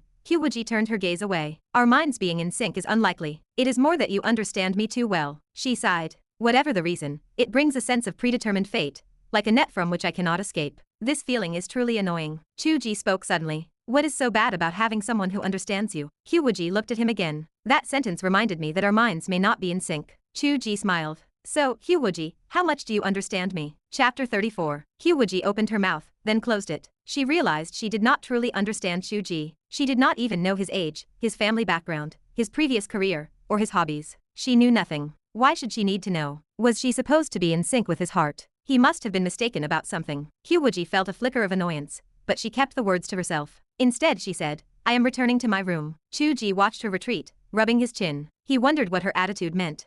Wait. Chu Ge pursued her. It is evening already. Shall we go out to eat? Qiu Wuji stopped and turned with a touch of sarcasm. I assumed you would tell me to cook first. Chu Ge shook his head. That just proves you do not understand me. He turned toward the door. I will not deny that having you cook satisfies certain desires of mine, and I like it, very, very much. However, you are not my maid. You just returned from a trip, and to make you cook immediately, what would that make me? Qiu Wuji called out. Wait a moment. Why are you walking so fast just to put on an imposing act? Chu Ge blinked. She seemed to understand him quite well. Qiu Wuji slammed the door shut. After a moment of rustling, she emerged wearing her office attire, her expression stern. Let us go. Chu Ge looked at her with a strange expression. You have not washed those clothes. Qiu Wuji replied carelessly. I used a cleansing spell. That is filthy. Mind your own business. I only have this one set, so what can I do? Is the money I gave you enough? I want to buy a few more. Chu Ge readily agreed. Fine. We will buy them after we eat. We can get a few in different styles. Qiu Wuji glanced at him sideways. What kind of styles? Cat ears. Maids. Chu Ge was amazed.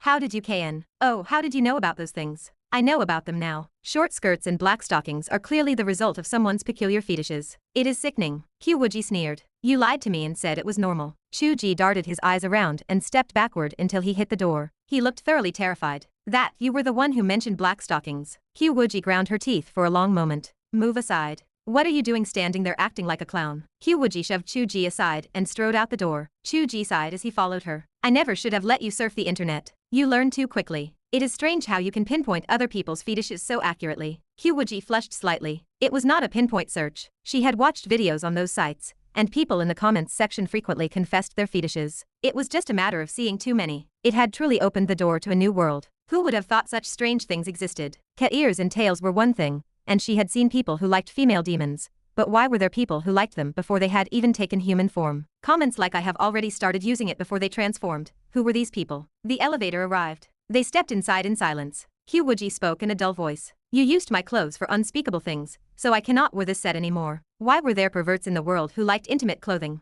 What practical meaning did that have? Chu Ge nearly jumped in the elevator. When have I ever done unspeakable things with your clothes? Qiu Wuji turned her face away, completely disbelieving. Those stockings had been twisted into a knot, and he expected her to believe he had not done anything. I really did not. Sure, you did not. Qiu Wuji could not be bothered to argue and changed the subject. Have you encountered any trouble these past 2 days? With the person across the hall? I forget it. Chu Ge also decided it was pointless to argue about something he could not explain. Besides, her attitude was strange. If he had really done something, would she not have beaten him up? He paused. She demanded an answer. Oh no. She said she is moving away. Qiu Wuji nodded slightly. She has some sense. Why? If she had not said anything, had you already figured out how to deal with her? If I needed to threaten her, I would threaten her. If I needed to wipe her memory, I would do that. She has not offended us, but you said I am a sect leader capable of hegemony. Why should I care about such womanly benevolence? Qiu Wuji spoke calmly. I listened to you before because I felt you understood this world, and your judgment was better than mine, not because I was obligated to obey you. Chu Ge sighed. You seem much tougher since you came back this time. He knew the truth. After seeing that hegemony plot,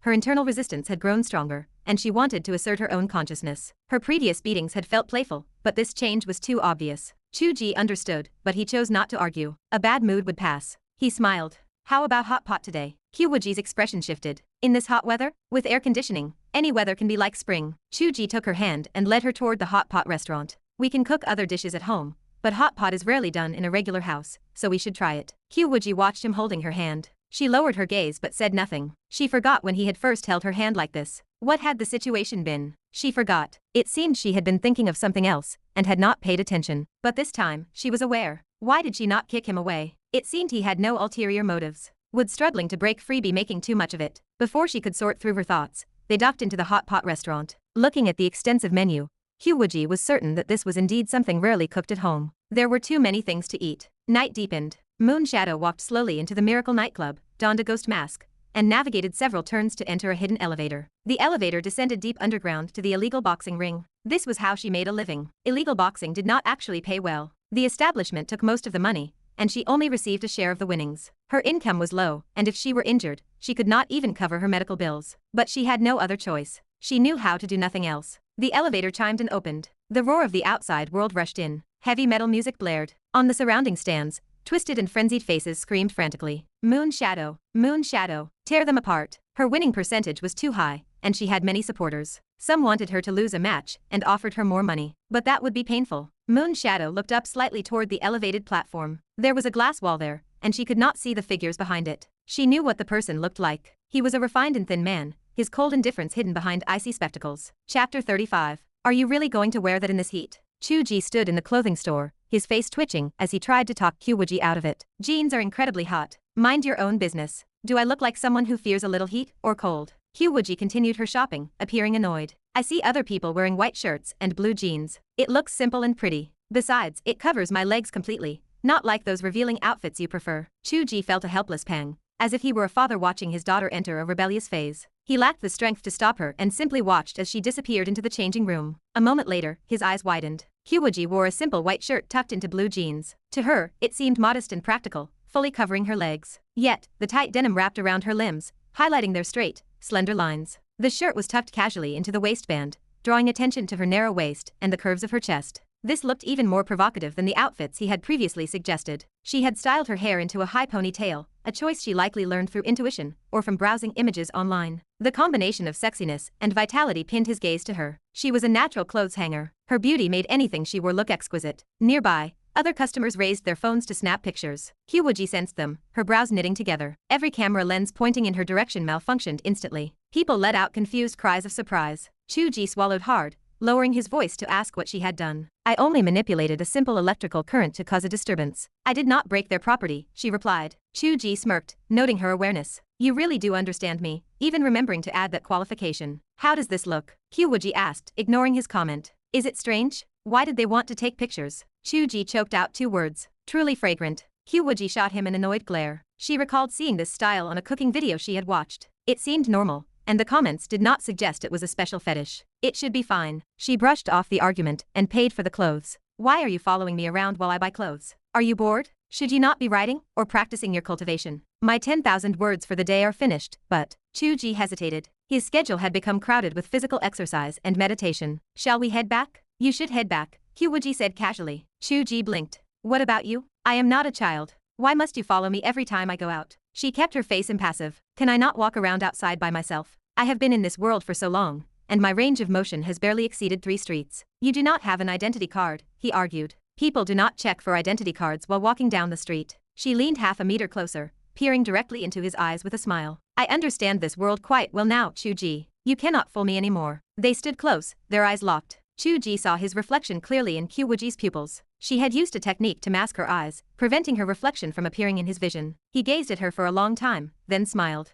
Go early and return early. Remember, do not use violence. If you do, someone really will check your identification. He turned and walked away. Qiu Wuji pursed her lips as she watched Chu Ge walk away with that carefree attitude. She wanted to tell him he was posturing again. She let it go. His posturing was always successful because he understood her too well. She actually admired that kind of open, heroic spirit, even in a man like Yan Qinli. She dove into the nearby subway station, eager to try the transportation she had heard about. Please present your health code. A guard stopped her before she could enter. Qiu Wuji paused, confusion flickering in her eyes. What was a health code? The shows she had watched never mentioned needing this to enter the station. She looked at the guard's uniform, which resembled an official decree, and retreated slowly under the suspicious gaze of an elderly woman. Sect leader Qiu's first subway trip ended in failure. That was fine. She had seen people hail taxis on television. It was supposedly expensive. She checked her digital wallet, wincing at the double-digit balance remaining after purchasing her new clothes. She wondered if it would be enough. A taxi drove by. Another taxi drove by. Qiu Wuji waved her hand, but no one paid her any mind. This was not right. In the dramas, they stopped with a single wave. Why did they not stop for her? The car that just passed clearly had an empty sign on it. Sect leader Qiu stood by the side of the forbidden main road, waving awkwardly. She wondered if the passers-by thought she was a fool. Suddenly, a taxi rolled past her slowly. The window rolled down,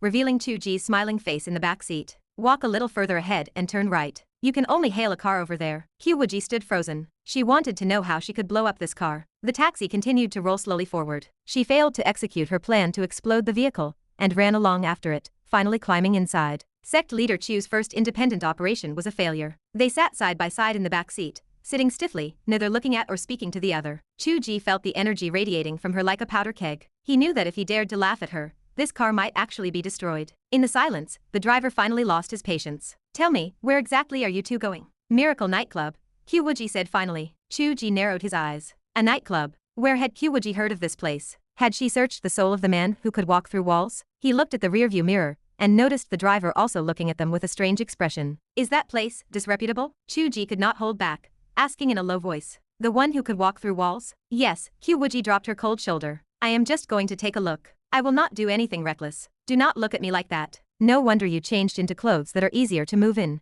Chu Ge curled his lip. The problem is that this outfit is too fresh and clean. It does not really fit that kind of place. He did not actually know what that kind of place should look like. If he took what he saw on television seriously, he only needed to look at Qiu Wuji's recent experience to see a living, breathing cautionary tale. If you do not want to act recklessly, then listen to me later. Chu Ge turned serious, his voice dropping. If you want to act without me, do not assume you understand everything. If you fumble through this on your own, you will almost certainly run into trouble. Qiu Wuji tilted her head to look out the window. She had been outmaneuvered by him again. It was embarrassing. To Chu Ge's surprise, the nightclub was not very far away. The roads were clear at night, and the taxi ride took only 15 or 16 minutes. They climbed out of the car. The nightclub sign was incredibly low profile. The lights on the characters for Miracle Nightclub were partially broken, and the facade looked aged. Chu Ge gazed up at the building. Qiu Wuji could not resist asking, we have only been traveling for a short time. Do not tell me that you have never even heard of this place? The nerve of her. Was it a crime for a writer to be a homebody? Chu Ge kept a straight face. If I frequented this kind of place often, you probably would not exist.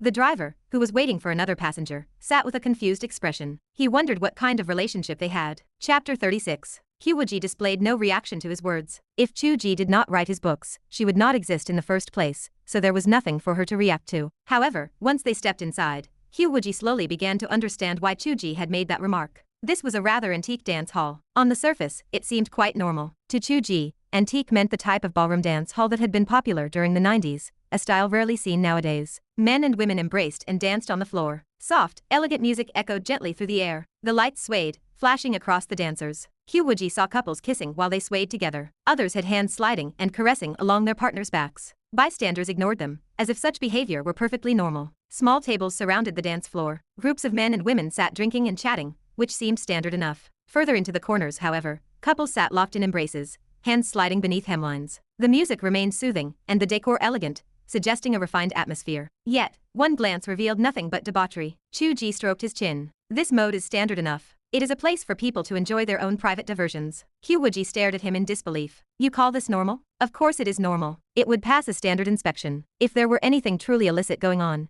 we would not have been able to walk right in without even being checked. This is just a place for ordinary people to have fun. Qiu Wuji stood speechless. She wondered what kind of misunderstanding he had about ordinary people. How many are in your party? A waiter finally approached them. Just 2, Chu Ge said. This is our first time here. Can you recommend anything interesting? The waiter let his gaze slide over Qiu Wuji, a peculiar smirk playing on his lips. Since you already have your own companion, the best entertainment is not really available to you. Or perhaps you possess a unique talent for playing with others right in front of your partner? Chu Ge sucked in a breath. That was a smooth line. He was much more articulate than someone who just tapped at a keyboard. Chu Ge did not press the issue. He requested a table in the corner and squeezed into a seat next to Qiu Wuji. Yes, squeezed. The tables in the corners were designed for couples. The lighting was dim, offering privacy. It was the perfect setup for a man and a woman. Qiu Wuji huddled against the wall, while Chu Ge sat on the outside. Having just attempted to act independently only to be humbled by reality, she remained quiet. She clamped her jaw shut, her face twitching, and left the negotiation to him. Chu Ge sat pressed against her soft, warm presence. Their arms touched, and he could feel the smoothness of her skin. He fought to suppress the fluttering in his heart, and studied the menu with a serious expression. His face turned pale. Any wandering thoughts were instantly shattered by the series of numbers on the menu. A basic bottle of wine cost over 1,000, while the better ones were over 10,000. He did not even dare to look at the top-shelf selections. A plate of peanuts cost 99. Are you people robbing us? Facing the waiter, whose smile was growing increasingly stiff, Chu Ge forced himself to appear calm. 1 bottle of beer, and 1 plate of peanuts. The waiter adopted a smirk. Very well. He possessed some level of professionalism, at least. However, Chu Ge thought it would have been better if the man had just mocked them, giving QQ an excuse to beat him up and storm out. The waiter returned quickly with the beer and peanuts, then promptly ignored them. Only then did Qiu Wuji speak. Sit further away. Why must you stick so close? Chu Ge sighed. The bench is only this long. Qiu Wuji pursed her lips, deciding not to argue. She spoke calmly. What is the matter? Can you not handle the way people are looking at us? Chu Ge admitted. Yes, it is embarrassing. If you want to cultivate immortality, you must cultivate a peaceful mindset. Otherwise you will struggle to make progress. Chu Ge retorted. When you could not hail a taxi, and people stared at you like you were a fool, you wanted to hit me. He winced as she pinched him. Ow ow ow. She did more than hit him. She had evolved into pinching his skin. Did people who cultivated immortality play like this? Qiu Wuji ground her teeth. I am trying to talk to you seriously. Chu Ge poured the beer with a fawning smile. Yes, yes, master. Qiu Wuji could not be bothered to deal with him. She took a sip from her glass and immediately spat it all out. What is this swill? Chu Ge replied. Even though this beer is the cheapest thing here, that sip just cost us 10 yuan. It is truly strange. Qiu Wuji scanned her surroundings. If this place merely provides a venue for dancing and debauchery, it should not be this expensive. Is my judgment of common sense flawed? The poor girl had already fallen into self-doubt. Chu Ge was torn between laughing and crying. Your common sense is fine this time. The issue is with this place. Observe for a moment. Oh right, can you use your spiritual sense to see into other areas? I can. Qiu Wuji had actually already extended her spiritual sense to explore the area. She was not merely the chi refining stage cultivator she appeared to be. Strictly speaking, she was a soul fragment possessing the consciousness and mystical knowledge of a tribulation transcender. She was capable of feats far beyond the understanding of an average chi refining practitioner. However, her observations did not go smoothly from the start. Having a spiritual sense that was too powerful was not necessarily a good thing. For instance, when her sense crossed the wall she was leaning against, she could see the man and woman next door embracing and kissing. The woman's clothing had slipped down to her elbows, revealing a flash of white skin as the man buried his face into her shoulder. Not only could she see them, but being able to hear them was deadly. The sounds of their intimacy made her blush and her heart race. In the thick atmosphere, the two people sitting pressed together could not help but feel the illusion of rising temperatures. Their touching arms grew increasingly hot, as if they were running a fever. Chu Ge struggled to restrain his wandering mind. He had the desire, but lacked the courage. He dared not do anything else, so he merely rubbed his arm cautiously against hers, as if seeking some small comfort. Under such conditions, her mind drifted. Qiu Wuji felt it too. Something stirred within her, a craving she had never experienced in her life. It was all because of this shameless creator. Originally, her setting was one of 10,000 years of ascetic practice, where such feelings were impossible. Yet, the setting he wrote demanded it, required it. Qiu Wuji clenched her teeth and held back for a long time. Chu Ge, are you finished yet? Do you really want to force me to beat you? Chu Ge recoiled as if struck by electricity, feeling a wave of shame. That was a bit lecherous. They had not reached that level of intimacy yet. Qiu Wuji exhaled. For some reason, she felt a sense of emptiness. Even the debauchery happening nearby seemed less jarring than before. She finally extended her spiritual sense further, and with more precision. She sensed something over there. Before she could investigate clearly, the music on the dance floor ended, and the dancers began to leave. A host jumped onto the stage and shouted loudly. Coming up next is the special performance everyone has been waiting for. Music. The music style shifted from its previous gentle elegance to something passionate and wild. Even the flashing lights quickened. A young woman slowly rose from beneath the floor, gripping a metal pole. As the platform leveled with the ground, she unfastened her coat and tossed it aside. The room erupted in cheers. Qiu Wuji and Chu Ge stared in stunned silence at the bunny girl outfit the woman revealed. Their minds went blank. Wait a minute. Is this a pole dance, or something more explosive than that? Qiu Wuji stood dazed and muttered to herself. It seems I should not have come. Chapter 37. Despite all reasons not to be here, they were already inside. Since they had arrived, there was little point in dwelling on it. Qiu Wuji stood stunned, watching the dancer on stage twist her waist like a serpent, winding herself around the steel pole in a series of mesmerizing motions. In 10,000 years of roaming the world, she had witnessed countless scenes, yet this particular display was entirely new to her. She had dismantled lecherous cults in the past, where the debauchery was far more extreme, but she had never stopped to observe such things. She had always arrived with the intent to kill, her mind braced for traps and ambushes rather than performances. This was truly the first time she had sat at such close range to appreciate such a spectacle. She could not grasp how the dancer managed to make a static metal pole seem more alluring than the embrace of a man. If one were to call the performance a form of erotic magic from the cultivation world, it would almost be plausible. Even without a shred of spiritual energy, the movements possessed a hypnotic charm that stirred the blood of men and women alike, especially when one was pressed tightly against a man. Qiu Wuji had not even noticed when Chu Ge had leaned in again. Sitting this close, contact was inevitable. She could feel his arm against her own, stiffer than before. His entire body seemed taut, his breathing quickened, and he leaned forward slightly. The dancer slowly unfastened another layer of her clothing. Chu Ge hung his mouth open, his mind completely blank. He wondered how much further she intended to go. He had lived for 20 or 30 years in this city, and had wasted his time, or rather, he realized he should have come to criticize this place much sooner. No wonder the prices were so high. Everything went into paying for this. He stole a glance at Qiu Wuji. She had actually calmed down. After all, he had seen plenty of exposed skin in recent media. No matter how enticing the movements were, it eventually became mundane. He wondered if she truly dared to strip completely. She stood stunned. She actually dared. And in such a public place. A black lampshade flew from the stage, heading straight for them. Chu Ge reached out by pure instinct to catch it.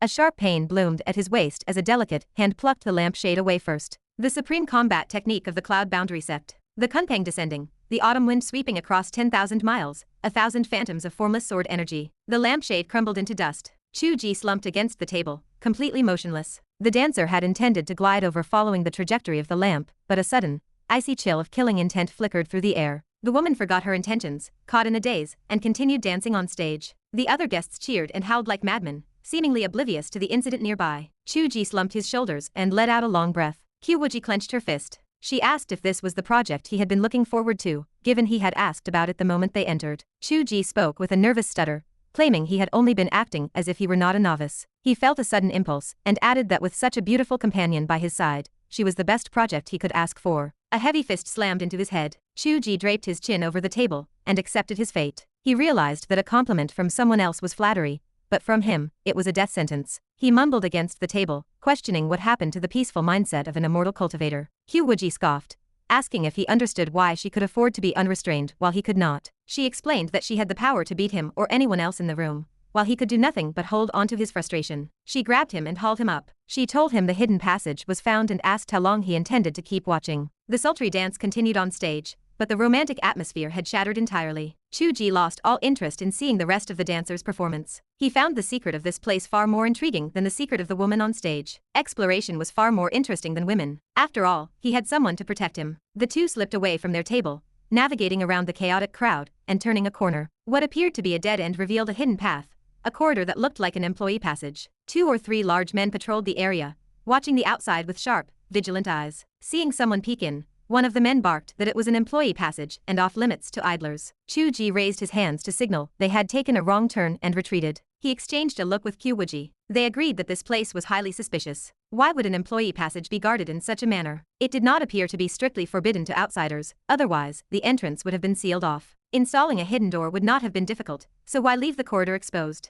Qiu Wuji whispered that in her experience, places like this usually held special gatherings, and would not turn everyone away. As long as one had a password, or a token, they could pass through without trouble. Chu Ge asked if she could sense the other passages. Qiu Wuji replied that there were other paths deep underground, but they led to more troublesome locations. She suggested focusing directly on this one. Chu Ge asked if she intended to use her invisibility spell to sneak in and take him along. Qiu Wuji remained silent. Chu Ge wondered what was wrong. She spoke in a cold tone, explaining she had assumed he could navigate the world based on his experience, but evidently, he was limited. She questioned what use he was if she had to handle everything. Chu Ge fell silent. He wondered why he had written her to be so prideful. He realized perhaps his writing skills as a failing author were simply lacking, and he had warped her character in the process. Qiu Wuji did not use her invisibility spell because it was not applicable. She simply strutted into the passage and waved her empty hand at the guards, asking if she could enter. The men bowed and gestured for her to proceed. Qiu Wuji flicked her ponytail and strode into the depths of the corridor. Chu Ge scrambled to follow like a servant, and no one stopped them. She had used a ripple of illusion to manipulate their minds, making them see whatever they desired. They believed they saw a membership card in her empty hand. At the end of the corridor was a downward elevator, descending deep into the earth. This was why the invisibility spell was ineffective. If the elevator descended, it would be obvious that someone was inside. Chu Ge stood in the elevator, feeling like nothing more than an accessory. The confined space was filled with Qiu Wuji's delicate fragrance. He did not feel devalued because he had contributed nothing. Instead, a faint sense of pride swelled in his chest. This was the woman he had created. The chime of the elevator bell echoed as it reached the bottom. The moment the doors opened, a massive wave of noise and clamor rushed in. Chu Ge was stunned, and even Qiu Wuji's pupils contracted slightly. They had not expected such a vast area to exist underground. It resembled a sports stadium. The central fighting arena was roughly half the size of a soccer field, surrounded by layers of seating. Although the arena was not packed, the crowd still created a sense of overwhelming density. Every person present wore a ferocious expression, screaming in a frenzy. Their eyes were bloodshot and filled with brutality as they roared for the fighters to kill each other. The noise wove together, echoing through the enclosed underground space like rolling thunder. A large man in the center of the arena drove a fist into the lower abdomen of the young woman before him. Moon Shadow attempted to dodge with agile grace, but the moment she shifted, her body felt heavy and sluggish. Gravity manipulation. The thought flashed through her mind as she struggled to maintain her balance. She exerted force to break free from the constraint, but the lingering impact left her slow. The man's fist grazed her abdomen. Moon Shadow tumbled across the ground several times, coughing up a mouthful of blood that dripped slowly from beneath her mask. The large man grinned and chased after her, kicking out again. Moon Shadow struggled to roll away, but realized she had reached the edge of the arena. If she rolled any further, she would fall out. A temperamental man on the stand stood up, cursing her incompetence, and throwing his phone onto the stage, as if it cost nothing. He demanded she get up. Another person laughed wildly, screaming for them to kill her. The crowd grew agitated. Everyone was shouting and throwing objects. No one could hear what the others were saying. Chu Ge watched the scene with a chill running through his entire body. He could not believe this was happening in his own city. It felt as if he had walked into the world of a novel. Moon Shadow struggled to lift her upper body, only to be met by a flying kick from the large man. She could not dodge in time. She did not even attempt to. Without anyone noticing, the shadow beneath the large man's feet coiled into a mass. As he kicked, it latched onto his supporting leg and yanked it backward. The man fell forward, caught off guard. Moon Shadow shifted to the side and delivered a kick that struck the man directly in the spine. With the forward stumble combined with her kick, the large man was the one who tumbled out of the arena. The name recorded was Moon Shadow. The information was incomplete, possibly just a code name. According to the Wallwalker's testimony, her identity remained unknown, though she participated in underground black market fighting. Her ability was shadow manipulation. Her level of development was unknown. Her nature was combat and assassination. Her potential was graded as S. Gu Ruian ran her finger over the profile. She turned to her subordinate and spoke in a low voice. Locate this Moon Shadow. If the Wallwalker's testimony was not an exaggeration, an individual of this caliber must not be left to languish in the black market fighting ring. Chapter 38. Underground black market fighting could end in death, although the frequency was not high. The organizers needed people to participate so they could continue to make money, rather than seeing a participant die in every match. But when necessary, death was a real possibility. The essence of underground fighting was the violent release of the audience's emotions. Regardless of social class, everyone bore their own pressures. Over time, many people harbored a dark, churning violence within, and they needed a point of release. Some people just ranted online, others drank themselves into a stupor, and some fought or killed. Then there were those who watched others fight and kill, gaining a twisted sense of satisfaction. In truth, they shared one commonality. Most regretted it afterward, cursing their past actions, wondering why they had drunk so much, and suffering through the morning after. But in that moment,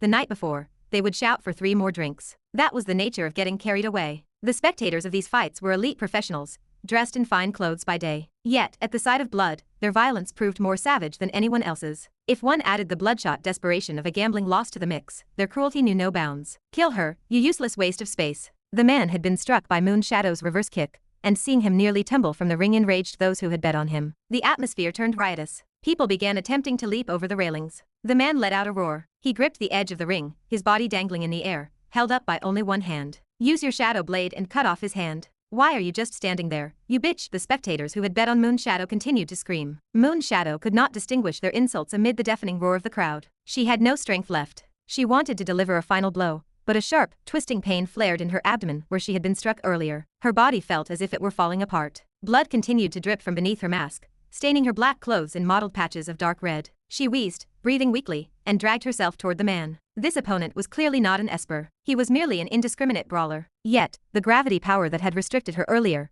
and his ability to suspend himself in the air, proved that an outsider was interfering to help him. This was a foul. The manager of this place should have noticed. Why was there no intervention? Lose 1 match, and you receive 1 million. The man's cold voice echoed in her mind once more. That will hurt. If you are already in pain, Then it is enough, is it not? Moon Shadow had not expected those words to come from his mouth. When she had first seen him, she had felt a sense of familiarity, but those two sentences shattered that warmth entirely. Everyone was the same. If she was already in pain, she could just lose. Confused thoughts flashed through her mind. She crawled slowly to the edge of the ring, attempting to kick at the large man's hand as he clung to the side. The man vaulted upward, landing behind her, and aimed a flying kick at the back of her head. The crowd erupted into a fresh frenzy. Moon Shadow's thought about losing vanished. Cold sweat drenched her skin as she performed a desperate back bend, narrowly dodging the flying kick. This was not about losing. This was about death. Were they trying to kill her? That was a Yuri Ori, Chu Ge murmured. Having moved past his initial shock, he had regained his composure. There is an external force helping that man float, Qiu Wuji stated. This is cheating. Our neighbor is going to die. Die. Chu Ge watched Moon Shadow dodge her opponent's explosive barrage of attacks at the edge of the ring. He sounded puzzled. If she admits defeat, she can just jump off the stage, can she not? Qiu Wuji spoke with a touch of mockery. If I am not mistaken, the odds of her dying offer a higher payout. Furthermore, if she realizes she is being targeted, she might cause trouble for this establishment later. Even if she survives the match, they will find a way to kill her outside. This is why someone tried to hunt her down at her home. That wall walker was merely tracking and scouting her location. He just needed to confirm where she lived, which was why his commission was only 10,000. Chu Ge furrowed his brow. Qiu Wuji's analysis carried weight. She had dealt with both the underworld and the righteous paths for so long, and the logic between the two worlds remained strikingly similar. Their neighbor was about to die. Moon Shadow wanted to jump off the stage and concede, but she could not move. Her movements became increasingly heavy as she tried to dodge. Injured and unable to break free from the gravity, her internal organs felt as though they had turned into heavy lead, dragging her down. Her opponent's fist grew larger in her vision. Moon Shadow grew quiet. She gazed into the bloodthirsty eyes of her opponent and suddenly thought, if I die, will it stop hurting? The pressure on her body suddenly lightened. The gravity restriction vanished without explanation. With no time to consider anything else, her instinct for survival took over. Moon Shadow performed a backflip, dodging a punch and landing outside the ring. The clamor stopped for half a second, then erupted into even louder cursing. Many people tried to rush the stands, only to find themselves restrained and unable to leave. The scene dissolved into chaos, like a cage of beasts. Dragging her wounded body, Moon Shadow entered the corridor and made her escape, quickly reaching the elevator. She had lost, so there would be no money. But money did not matter now. Leaving this place alive was all that counted. She hesitated for a moment. In her current state, was the elevator not a death trap? Could she leave? The elevator doors suddenly opened. Moon Shadow looked inside by reflex. Seeing the people waiting there, she stopped hesitating and dashed in. The elevator doors closed and began to ascend. In front of the floor-to-ceiling glass window upstairs, someone watched her departure in silence. He furrowed his brow, seemingly puzzled. Boss, I did not disable the gravity lock myself. Someone interfered. A red-haired youth behind him said, desperate to defend himself. The man did not turn around. He waved his hand. I know. I do not blame you. The red-haired youth breathed a sigh of relief. Boss, someone is supporting her. Should we cut the power to the elevator, or should we set an ambush outside? The man sighed. Look at the surveillance feed. Is there anyone in the elevator? The elevator was just a smoke screen. They had already left by other means. The red-haired youth refused to believe it and checked the monitor. Indeed, the elevator was empty. He reluctantly pulled up the previous footage, but it was clean. There was nothing there. They have a highly skilled esper. From the moment they entered the nightclub, all surveillance footage of them has been blank. An ability that leaves no trace in the subconscious is instinctual. That person is a veteran of the underworld. The group looked at one another. Could they be the police? The man sighed in a low voice. Close the doors. That idiot who could walk through walls has been caught. Although he was just an outsider and knows nothing of our situation, he is at least aware of these fights. The authorities are likely already investigating. Keep a low profile for now. Stop all operations. What about Moon Shadow? We were afraid of collateral damage while she was moving from the ring to the elevator, and we did not want to leave too many witnesses in public. Once we watched her enter that elevator,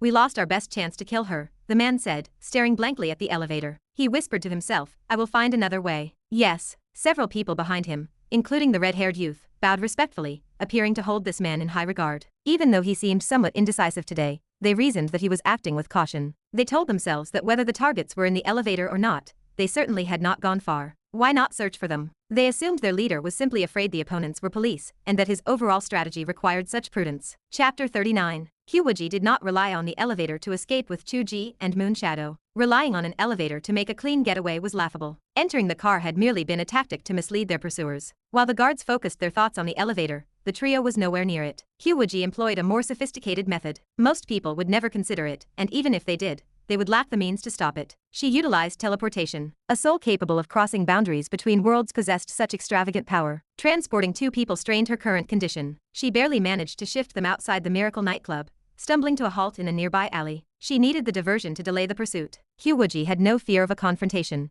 but Chu Ge would hardly be able to lead a normal life if conflict erupted. The pursuers seemed unimpressed by the ruse, though they made no move to search for them. Qiu Wuji staggered as she steadied herself. Chu Ge rushed to support her arm. Are you all right? Qiu Wuji glanced at his hand on her arm. She did not pull away. It is nothing, she said. That was the limit of my range. Carrying 2 people takes a toll. Go to the end of the alley and hail a taxi. I will bring this young woman along after I catch my breath. Qiu Wuji caught her breath, looking genuinely recovered. Chu Ge did not press her further and sprinted toward the street to find a cab. Moon Shadow leaned against Qiu Wuji's other shoulder, watching the pair in silence. From start to finish, the two of them spoke only to each other, not sparing her a single glance. Chu Ge had once stolen glances at her, and she understood the intent lurking in a man's eyes. Now, however, Chu Ge seemed different, as if he were another person entirely. He had changed. She allowed them to guide her toward the alley entrance, finally breaking her silence with a soft whisper. Thank you. Qiu Wuji looked down at her. Are you always this quiet? Moon Shadow paused, opting to remain silent. She did not feel the need to elaborate. Speaking was difficult enough, as she was not accustomed to interacting with others. It is no wonder such a powerful esper ended up in this state, Qiu Wuji thought. It was all a scam. The seasoned veteran understood the layers of deception at play. She wanted to comment on it, but held her tongue. She had been scammed by Chu Ge quite a few times herself. Being a veteran meant nothing when facing a completely new world with no understanding of its rules. When this girl had first awakened her powers, she had essentially entered a new world. It was no different. It was a pity she had not met someone like Chu Ge, who claimed to treat her with kindness, even if the ultimate meaning of that kindness remained open to debate. She sighed. Remove the mask. You cannot get into a taxi wearing that. Moon Shadow looked toward the alley exit. Chu Ge had found a vehicle and hovered near the entrance, looking hesitant to approach them again. There is blood beneath the mask, she replied softly. That makes it even worse. Qiu Wuji waved a hand. The mask fell away. Simultaneously, the terrifying bloodstains on the girl's face vanished, leaving her skin as clean as if she had just washed it. Even the dried gore on her clothes disappeared. Only her pale complexion and bloodless lips remained as proof of the severity of her recent injuries. Moon Shadow stared in shock. She had assumed this woman possessed a terrifying spatial ability. The way she had silently relocated the wall walker to the green belt, and the teleportation earlier, seemed to confirm it. Yet, this instant cleansing was something else entirely. Was it water control? Did she possess multiple abilities? Moon Shadow had never heard of such a phenomenon. The common consensus claimed such things did not exist, that one could only evolve within a single category of power. Confusion swirled in her mind. Moon Shadow climbed into the car in a daze. Listening to Chu Ge relay his address to the driver from the passenger seat felt like a dream. In the distance, sirens wailed. Chu Ge turned his head sharply. In the distance, police cars turned into the street leading to the Miracle nightclub. Had the police discovered the illegal activities there? The taxi rounded a corner, blocking the view of the chaotic scene behind them. It was for the best if the police intervened. Places that preyed on people like that had no right to exist. If my analysis is correct, the wall walker did not have time to transmit information back. The enemy does not know where you live. How did you manage that? Back at the apartment, Qiu Wuji pulled Moon Shadow onto the sofa to chat. Chu Ge watched the sect leader hold the girl's hand with an overly affectionate expression on her face, his own expression remaining entirely blank. Only moments ago, this same woman had planned to personally expel the girl, or wipe her memories. The sudden transformation into a kind, gentle grandmother felt jarring. Sensing Chu Ge's internal judgment, Qiu Wuji glared at him. Go away. You are hovering here, and the girl cannot speak freely with you around. Chu Ge retreated. I am going to shower. If the girl cannot speak freely, you should go to her room, he thought bitterly. Why must the man be the one to yield? It was infuriating. Moon Shadow watched Chu Ge carry his pajamas into the bathroom and shut the door. Only then did she lower her voice. Every time I leave, I merge into the shadows and travel for a distance. I only reappear once I am certain no one is following me. Why not remain in the shadows the entire time? Qiu Wuji asked. My ability is not strong enough, Moon Shadow replied softly. I cannot do that. Qiu Wuji inspected her from head to toe. Moon Shadow felt as though invisible arrows pierced her soul, dissecting her entirely. What kind of ability was this? This shadow control of yours, Qiu Wuji said after a thoughtful pause. Even I cannot do it. It is a powerful talent with infinite potential. She found herself feeling a genuine appreciation for the girl's skill. It was the mindset of a sect leader. If only her sect had more people like this, they could study these shadow techniques together. It would be quite beneficial. It was a pity though. The girl would certainly never be able to enter her world. How did this ability manifest? I do not know, Moon Shadow answered. When I was a child, I had no one to play with. I often spoke to my shadow. Slowly, I realized they seemed to understand my words. When did it start? Chu Ge shouted from inside the bathroom. Moon Shadow fell silent. Qiu Wuji grabbed a cushion and threw it at the bathroom door. Just take your shower. Is that really the right question to ask? Chu Ge retreated into silence. Moon Shadow listened to the sound of rushing water in the bathroom for a long moment before answering. About 3 or 4 years ago. I cannot remember the specifics. Qiu Wuji spoke in a gentle tone. Why were you talking to your shadow alone? Where were your family and friends? Moon Shadow did not answer. Silence filled the room. Chu Ge felt a heaviness in his heart from inside the bathroom. A little girl, with no one to talk to, speaking only to shadows. The story behind that felt tragic, and it was not appropriate to press for details. After a long while, Moon Shadow spoke again. Thank you both for saving me. I will move out immediately so I do not cause you any trouble. If the enemy does not know you live here, there is no trouble to speak of. Qiu Wuji replied calmly. Who would dare cause trouble for someone I wish to protect? Chu Ge remained silent behind the door. It should be fine, especially since the police were involved. Still, he wondered why she insisted on the girl staying here. Moving out was not a big deal. Soon, he heard Qiu Wuji continue. I am interested in your ability, she said. I want to know if it can be learned or popularized. I knew it, Chu Ge thought. But I truly do not know where this ability came from, Moon Shadow said. How did you train it? Qiu Wuji asked. I do not know. I only know that the more I fought, the stronger it became. At first, the shadows could not hurt anyone, but eventually, they could. Is it helpful to practice controlling them when you are not fighting? Yes, but it is slow. Fighting is the fastest way. Qiu Wuji nodded slightly. Ultimately, this still belonged to the category of mental energy, and mental power could be improved through repetitive training. As for fighting, that was merely a way to accelerate progress under high pressure. There was nothing particularly mysterious about it. However, the way she had developed the power was unique and nearly impossible to replicate. No wonder you turned to underground fighting. It is strange that you were not tricked into working as a bodyguard or an assassin. Moon Shadow shook her head. I do not trust them. I do not want to take orders. I fight, I win, I get paid. It is a fair arrangement. She paused before adding, I do not trust anyone. Qiu Wuji looked into the girl's eyes. She knew this was a reclusive young woman with high walls built around her heart. She trusted only the shadows around her. She had shared so much today only because of the debt of gratitude for her life. It did not mean she truly trusted them. After facing a life and death crisis today, her faith in humanity was likely even lower. The girl was a tragedy in her own right. She believed that fighting for her earnings was a fair deal, but the organizers were almost certainly stealing from her. If people risked their lives in the ring, they did so for significant pay. Yet, she seemed to have almost nothing. If she could be cheated even there, whom could she possibly trust? Moon Shadow heard the water stop in the bathroom and realized Chu Ge was about to emerge. She stood up. I cannot return to the fighting rings, she said calmly. If you wish to explore my abilities, you may seek me out anytime. I will not disturb you and your husband any longer. Qiu Wuji's train of thought shattered. Her voice rose an octave. Who said we are married? Yes, I understand, Moon Shadow replied. She bowed and backed out of the room. Qiu Wuji stared at the closed door, wondering what exactly the girl claimed to understand. Chapter 40. What did she understand? What on earth did she understand? Qiu Wuji asked. She was still questioning Chu Ge even after the Moon Shadow had vanished from their home. Chu Ge emerged from the bathroom while drying his hair. He looked away, choosing to change the subject. That girl keeps her guard up. She left the moment I stepped out. Qiu Wuji jumped up in indignation. Chu Ge, you have tarnished my reputation. Chu Ge held up his hands in a defensive gesture. Hey, why are you hitting me just because someone else misunderstood? We are innocent, and our conscience is clear. We know the truth, so why care what others think? Qiu Wuji spat on the ground. This was different, she thought. She had truly considered taking that girl back with her. Back in her own world, she was the sect leader. It was completely different. She spoke with a hint of petulance. The Moon Shadow could find a place to move to so I could do the same. Chu Ge surveyed her with sympathy. Looking at things now, your current earning methods probably would not cut it. How much does this apartment cost? Qiu Wuji asked. It is remote, so it is not expensive. When you add up the property management, utilities, and internet fees, it comes to less than 3,000 a month. Less than? Qiu Wuji blinked in surprise. Rent alone is 3,000. You spend a third of your monthly writing income on this place. Indeed. This area is close to the commercial district. You could find cheaper places further out, but those are too inconvenient. Besides, this is at least a 2-bedroom apartment. Renting a single room would be cheaper. This place is small enough as it is. How could anyone live in a single room? Right. The Cloud Boundary Sect is thousands of miles of green mountains. I have wronged the sect leader. Qiu Wuji asked about buying. What if I wanted to buy it? That is not too expensive either. It is a little over 20,000 per square meter. This unit is over 80 square meters. Qiu Wuji made a quick estimate. To buy a house, she would need to rob people over 160 times. Even if she robbed one person a day, she would have to work diligently for half a year. If she only robbed someone once a month, it would take over a decade. And that was assuming she did not eat or drink. She wondered how he could call that cheap. You earn over 10,000 a month. You live better than most people, Qiu Wuji noted. Who do people rob to buy a house? Themselves, their wives, parents, and parents-in-law. It is known as the 6 wallets method. Of course, they usually need a bank loan as well. Chu Ge looked at her, and his expression suggested they could combine their resources to form 2 wallets. He could add his parents' savings, and since there were no parents-in-law to consider,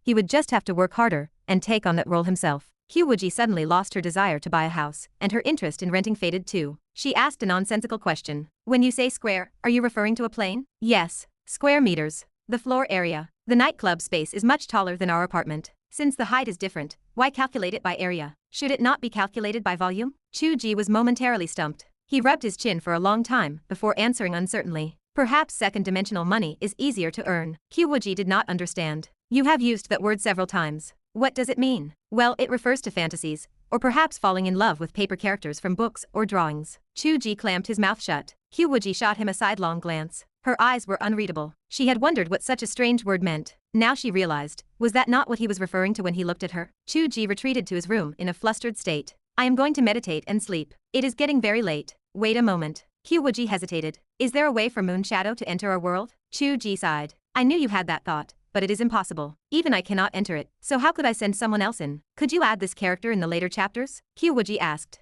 I see that you constantly introduce new characters. Do you just need to set them up properly? That is certainly possible. But even if I write a new character based on Moon Shadow, it will only be a character modeled after her. She and the Moon Shadow we know will be two different people. It is like how I write the protagonist to be myself, but in reality, I am not him. Qiu Wuji rested her chin on her hand, lost in thought. Seeing her contemplating the writing process, Chu Ge could not help but laugh. Hey, you are becoming quite the expert on writing. Would you like to write the subsequent chapters yourself? Just follow my outline. I wanted to see how the female lead would write her own actions as soon as you arrived. It must be interesting. Qiu Wuji's eyes lit up with curiosity, and she asked if it would actually work. I would not dare let you write it, regardless of whether it works or not. I am only joking. Our writing styles are not consistent. If the readers discovered it was ghostwritten, it would be a disaster. If you really want to write, you should study my style first. Once you master 70 or 80% of it, you can try. I think it should work. That world does not judge development based on who is typing. As long as the style is consistent and the plot follows my reasoning to continue the world, it should be effective. Chu Ge paused, then added in a serious tone, I have always felt that the fundamental meaning of self-consistency is that it only becomes effective if it can convince the reader. Qiu Wuji was stunned. She had never considered it from this angle. She hesitated before speaking. If it is related to the readers, then our world's abilities should also be influenced by the number of readers to a certain extent. A world read by many people should not be the same as a world read by one or two people. Chu Ge pondered this for a long time before shaking his head. No, not the world's ability. The world's ability has already been set, and the limit is just that high. For a human world that has not yet ascended, there is no escaping this framework. What is likely affected is the presence and influence. He spoke as if in a trance. The degree of realism and manifestation of what I write depends on how many people read the book. The more people who read it, the deeper the imprint on this world, and the stronger its presence. It is like how people believe there was a Diaochen at the end of the Han Dynasty. Whether she existed in real history no longer matters. She has more presence than many real historical figures, so she exists. Qiu Wuji listened in a daze. She had previously thought that finishing the book was enough, and whether it flopped did not matter. But seeing it from this perspective, she realized it actually mattered. Once it reaches a certain level, that world becomes relatively more real. It will be able to have a more stable connection with this world. I can enter, your original body can come out, and I might even be able to let more people in. Chu Ge drew his conclusion. I do not know if this counts as influencing my ability, but how much I can use my ability is positively correlated with this. They complement each other. Qiu Wuji remained silent for a long moment, then spoke in a quiet, haunting voice. Then, Father God, you had better hurry up and write. Chu Ge resigned himself to writing. Qiu Wuji retreated to her room to go online. This time, she did not watch videos. She read Chu Ge's previous books, trying to discern his writing style. In the apartment across the hall, Moon Shadow curled up in bed. Qiu Wuji had treated the wound on her abdomen, but the simple healing technique had not fully cured it, and it still throbbed with pain. She kept her eyes open, lost in her thoughts, and spent the night in a state of sleeplessness. On the other side of town, Lin Wing led his team into the entrance of the Miracle nightclub. The pole dance had ended long ago, and the guests were dancing and drinking as usual. The scene appeared perfectly peaceful. Someone approached them. Oh my, officers are working so hard this late. How tiring. Would you like some tea? Lin Wang did not reply. He walked around with the other person, appearing casual. Since he learned about the underground black market fights from the wall walker, he had been planning a surprise inspection for the past 2 days. However, he could not get a search warrant approved. He could only conduct a routine inspection to distract the person in charge, while cooperating with Gu Ruian, as she searched for leads on the Moon Shadow through other channels. The employee passage had been sealed off by a hidden door. Naturally, a routine inspection yielded nothing. Instead, it only served to alert the enemy. Lin Wang was not disappointed. There was no such thing as alerting the enemy, as they were likely prepared long ago. He listened half-heartedly to the other person's small talk. Suddenly, he turned his head, looked into the person's eyes, and asked, "What is underground?" He activated his ability, forcing the person to speak the truth. The other person smiled slightly. There are lifting stage facilities underground. Would the officer like to take a look? Lin Wang frowned. Was there really nothing there? He shook his head and continued to ask, "Are you the boss here?" It does not seem to be the same person as before. The person continued to smile. Yes, it is a family business. I took over just a few days ago. Lin Wang recalled the registration details of the Miracle nightclub. It had indeed been changed just a few days ago. That part was the truth. He remembered the new legal representative was named Zhang. The person introduced himself promptly. I am a newbie who is failing at writing, but I hope to be guided by the big shots. Oh, I am Zhang Kairan. I hope for your care, officer. Chapter 41. The sun rose. Chu Ge began his morning routine with meditation, followed by his standard regimen of running, squats, and push ups. He stepped out of his cold shower, and it was barely 8 in the morning. His biological clock felt increasingly synchronized. Despite the late night, he felt sharp and energized. The benefits of cultivation were undeniable, especially when it came to health and vitality. A 10,000-year-old monster could look like a fresh, glowing young woman. As she leaned lazily against the sofa, reading on her phone, she was a picture of refined beauty. The only unfortunate detail was the screen in her hands. She was reading on an application, rather than a paper book, which robbed the experience of its proper atmosphere. Chu Ge watched, noting that her face seemed to be flushing redder by the second. The beauty in question, the sect leader, gripped her phone tightly and shook a fist. This author is absolute trash. She fumed over the screen. What kind of writing is this? Is that really how one uses the phrase about whipping the river into submission? Chu Ge did not know what she was reading, but he offered a standard, supportive response. That is true. Many authors misuse idioms. Once you read enough, you stop paying attention to it. He paused, curious. But your historical knowledge is improving. You actually know the correct origin of that idiom? Qiu Wuji offered a cold laugh. I may not be entirely certain of the specific origin, but I know for a fact that the phrase does not belong in that context. Chu Ge felt a sudden, familiar prickle of alarm. His eyes darted around, and he began to retreat with practiced stealth. In the next instant, Qiu Wuji used her unseen force to drag him through the air and pin him to the sofa. Do you want to know who this trashy author who misuses idioms is? Great writer Chu Ge? Chu Ge stared at her, his face a mask of confusion as he stammered. That author is surely handsome, talented, and charming. You, a mere novice, would not understand the high-level techniques used in this precise expression. With a heavy thud, the driver of the vehicle crashed. He lay pinned to the sofa, limbs twitching, unable to move. Qiu Wuji burned with righteous indignation. And you write about the female sect leader and her female disciples serving a man together. Great writer Chu Ge certainly has an active imagination. Why do you not just go and die, Chu Ge? Chu Ge shielded his head. That is just a fantasy. It is not real. Besides, why are you reading my old books? Are you trying to study my writing style? Who would want to study your lewd writing style? Chu Ge tried to reason with her. We should broaden our horizons. You should be looking at my beautiful prose and delicate expressions, not focusing on those specific parts. That is not what you should be studying. Beautiful? You think your garbage writing is beautiful? Do you have some kind of misunderstanding about yourself? Is it beautiful? Or is it full of artistic conception? Or is the scene of the female sect leader serving you supposed to be a fairyland? You talk about broadening horizons, but exactly which part of you is broad? I am damned. I cannot seem to explain this to you. The doorbell chimed in the middle of their chaotic exchange. Both of them froze. Qiu Wuji did not use her spiritual sense, assuming that Moon Shadow had come over for some reason. She released Chu Ge and stood up to open the door. When the door swung open, Qiu Wuji stood stunned. Who is this woman? She shot a guarded look toward Chu Ge. Chu Ge, sensing the shift in atmosphere, followed her from the sofa. When he saw the woman at the door, his surprise surpassed even hers. Gu Ruian? Gu Ruian stood equally stunned. She had been shocked to find a gorgeous beauty answering the door, and then she saw Chu Ge standing behind the woman. They were wearing identical pajamas, one with a crying expression and one with a laughing one, looking like a piece of performance art. They had gone on a blind date not long ago. Had he already moved in with someone else? Was a writer really this promiscuous? Qiu Wuji stared at Chu Ge with dangerous intent. Her eyes demanded an answer to who this woman was. Chu Ge regained his composure and spoke quickly. Miss Gu, what brings you here? Gu Ruian pulled herself together and took a step back. She glanced up at the door number, decided the action was pointless,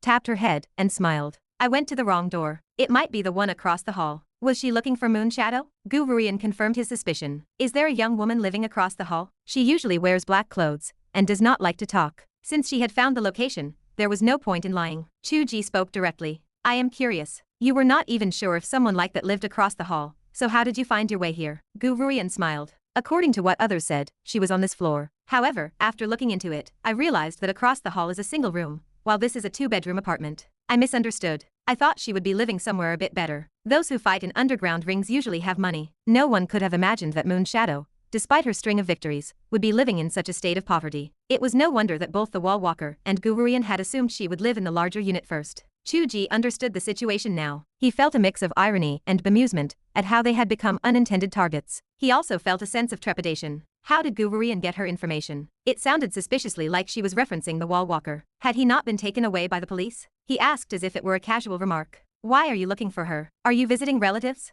Gu Ruian offered a soft smile. Aunt Wu and I are colleagues. We even considered some arrangements. So, you should feel comfortable with my identity. There is no need to be so guarded. Colleagues. A confidential agency? Since she mentioned his mother, Chu Ge lowered his guard. He remembered his mother saying that this introduction was for a civil servant. One could certainly trust civil servants. If Moon Shadow could mingle with the authorities, that would be much better than her current state. It was a strange coincidence. Qiu Wuji, who had stood there for a long time, finally sensed something off in the tone of the conversation. She could no longer restrain herself. Chu Ge, who is this? Chu Ge offered an awkward smile. An old acquaintance. She is trustworthy. Gu Ruian blinked playfully. And who is this beautiful lady? For some reason, an intense impulse surged within Chu Ge. He had never felt this way, even when Qiu Wuji emerged from the bath in her most captivating state. He reached out and wrapped his arm around Qiu Wuji's waist, speaking each word with serious intent. This is my girlfriend. Unemployed drifter? My girlfriend is more beautiful than you, more ethereal, and more capable than you. Although she is not really my girlfriend, please do not be difficult.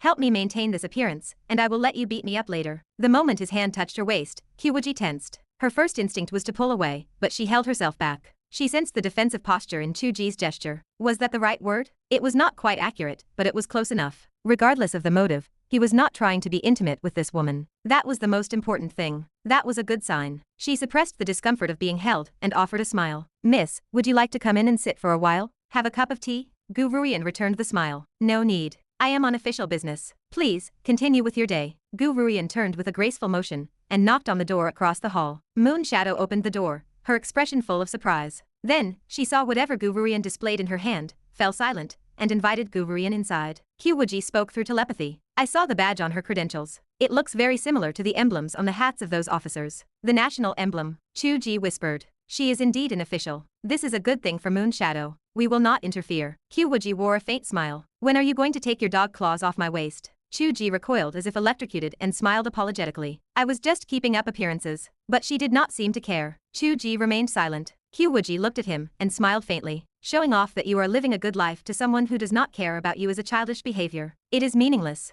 You are not usually like this. Was there something that provoked you? Not really. We just went on a blind date, and she did not like me. As long as you value yourself, what others think of you does not matter. Do not be so childish in the future. Wait, a blind date? Qiu Wuji's expression turned serious. She nodded and said, then you did the right thing. Chu Ge was left speechless. Qiu Wuji remained silent. She felt as if she had let something slip. Why was it the right thing to do regarding a blind date? The atmosphere grew strange. Facing Chu Ge's intense gaze, Qiu Wuji began to stammer. I meant, there is a saying on the internet. You ignored me in the past, and tomorrow I will make it so you cannot reach me. Yes, that is the spirit one should have. The father god of this sect, naturally cannot be reached by others. Hurry up and go write your book. Who cares about the government office? Is a best-selling author who is popular around the world not worthy of respect? Yes. Chu Ge interrupted her nervous rambling and smiled. Do not call it the government office anymore. It sounds too strange. This world has different names for different departments. You should go online and learn about them. Qiu Wuji exhaled. Then what department is she in? I do not know. It is confidential. Do you know that she was probing your mind and mine just a moment ago? Chu Ge asked in confusion. What? Qiu Wuji hummed in response. Of course. I blocked the important information, so she could only see the surface. Moon Shadow looked at Gu Ruian's credentials, her face pale. Are you here to arrest me? Gu Ruian smiled. I am not responsible for arrests. She felt a deep sense of wonder. With Moon Shadow's powerful abilities, her thoughts were transparent to Gu Ruian. However, the woman beside Chu Ge just now had seemed filled with thoughts like, what does this woman want? Is she an old flame of Chu Ge? Should I get rid of her? Yet, when Gu Ruian tried to read her identity, she found nothing. The same applied to Chu Ge. His thoughts were crystal clear, which meant she was not his girlfriend. Actually, whether she was or not, it felt like it would be soon, so it did not matter. However, she still could not determine his girlfriend's background. Was it because they were not thinking about it? Perhaps. As long as her son did not have any problems, there was no need to ask too many questions. Gu Ruian was a division chief of the Information Department of the National Security Agency's Special Affairs Division. She was also the deputy director and editor-in-chief of the National Supernatural Information Publishing House. Her ability was telepathy. Her level of development was moderate. Her ability was multi-classified, and her potential was rated as S. Chapter 42. Moon Shadow followed Gu Ruian out the door without any hesitation. She could not trust anyone else,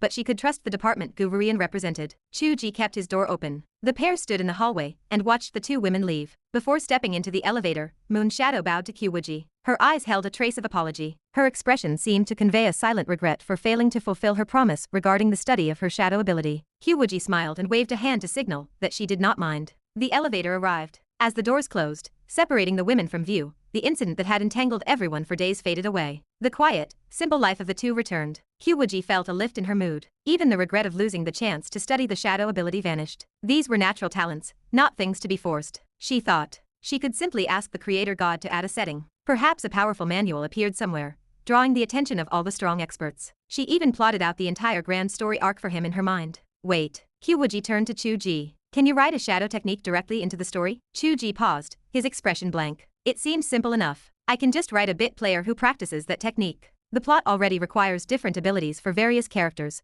so this actually saves me trouble. The two looked at each other with blank expressions. They had wasted so much mental energy considering how to bring people into the story, when the solution was so obvious. Chu Ge practiced the ultimate form of cheating. He could write any ability he wanted into existence. Qiu Wuji could learn it effortlessly, and eventually bring the knowledge back to him. Other people cherished their unique talents, but he merely had to type a few words to create them. Qiu Wuji laughed. If this were a supernatural ability, it would be the most shameless one in the world. Chu Ge retorted. I cannot be this shameless alone. It requires a female protagonist to cooperate with me. We are quite the pair of conspirators. Qiu Wuji kicked him before he could finish the sentence. Get out. Chu Ge had prepared for the blow and had already rolled onto the sofa. He watched her with a mischievous grin. Qiu Wuji bit her lip and glared at him. Since he had held her waist yesterday, the air between them had shifted. Even when he acted as if nothing had happened, both knew something was different. Whether she minded the embrace was one thing, but why had she agreed to play along when he introduced her as his girlfriend? Why had she felt it was right for him to show off in front of the woman from the blind date? Qiu Wuji could not understand it herself. She regretted how she had acted yesterday. She had spent the entire night meditating without focus, and now she had to endure his teasing. I am not making breakfast. Go out and eat on your own, Qiu Wuji declared. Chu Ge smiled apologetically. I will go out and buy soy milk for you. Images of his previous books flashed through Qiu Wuji's mind. She suspected the mention of soy milk carried some hidden meaning. Her mind felt tainted. She wondered how such a person could exist. Yet, he was still handsome. Qiu Wuji watched Chu Ge leave and picked up her phone to continue reading. It was a relief to have no troublesome supernatural beings interrupting their day. Chu Ge was right about people being like the Lord, who claimed to love dragons, but feared the real thing. It was unpleasant to have a peaceful life disrupted. However, since her own abilities were supernatural, and her existence was so unique, she wondered if she could truly avoid these things. Chu Ge walked out to buy soy milk and steamed buns. A notification popped up on his phone. He checked the university classmate group. Lao Hong wrote, we should have a gathering this weekend. It has been 5 years since graduation, so we should do something. Lao Hong was the class monitor. No one had ever felt the class monitor possessed much authority, but he was the one who always had to carry the burden of organizing group activities. Chu Ge had been an organizing committee member, a title he found mysterious. He still did not know what the position entailed. It sounded like it involved organizing events, but the title usually corresponded to human resources. He wondered if he was supposed to promote his classmates to higher positions. Aside from listing it on his resume as extracurricular experience, Chu Ge did not know he had held a position. Responses in the group were sparse. A few people replied, we should get together. Others declined. I do not have time this week. I am on a business trip and will not be back by the weekend. Another wrote, my wife is due to give birth this weekend. Lao Hong ignored the mixed responses and wrote, that is fine. Those who want to come can join. I need to count the heads to book a table. Chu Ge usually stayed silent in the group. He thought for a moment and typed, count me in. 5 years is a significant milestone. Yang Dingtian replied, ha, I knew Chu Ge would come. You seem to have changed your nature. Chu Ge joked. Hey, fix the wording. Does changing your personality sound better than changing your nature? He thought to himself that he was actually going because of Yang Dingtian. He felt that interacting more with someone like Lin Weiang would not be a bad thing. It was undeniable that he was now engaging in social interactions with ulterior motives. He had become the person he once disliked. The group laughed. The writing of a great author is different. He even pays attention to the ambiguity of words. Chu Ge sent an emoji of himself standing with hands on his hips. He did not like being called a great author. Every time he saw it, he sensed a malicious tone. There was only one line that separated a compliment from a sarcastic remark. That line was whether he was truly a great author. He was not.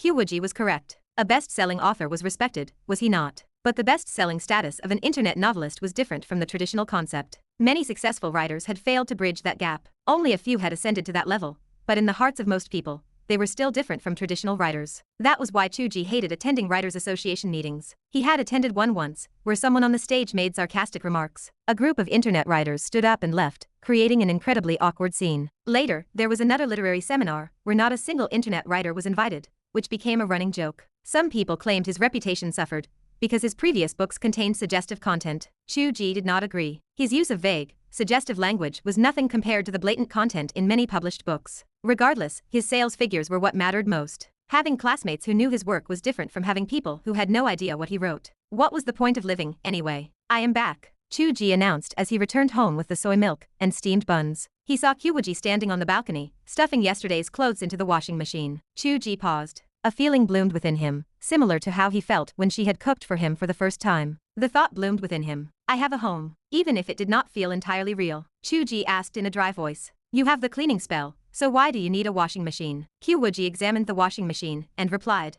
I want to understand everything in this world. How can I experience that if I only use immortal magic? Chu Ge did not say anything else. He placed the soy milk and buns on the table. Eat first. His voice sounded incredibly gentle. Qiu Wuji turned her head to look at him with a strange expression. Chu Ge bit into a steamed bun and walked into the room. He mumbled. I am going to write. I want to see if the impact of the recommendation has started to take effect. Qiu Wuji still found his tone and attitude peculiar. Are you still thinking about being looked down upon by your blind date? Chu Ge smiled. The person from the blind date is just a microcosm of society. I am going to a class reunion in a few days. It is like disciples leaving a section. Those who succeed and those who fail feel very different. Qiu Wuji sighed. You are so worldly. Chu Ge agreed. I am indeed worldly. Humans are social animals, at least until I become an immortal. Qiu Wuji pressed the button on the washing machine. She watched it spin and turned to smile at him. Although your books are a bit strange, I think they are written very well. She seemed to feel that her words sounded wrong and hurriedly added. Since they are capable of manifesting me, they are naturally very good. Chu Ge ignored the addition. He stared at her smiling face and felt as if something in his heart was melting. Chapter 43. Qiu Wuji could not endure the strange gaze of Chu Ge. The look seemed potent enough to melt bone,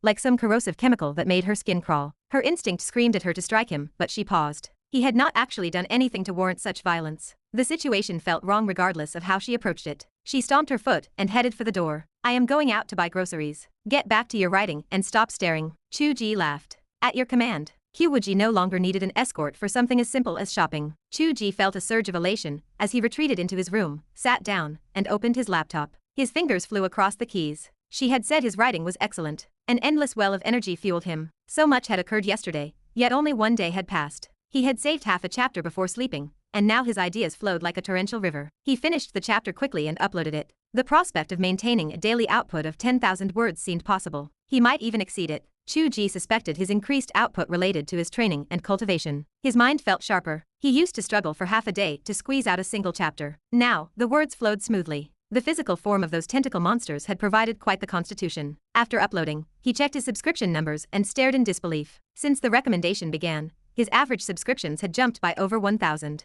He had just barely reached the quality milestone before, followed by a slight increase, bringing his count to roughly 3,500. Now, a single day had pushed his numbers straight to 4,600. And the count was still climbing. Even within the context of a featured recommendation, this figure remained an unbelievable, dreamlike spike. Most authors failed to see a growth of even 200 in a day. It felt surreal. Chu Ge scratched his head, unable to find a logical explanation. If he had lacked exposure early on, a sudden leap following a major recommendation could happen, but that usually applied to excellent stories. His own writing had clearly become rather unrestrained recently. Did that really yield these results? This effect was a chain reaction, a snowball gathering mass. Chu Ge opened the bestseller list. As expected, the surge of over 1,000 subscriptions in one day showed clearly on the real-time rankings. He watched the numbers climb toward the top 10. He did not know how long he could maintain this momentum, but this level of exposure was massive. With the snowball rolling, future growth became unpredictable. The numbers had surpassed the logic of standard recommendations. Perhaps reaching 10,000 subscriptions was within reach soon. Chu Ge scratched his head until it hurt. He failed to see what was so impressive about his recent chapters. Setting aside the romance, his protagonist had been pushed into the background,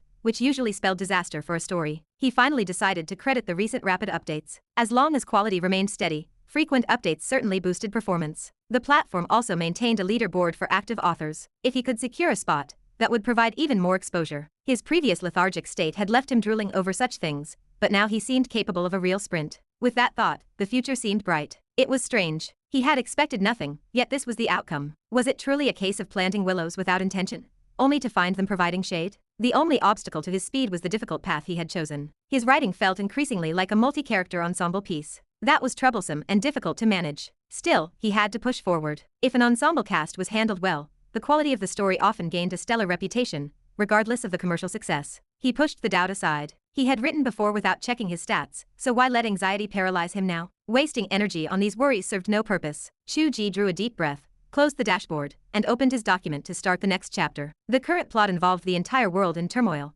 so it required careful crafting. The section he was writing now did not focus much on Qiu Wuji. He merely mentioned that she was issuing orders to her sect, sequestering herself to refine her strength, and preparing for the battle against Yan Qianli. He also added a personal touch to the prose. Her soul grew increasingly solid, and her consciousness roamed freely to observe the changes in the world without exhaustion. This served to reassure readers that her seclusion would not prevent her from following the plot. More importantly, it helped her remain in his world for a longer time. The creator god was not omnipotent. He had to weave these personal touches into the plot gradually. He could not force a sudden spike in her power. Now, the addition was complete. As he wrote, Chu Ge frowned and his fingers stopped. She was not in seclusion. She was visiting nightclubs, watching performances, reading novels, and scrolling through videos. If this continued, would it affect her strength and hinder the battle? The book guaranteed her victory, and logically, she should win. Still, a sense of unease gnawed at him. What if something went wrong? His restlessness grew. Even the joy of his soaring subscription numbers failed to settle his mind. Chu Ge could not sit still. He pulled out his phone and sent a message to Qiu Wuji. "Where are you?" Qiu Wuji stood before a beef stall at the vegetable market, scanning the code to pay. She had discovered a market in the opposite direction of the one Chu Ge usually frequented. The prices were lower and the produce looked fresher. She wondered why Chu Ge always went to the supermarket. He was such a blockhead. She intended to make stir-fried potato and beef. She had never heard of potatoes in that other place. That blockhead was quite rigorous when he wrote, claiming that ingredients brought over by foreigners would feel out of place in a xianxia world. What a bore. Who would care about that detail? He had deprived her of so much good food. As she thought this, she sensed her soul growing more solid. Saving Moon Shadow last night had drained a significant amount of energy, which should have reduced her stay. Now, however, that exhaustion vanished. She felt as though she could stay as long as she wished. Qiu Wuji smiled as she completed her payment. She did not need to guess. He was playing tricks in his book again, slipping things in for her. She had not realized it until now, but the frustration she once felt regarding his ability to alter her body and abilities had faded significantly. A WeChat notification chimed. Qiu Wuji tapped the icon showing Chu Ge's anime-style avatar and pouted. "Where are you?" Qiu Wuji hooked her fingers around the bags of potatoes and beef and spoke into the phone using the voice-to-text function. "At the market. Can you come back? I feel uneasy." "Why? Are there loose ends regarding Moon Shadow that might cause trouble?" "No, I remembered that your cultivation here is reduced, and I worried about what might happen if you returned to your world. The more I think about it, the more anxious I become." Qiu Wuji paused and laughed. She turned to look at the bustling crowd around her. "Wait until I get back." Not long after, Qiu Wuji returned home. The door was unlocked. She saw Chu Ge sitting on the sofa, restless as a monkey. The moment she entered, he rushed over to take the groceries from her hands. Qiu Wuji spoke. "I forgot I do not have a key. Get one made for me later. Do you still have the heart to talk about that?" Chu Ge placed the groceries aside and asked with a serious expression. "What do you think about what I just said?" Qiu Wuji rolled her eyes and spoke lazily. "What if I said I wanted to go back and train?" Chu Ge pressed his lips together. He felt reluctant, but he replied. "That would be for the best. At least until the 15th of July. Qiu Wuji could not help but laugh. "Is it not said that the will of heaven cannot be defied? Since you have already decided the outcome, how could I possibly lose?" Chu Ge bristled with anger. "That is exactly what I fear. You will assume victory and act recklessly. Do you think you can win just by standing there without throwing a single strike? We are still testing the correlation with the will of heaven. We have not reached a final conclusion, and you are already acting this way. Enough. Do not lecture me." Qiu Wuji smiled faintly. "Do you really think I would behave like that? You are the one who wrote me. Do you not understand me?" Chu Ge remained silent. Qiu Wuji stopped smiling and spoke with sincerity. "Whether heaven dictates my victory or defeat, I am Qiu Wuji. I will simply give my all to defeat every opponent." Chu Ge replied helplessly. "Then what about this? Chu Ge, you write stories. You can define our cultivation, but you are not a true immortal. You cannot understand the subtleties of the path." She spoke softly. "You have written about it yourself. Being able to grasp and savor every detail around you, and not missing the scenery along the road, is what cultivation means. It is not about sitting in secluded meditation, oblivious to the passage of time or the human world. That is what you wrote. That is the definition you gave us, and it resonates deeply within my heart. However, when you truly encounter it, you cannot empathize with it." She smiled again. "Does Father God not know that I am cultivating right now?" Chu Ge stared at her, stunned. Was that how it was? He seemed to have written it that way, but this. Qiu Wuji turned to take the groceries to the kitchen. Her high ponytail bobbed. "Perhaps you are simply worrying because you care too much?" Chapter 44. Chu Ge watched Qiu Wuji walk into the kitchen. She moved with such vibrant energy that he twitched the corner of his mouth. He wanted to shout to his mother that this woman was flirting with him. She had asked the question in a way that felt like a deliberate provocation. He admitted to himself that he was anxious because he cared, and she certainly knew it. So what came next? She went to cook. That seemed normal enough. A smile tugged at the corner of his lips. He walked back to his room to continue writing. Qiu Wuji had known from the very beginning that he had a taste for her. At first, she found it disgusting, but now she actually knew how to play the role of the mature, alluring woman. Well, so be it. He craved her attention and he cared about her, so why could he not say it? If she wanted to flirt, he would play along. He did not fear her. He just hoped she would not get frustrated and hack at him with a sword later. He knew her personality well enough by now. He wondered if her path of cultivation included emotional growth as well. Qiu Wuji had consistently aligned her actions with this philosophy of cultivation from the start. She had never rushed into anything with desperate intentions. She had calmly taken the time to understand everything in this apartment, from doing the laundry to cooking, with genuine interest, slowly letting that understanding radiate into the world. Her state of mind might have been far beyond his own understanding, even though he was the one who had set it in motion. Setting parameters and truly comprehending them were two different things. A sharp chime echoed from the balcony. The washing machine had finished. He worried about disturbing her while she cooked and causing the food to burn. He put down his draft, which only had 3 characters on the page, and went out to hang the clothes. Household chores were the greatest enemy of writing. He was certain of that. He reached into the machine and pulled out the first item. It was a lampshade. Chu Ge froze. Could this thing go in the washing machine? He did not know. He decided to let it go. He was not a pervert. He had not thought of anything strange before this moment. What was he doing today? He peeked toward the kitchen like a thief and reached up to hang the lampshade. His heart sank when he looked over. Qiu Wuji stood leaning against the door frame with her arms crossed, eyeing him up and down. Chu Ge scrambled to find a place to hide the item. He did not know where to put it. Just go back to frying your vegetables. Qiu Wuji spoke with a cool tone. It is fine. I was not here before, and who knows what happened to my things. What does it matter if you hold them a little longer? Keep holding it. Chu Ge remained silent. She continued. Although I find this behavior incomprehensible, I suppose it is normal coming from you. After all, you are a pervert who fantasizes about doing all sorts of things with people from books. It is not strange at all. Chu Ge gritted his teeth.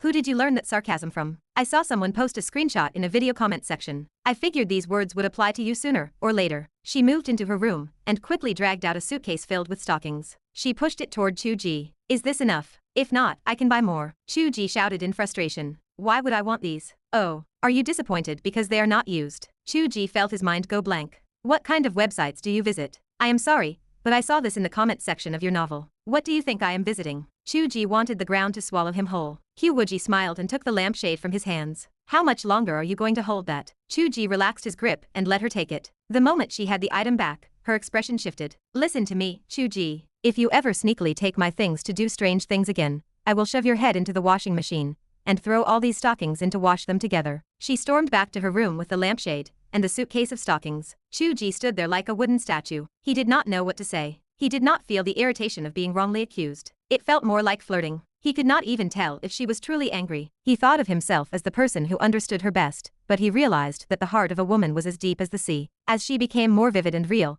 he could no longer claim to understand her. He could not even interpret her actions. The only thing he knew for sure was that if he truly crossed the line, he would likely be cut down. Chu Ge sat back down at his computer with his hands tucked into his sleeves. He realized he could not write a single word. His mind was a chaotic mess. Women were the greatest enemy of writing. He was certain of that. Dinner is ready. He did not know how long he had been sitting there. He had managed to scrape together another chapter. Qiu Wuji called out in an indifferent voice. Chu Ge always felt those 3 words were incredibly invigorating. They gave him endless strength. Women were not the enemy of writing. He was certain of that. Why are you sitting there like a quail? They sat down to eat. Chu Ge shoved rice into his mouth, while Qiu Wuji sat across from him with a stern expression, acting like a parent. You are usually quite talkative. Chu Ge replied in a dull tone. One should not talk while eating. Do not give me that. Qiu Wuji asked. How many days until your class reunion? Today is Wednesday. It is on the evening of the day after tomorrow. Qiu Wuji tilted her head to think. I have calculated the time. I should be able to stay until then. However, if you have your own business to attend to, there is no need for me to stay. I can go back to my own side and handle some matters then. Chu Ge nodded.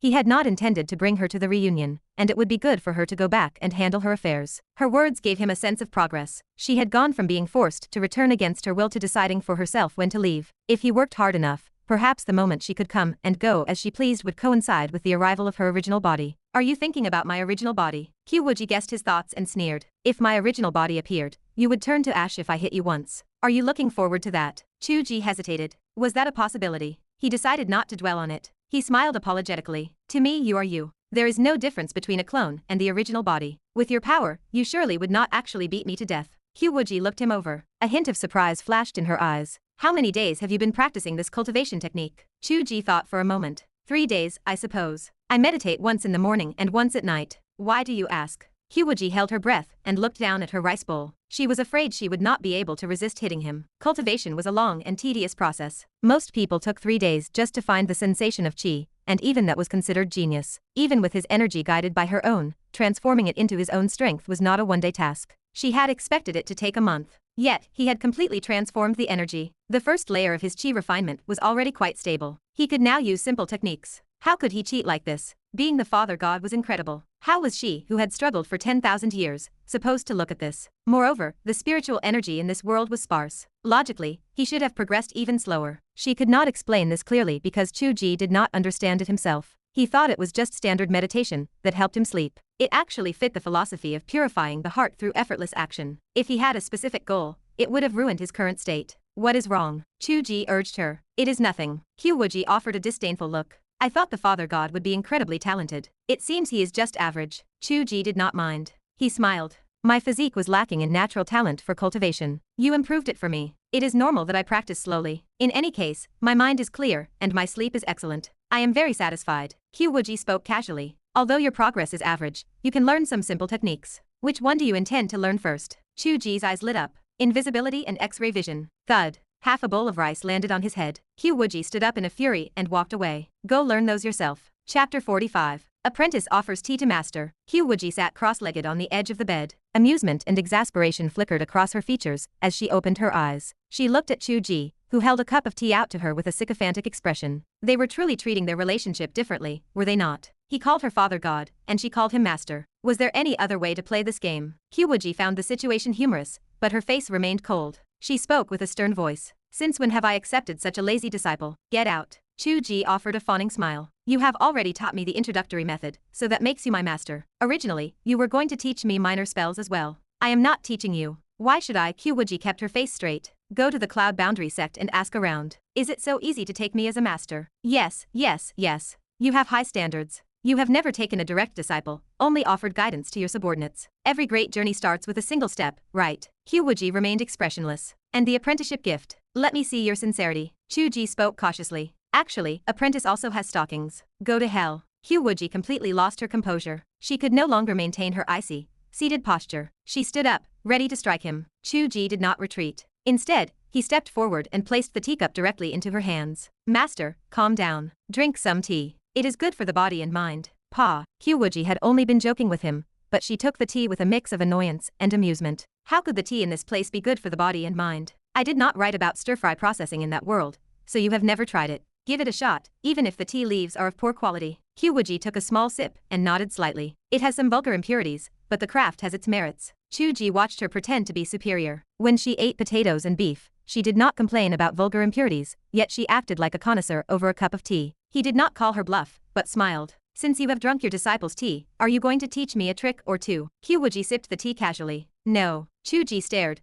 unable to process the situation. Qiu Wuji let out a cold snort. In your own setting, invisibility is a high-level technique. You cannot learn it yet. As for X-ray vision, that is trash. It serves no purpose other than satisfying your sleazy thoughts. Chu Ge grew anxious. How could it be useless? It is convenient for winning at cards. Oh. Qiu Wuji glared at him. Chu Ge thought about how this was a great way to make money. It did not seem to require identification either. Why had she not mentioned it earlier? Chu Ge stepped back, feeling awkward. I do not usually play cards, so I did not think of it. Besides, cheating commoners is bad, and we do not have casinos here. Qiu Wuji thought to herself that the existence of casinos was debatable. Did he not know about underground fighting rings? She did not want to cause trouble in the short term, so she chose not to elaborate. She simply said, skills that rely on shortcuts may have specific methods that allow you to use them early, but in my eyes, they are not worth the time to learn. As long as your cultivation reaches a certain level, a simple focus of energy into your eyes can achieve basic X-ray vision. It just depends on how precisely you control your magic power. What you truly need to learn is a survival skill. She paused, her expression becoming more serious. Chu Ge, my impression of this world is that it is safe and peaceful for ordinary people,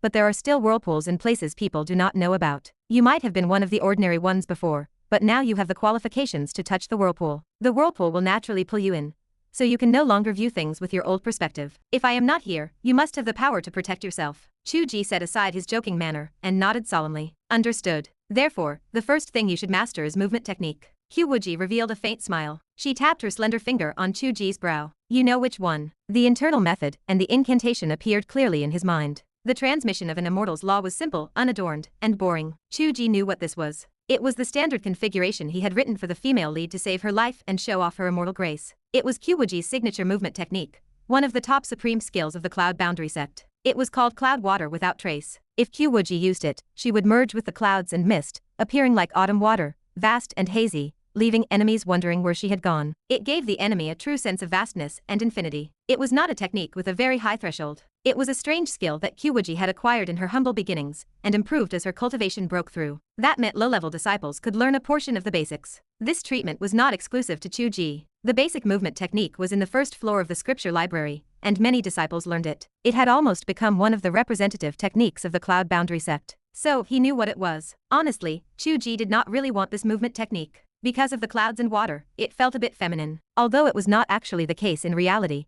and the male disciples of the Cloud Boundary sect looked dashing enough when they used it, femininity depended on personal temperament. Chu Ge had not let the male lead learn this. Instead, he had let the male lead encounter a different, majestic, and powerful movement technique. As it turned out, when it was his turn, he had to learn this one. However, he could not deny that this was one of the top movement techniques he had ever written. It had a clear progression from low level to high level, making it the most suitable choice. I will only transmit the basics to you for now. You cannot learn the advanced parts, and it would only waste your mental energy. Qiu Wuji withdrew her finger and pondered for a moment. Although your mental energy is quite, Chu Ge asked with curiosity. Is it a special talent? It is a little, but is that not a matter of course? Qiu Wuji spoke calmly. Your mental C is indeed stronger than the average person's, but you must be a special ability user. This is within my expectations. Actually, I thought our Father God's mental sea would be as vast as an ocean, but in reality, it is just a sewage ditch. Chu Ge remained silent. Qiu Wuji did not say it out loud, but being a sewage ditch was already terrifying. A normal person's mind would not even qualify as a small dish for hot pot sauce. His mental energy was truly strange. It did not stand out at all, making him seem like an ordinary person. Unfortunately, everyone operated under different systems. She did not know how to define this, and she was worried that her clone's control of divine sense was not precise enough. She feared that probing randomly would harm Chu Ge, so she had retreated after only a brief attempt. She pondered for a moment and spoke. Normally, a chi-refining cultivator cannot train their soul, but your situation is different. It is somewhat similar to my current state, so you should be able to nourish your soul in advance. I will teach you the soul forging technique. It contains a method for concentrating and solidifying the soul. By nourishing and forging the soul in your daily life, once you encounter techniques that attempt to influence your mind and soul, you can solidify your soul and firmly resist them. For instance, the mind reading of that Miss Gu would be ineffective against you. Chu Ge was overjoyed. This is useful. I feel that many of their special abilities rely on this aspect. Oh, Qiu Wuji slanted her eyes at him. How many special abilities have you seen to think that? I read it in books. All kinds of special abilities cannot all be about fighting. I believe the opposite is true. Abilities like great strength or lightness are more common. They are so common that they are not even considered special abilities, but merely good physical talent. Next are simple manipulations of the 5 elements, such as manipulating electricity. That is certainly much more common than playing with shadows. I once searched for information on your superpowers, and it just told me about a boy named Billy. Chu Ge remained expressionless. She had logic and evidence on her side. So you do not need to think of your abilities as mysterious, but do not look down on them either. After all, even I do not know how to play with shadows like that, which is truly interesting. Qiu Wuji smiled. All right, finally I will transmit the most basic. Chu Ge asked. Yes, fighting techniques for brawling with people. Does this have to be done as well? Qiu Wuji looked at him with disdain. One tempered in a life and death ring like moon shadow, even if she does not use any special power, and just compares punches and kicks with you, could cut off your head with one move. How many people in the world are like moon shadow? Wherever there is battle, there are combat techniques. Do not think that special abilities have nothing to do with this. Chu Ge remained silent. Qiu Wuji suddenly laughed again. However, fortunately, our sect specializes in sword techniques. In other words, fighting techniques are a real trade, and the others are just side jobs. Father God, was this your plan? Chu Ge spoke sincerely.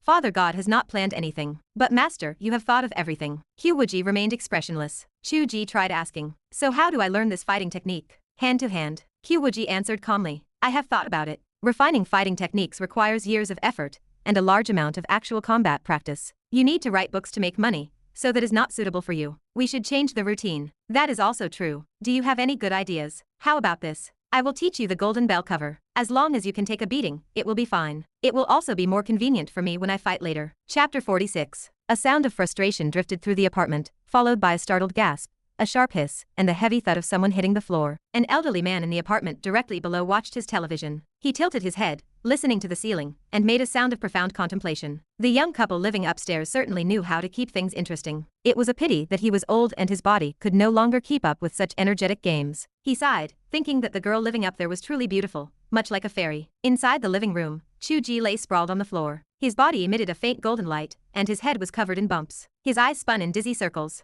Qiu Wuji returned to the room with her laptop. She had found a cartoon sound effect of a character fainting with swirling eyes, and played it on a loop, humming happily to herself. Chu Ge struggled to focus his vision, pain mixed with humor as he looked up at her. He asked how this mess qualified as training for the Golden Bell cover. He questioned if she truly believed this was the standard method of practice. Qiu Wuji leaned against the door frame, hugging her arms. She explained that it was a simplified version she had analyzed and broken down. She pointed to his body, noting how quickly he had succeeded. Chu Ge rubbed his head. He argued that she had not done anything other than give him the incantation and then beat him up. Qiu Wuji feigned innocence and asked when she had ever beaten him. Chu Ge gestured at his bruised head. He asked if she meant to say this was a way of solidifying his vital points and constructing a protective barrier. Qiu Wuji dismissed the idea. She claimed she had just beaten him. Chu Ge gritted his teeth. He called her name with venom, threatening her with a mock warning about her sudden change in behavior. Qiu Wuji finally dropped the act. She held her arms and explained that it was a method to temper his vital points. She clarified that he was currently at the foundation level. His skin only emitted a faint golden light, which made him more durable than others,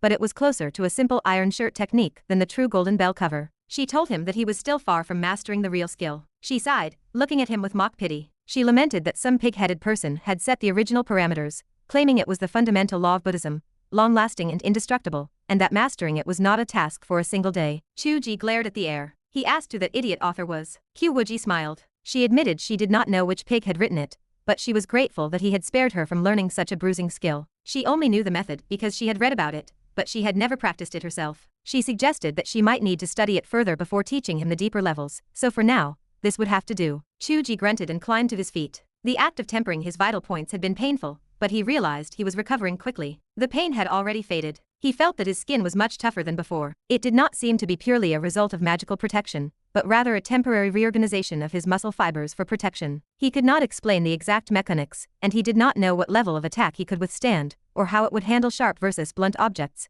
as he had never tested it. When he wrote about it, he could just spout nonsense, but now that it was real, he had no idea how it truly functioned. Chu Ge poked and prodded at his own skin, hesitating before asking if the Golden Bell cover was not fundamentally a physical cultivation technique that relied on physical body strength, even though it was rooted in magic. Qiu Wuji agreed. She explained that it was body-based, and magic was merely a supplement. That was why she refused to learn it. She had various spells to protect herself, and her path was one of lightness and elegance. She wanted to move like a gentle breeze, not turn herself into a sandbag. She looked at him, suggesting that his physique was perfect for the role. Chu Ge hesitated again. He asked if she was certain that his vital points were all covered after the earlier session. Qiu Wuji stared at him, dumbfounded. She asked if that was really what he was concerned about. She wondered aloud if their world was doomed if this was the priority of their father god. Chu Ge leaned back, telling her not to look at him like that. He insisted that this was a serious question regarding his cultivation practice, and urged her to be professional. Qiu Wuji asked if he had forgotten what he had written. Chu Ge shook his head. He explained that since it was a typical side character technique, he had never written the details. He asked if she had seen many main characters practicing this skill,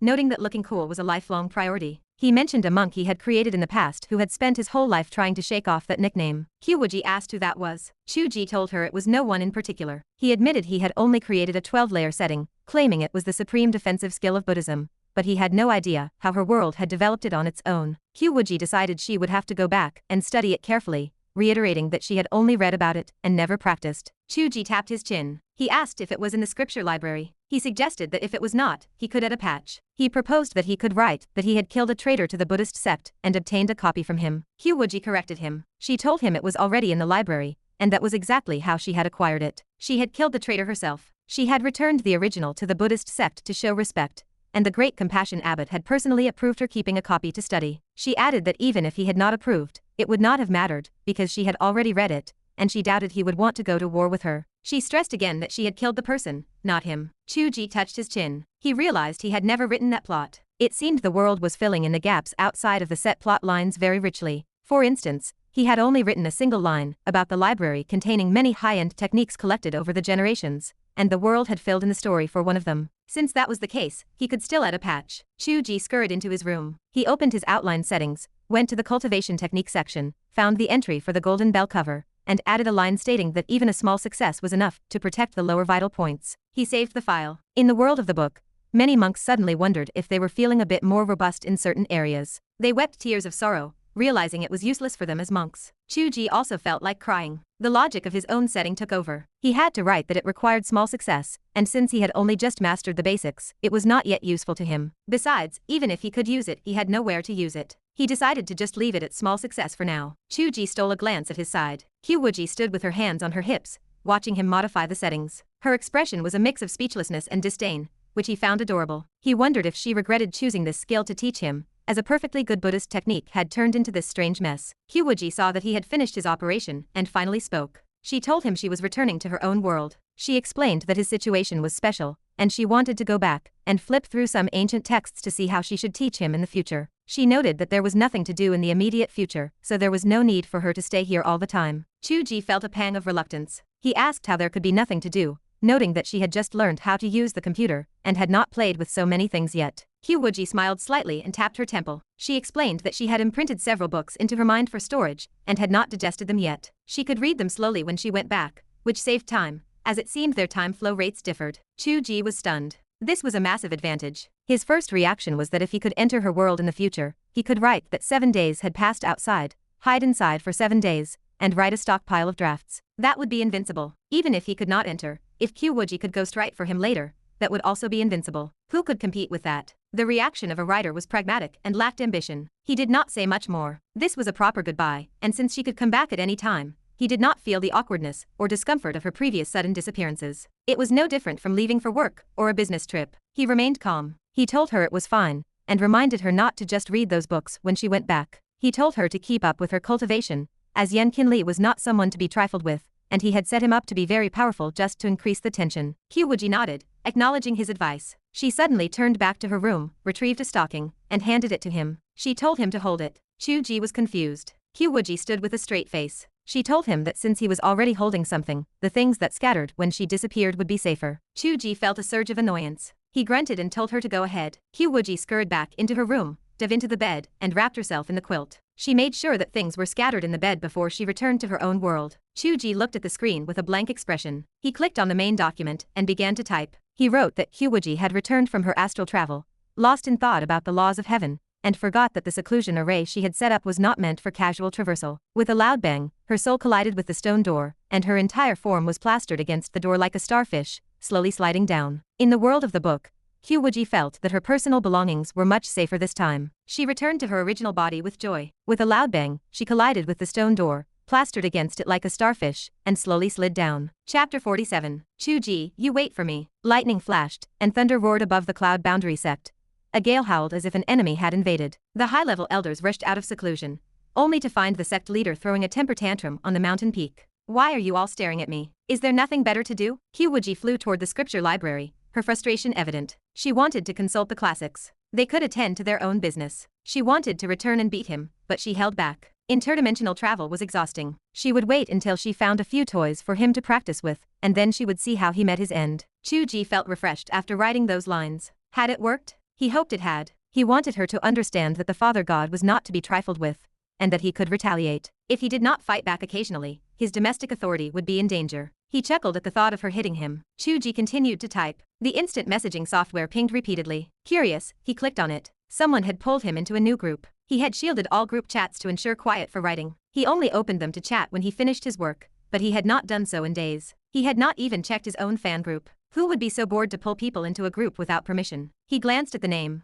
It was called the Failed Author Racing Group. A racing group did not interest him. His own group already drained his energy. He went to mute the group, but his gaze swept across the chat box and he froze. Someone was repeating, I have been such a failure these past few years. Sometimes I hide in my quilt at night and cry. I am afraid you will know how much of a failure I am and kick me out. It was not the repetition that bothered him. It was the usernames. He recognized 4 best-selling authors with 10,000 subscribers, 2 legendary contracts, and 1 platinum author. They were all at the top of the bestseller list. They were blindingly successful. You call this a failed author racing group? Chu Ge thought. Where was the failure? Was it him? The group owner spoke up. We just pulled in the big shot Chu Ge. An image with the caption group status -1 appeared immediately. Chu Ge stared at the 3,000 subscriber big shot, unsure how to respond. The repetition began again below. Chu Ge sent a red envelope. The newcomer pays his respects. The screen flooded with images saying thank you, boss. Chu Ge stared at the screen, wondering if these successful authors never had to write. Eventually, the machine stopped, and someone brought up a topic. I have read Big Shot Chu Ge's book. The ensemble cast is amazing. You are a genius. Chu Ge looked at the big shot and replied, I grew up reading your books. The big shot replied with a question mark. I am only 18 this year. You have mistaken me for someone else. Chu Ge sat back. He was not going to let this go. Since they were joking around, He played along and claimed to be 15. Seeing a group of old men pretending to be young, Chu Ge leaned against the back of his chair, lost in thought. Was this what happened when one's grades improved? A so-called upgrade in his circle? They still seemed like the same bunch. Did these big shots chat any differently than Zhang Qiren? Actually, there was a difference. One big shot suddenly said, "I have truly failed this time." What happened? Someone asked. The new book only has 20,000 ads. Chu Ge thought that 20,000 ads before going on the shelf sounded a bit cool. Was another big shot about to fall? Before he could offer comfort, the other person added, "It has been nearly 1 day since I published it." Chu Ge felt stunned. Another big shot said, "I am the real failure. It has been 3 days since launch, and I only have 9,000 average subscriptions." Chu Ge thought back to the glorious record of reaching 300 favorites on the 4th day of his own book launch, and the 5,500 average subscriptions he had after more than 2 months. He closed the chat without a word, choosing to submerge and heal his wounds. Chu Ge blinked. 5,500. The growth rate was terrifying. A wave of rapid growth might be luck, but this sustained surge suggested the book was genuinely good. It had high retention and stickiness, and perhaps word-of-mouth recommendations. Chu Ge remembered the only meaningful sentence in the group chat. "The ensemble cast is amazing." Was that the real reason? Or were they just being polite to help a newcomer fit in? It was probably the former. Chu Ge leaned back and stared at the ceiling. He felt a complex mix of emotions. He opened his own reader group, co-authored. It was as lively as ever. It was an old reader group, and he had never published the group number for this book. The recent surge in popularity had not led to an increase in the group size. The group was discussing a theft at a school. Chu Ge had been so obsessed with women recently that he had ignored social hot topics. He asked, "Does anyone have the full story? Send a link." The group fell silent, then someone replied, "Chu, you finally surfaced. Did you start a new group because the book got popular? Did you turn this place into a cold palace?" "I was in seclusion writing," Chu Ge replied. "I did not check anywhere else. That is how I managed to explode with more updates. We thought you were kidnapped by aliens. Your seclusion is ridiculous. You did not say a word,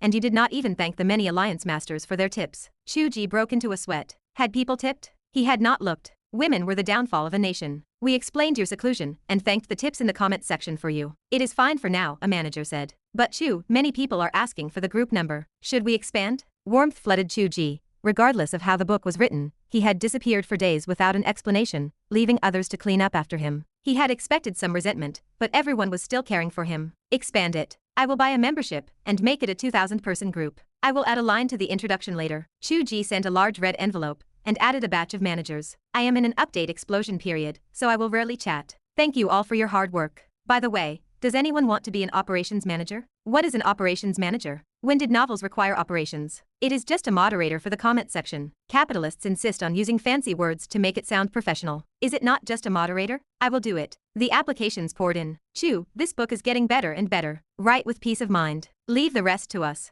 Chu Ge watched everything slowly get on track, his eyes drifting. When he was a failure, he never imagined such a hot scene. He tried sending a private message to Zhang Qiren, but received no response. At the Divine Miracle nightclub, Zhang Qiren leaned back on the office sofa. He sipped wine that cost several thousand a cup. The underground black boxing ring had closed recently. His energy seemed to be focused on formal nightclub management, and he had time for other things. A line of young women in black clothes stood before him. They lined up nervously for his inspection. Zhang Qiren scanned them repeatedly, his eyes showing disappointment. "Is this everyone?" The red-haired youth next to him said, "Big brother, there are no hostess girls who just like wearing black. People change clothes." Zhang Qiren fell silent. He shook his head. "Forget it. If there are none, there are none." A woman who looked like a madam smiled seductively. "Which one does Boss Zhang like?" "Tonight. Everyone go back," Zhang Qiren said calmly. "The nightclub models are hot, but I am not." The madam paused. Zhang Qiren looked at his wine. "Go back. They all look good, but they are not what I want. It is meaningless." He turned to the red-haired youth. "Any progress on the black room?" "They are very interested,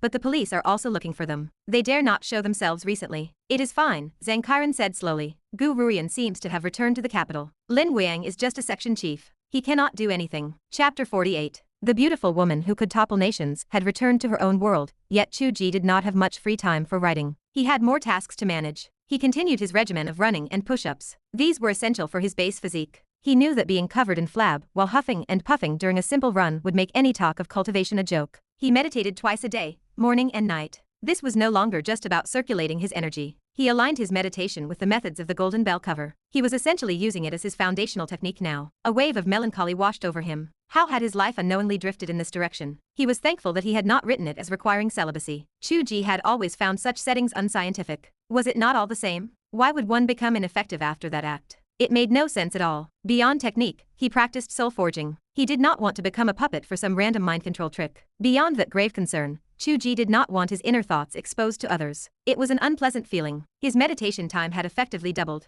He also practiced his movement techniques. He could not just rely on taking hits. At the very least, he needed to be able to run if things went south. He practiced subtle maneuvering techniques that required no outdoor space, working within the confines of his room. The space was cluttered and cramped, but that was ideal. He needed to stroll casually through complex environments. Chu Ge paced through his home in his pajamas. He felt a sense of relaxed, flowing elegance, as if he were riding the wind. He found the aesthetic shift truly bizarre. He practiced his drifting footwork, while shouting out the name of his golden bell cover. What a strange combination of styles. He did not even bother to imagine how he would eventually train for offensive moves. He was too busy wondering which combinations would be the most hilarious to implement. All these exercises combined took about 3 hours. While it was not as demanding as his previous part-time job, he feared it would only take longer as he advanced. Once he reached Qiu Wuji's level, a single session of deep meditation could last for months or even years. How would he find time to write then? He pushed the thought away. That was a problem for decades from now. Within the time frame of writing this book, he would not reach that level. It should be fine. In fact,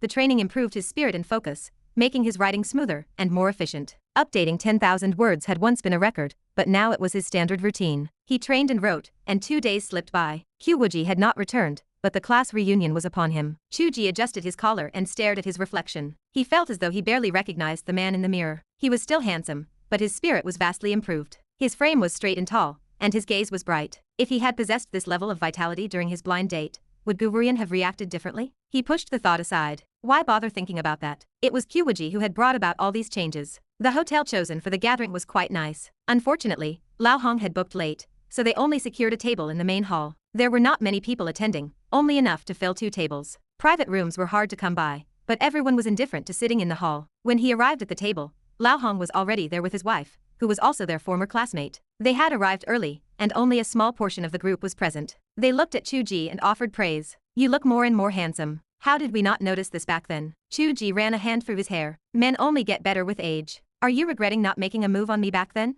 "Get lost," Lao Hong laughed. "You were always too withdrawn. Actually, you are still very withdrawn. You skipped most activities, never played basketball or soccer, and spent every day either in an internet cafe or hiding in your dorm reading novels. You were like a ghost, so who could have made a move on you?" Another classmate laughed, saying, "That is just how writers are." Everyone laughed. Their laughter was still teasing and carried a hint of mockery. In the past, hearing it always made him feel uncomfortable. He wondered why they were different, when they had also spent their time hiding in internet cafes. Why did his writing turn these common habits into his peculiar traits? They always used him being a writer as a topic for jokes. But now he felt nothing. She had said his writing was excellent. That was all that mattered. He said nothing and took his seat. "Is Wang not coming?" Lao Hong explained. "He is a major section chief at the municipal bureau and is swamped with work. He originally said he might have to work overtime and could not make it, but late this afternoon, he said he was free after all." One classmate asked, "Is it okay for a public servant to publicly attend a banquet like this and sit in the main hall so openly?" Another female classmate, Zhang Manli,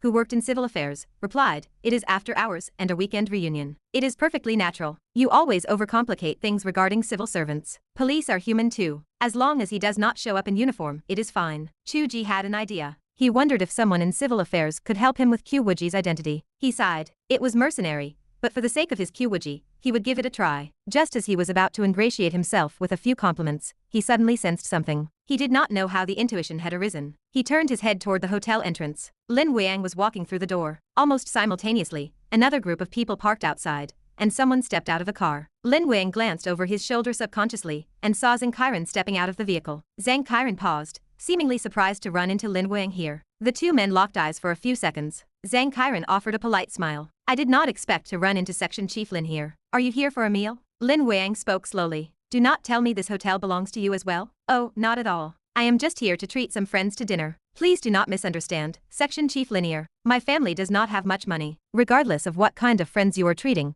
Lin Weiang turned coldly and walked into the hall. "Try to keep the money dealings within reason." His tone was both mocking and cautionary. Zhang Qiren did not respond, simply smiling as he watched him enter the hall. Then, his gaze narrowed slightly, revealing a hint of surprise. He saw Lin Weiang walking cheerfully toward one of the tables in the hall, where a familiar face was sitting, staring back at him in surprise. It was Chu Ge. His eyes looked as if they were about to pop out of his head. Zhang Qiren turned to look at the lackeys behind him, then looked down at his own expensive attire. A wave of heat flushed across his face. He felt humiliated to have been seen by Chu Ge like this. Usually, a wealthy man seeing an old friend would be full of high spirits, yet here he was, feeling ashamed. Zhang Qiren savored the feeling and shook his head with a self-deprecating smile. Big brother? A lackey asked in confusion. Oh, it is nothing. Zhang Qiren regained his composure and smiled again. Keep an eye on what they are talking about at that table, and be careful. An ear-flapped lackey smiled. We know. It is just Section Chief Linear. Zhang Qiren smiled, took one more look at Chu Ge, and headed upstairs. His messaging app had been bombarded by Chu Ge. Zhang Qiren, your so-called failure at home is actually inheriting a fortune. He pulled out his phone, glanced at the messages, and let out a soft sigh. Chapter 49. Chu Ge could not wrap his head around stories that belonged only in jokes. A failing writer returning home to inherit millions. One usually heard such things and laughed them off. Yet, this insanity had actually become reality. He debated whether to approach Zhang Qiren for a chat,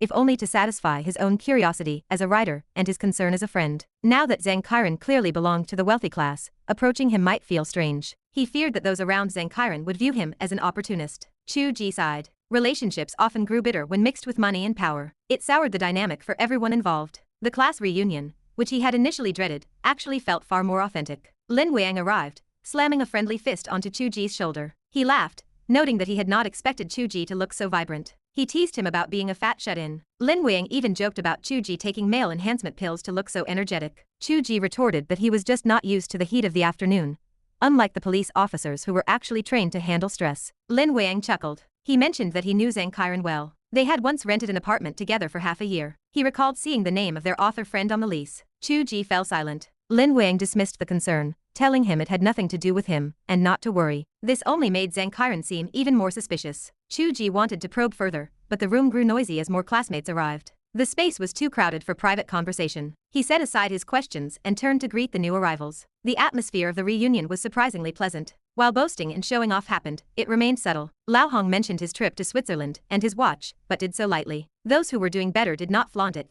and those who were struggling faced no ridicule. They leaned on each other, recalling old times, demonstrating a loyalty that transcended status. Lin Weiang remained a focal point, but he stayed quiet, his mind on Zhang Qiren. When the spotlight faded, it shifted to Chu Ge. People asked about his books. They wanted to know where they could buy them. Chu Ge explained the difference between traditional publishing and the digital paper chapter model. He found it difficult to explain the complexities of the current internet economy, so he just offered a drink instead. They pressed him further about the business model, asking if paying money meant they could read adult content. Chu Ge massaged his temples. He clarified that regulations were strict. The content was nowhere near as explicit as they imagined. The group pressed him, confused about why anyone would pay without explicit content. Chu Ge felt exhausted. He told them not to focus on that. He joked that he was just a writer of tawdry fiction trying to make a living, and asked if they wanted to have Lin Weiang arrest him. Lin Weiang smiled, noting that he did not work for internet security. He promised to pull strings if Chu Ge ever ended up in prison to ensure he was not mistreated. The teasing died down. Some female classmates expressed regret that Chu Ge had abandoned his literary talents. Lao Hong's wife asked if he had a girlfriend. Chu Ge joked that he remained single,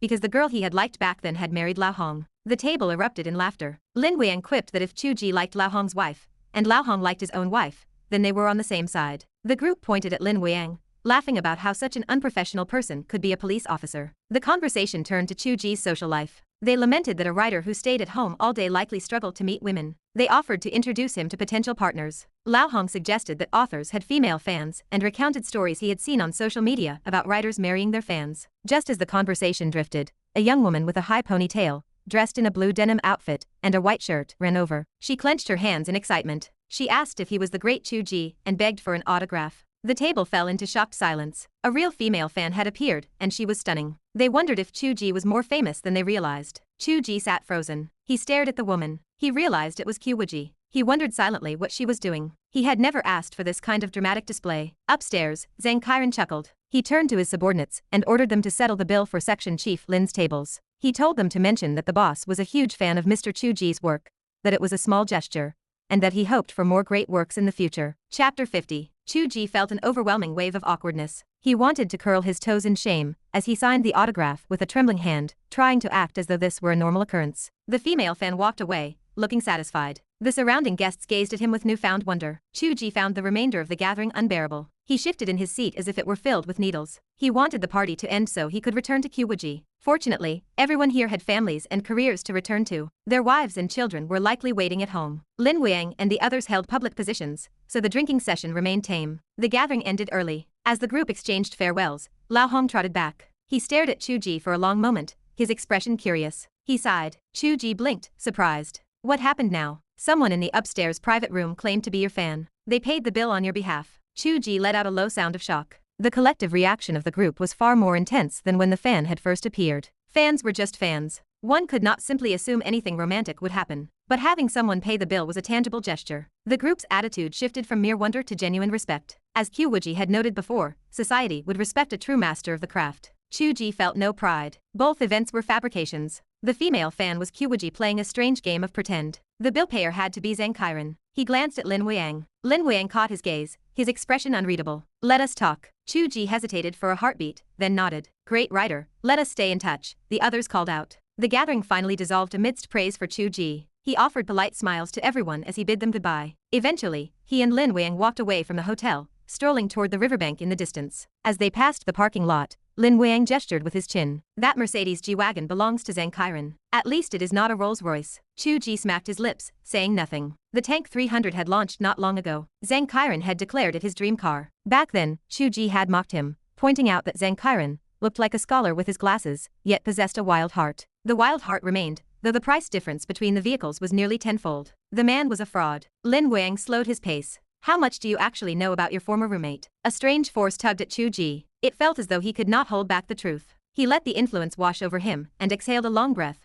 unable to control his own words. I used to think I knew him well. Now, it seems I know nothing at all. Lin Weiyang nodded. The effect was immediate. He received a truthful answer. His expression softened, betraying a hint of apology for using his abilities on a classmate. It is normal that you do not know, he murmured. Chu Ge seized the moment. What is he actually doing? On the surface, he is the legal representative of a nightclub. Lin Weiyang lit a cigarette. Want one? Chu Ge waved his hand, declining the cigarette. What does being a legal representative imply? Is it not clean? People often assume nightclub owners are dirty. That is a stereotype. It is not necessarily true. Besides, being a legal representative is sometimes just about holding the bag for others. It gives us a convenient step to close a case and move on. Chu Ge frowned. A scapegoat? It only means he has the authority on paper. It does not mean he is the true owner. So, if you ask me what it means, I honestly do not know. He has only taken over for a few days. Does that not suggest he might be fine? Lin Weiyang blew out a cloud of smoke and shook his head. I do not know if he is in trouble, because our investigation was halted. He laughed softly. If not for that, I would not have had time for the reunion today. I suppose I should thank them for the time off. Although Lin Weiyang claimed ignorance and even seemed to defend Zhang Qiren, Chu Ge saw the truth. Lin Weiyang was clearly targeting Zhang Qiren as a critical lead. Given their encounter at the hotel, they were definitely adversaries. Lin Weiyang's defense was merely a facade. He could not reveal his true assessment to a civilian. Lin Weiyang continued.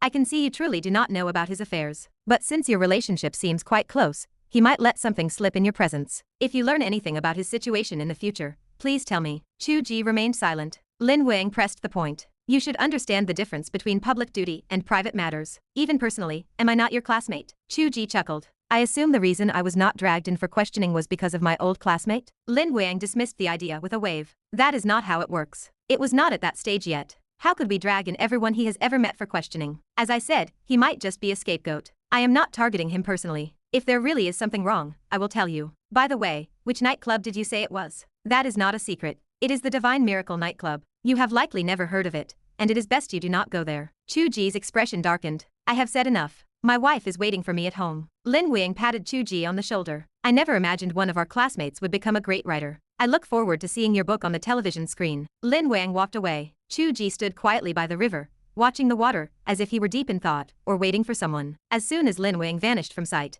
Qiu Wuji appeared beside him. This officer has a strong sense of public duty, she said with a smile. He does not forget his case even on holiday, and he refuses to give up even when ordered to stop. Because of people like him, ordinary people can live in peace and comfort. Chu Ge sighed. At today's gathering, it truly struck me that those rowdy, unrefined children from the past have grown up. Lin Weiyang is the most striking example. I remember he was caught watching adult films in the dormitory once, and almost faced a school-wide disciplinary hearing. Now, he is the guardian of our city. What are adult films? Oh, we refer to our neighbor to the north as the hairy ones. It is a film they produced. Qiu Wuji glanced at him sideways, clearly not believing his explanation. Why do you look at me like that? What was the reason behind you running over to act like a fan today? Qiu Wuji hummed. I had been planning this since before we returned. You always felt that these gatherings made you lose face. I was simply here to help you save it. Chu Ge recalled that she had indeed asked about the gathering time twice and mentioned returning early. She had planned this all along. Her performance was incredibly cute, yet he struggled to imagine Qiu Wuji actually doing such a thing. He could not help but laugh. Why would you think of playing such a part?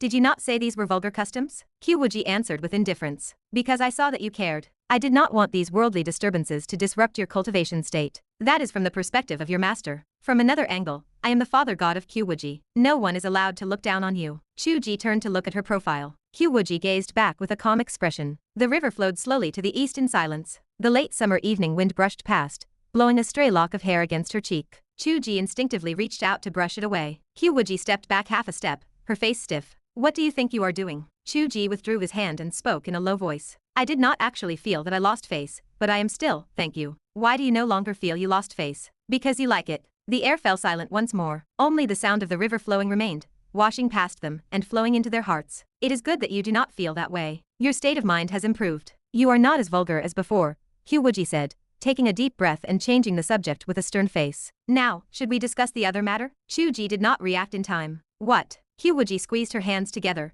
A sharp cracking sound echoed. Someone made me crash into a wall. How does that person plan to die? Chu Ge's face turned a pale shade of green. He had completely forgotten about that incident. This time, he was truly doomed. To be continued. Hope you liked today's video. Join the community by subscribing and dropping a like. I'll be back with another update as soon as possible. See you then.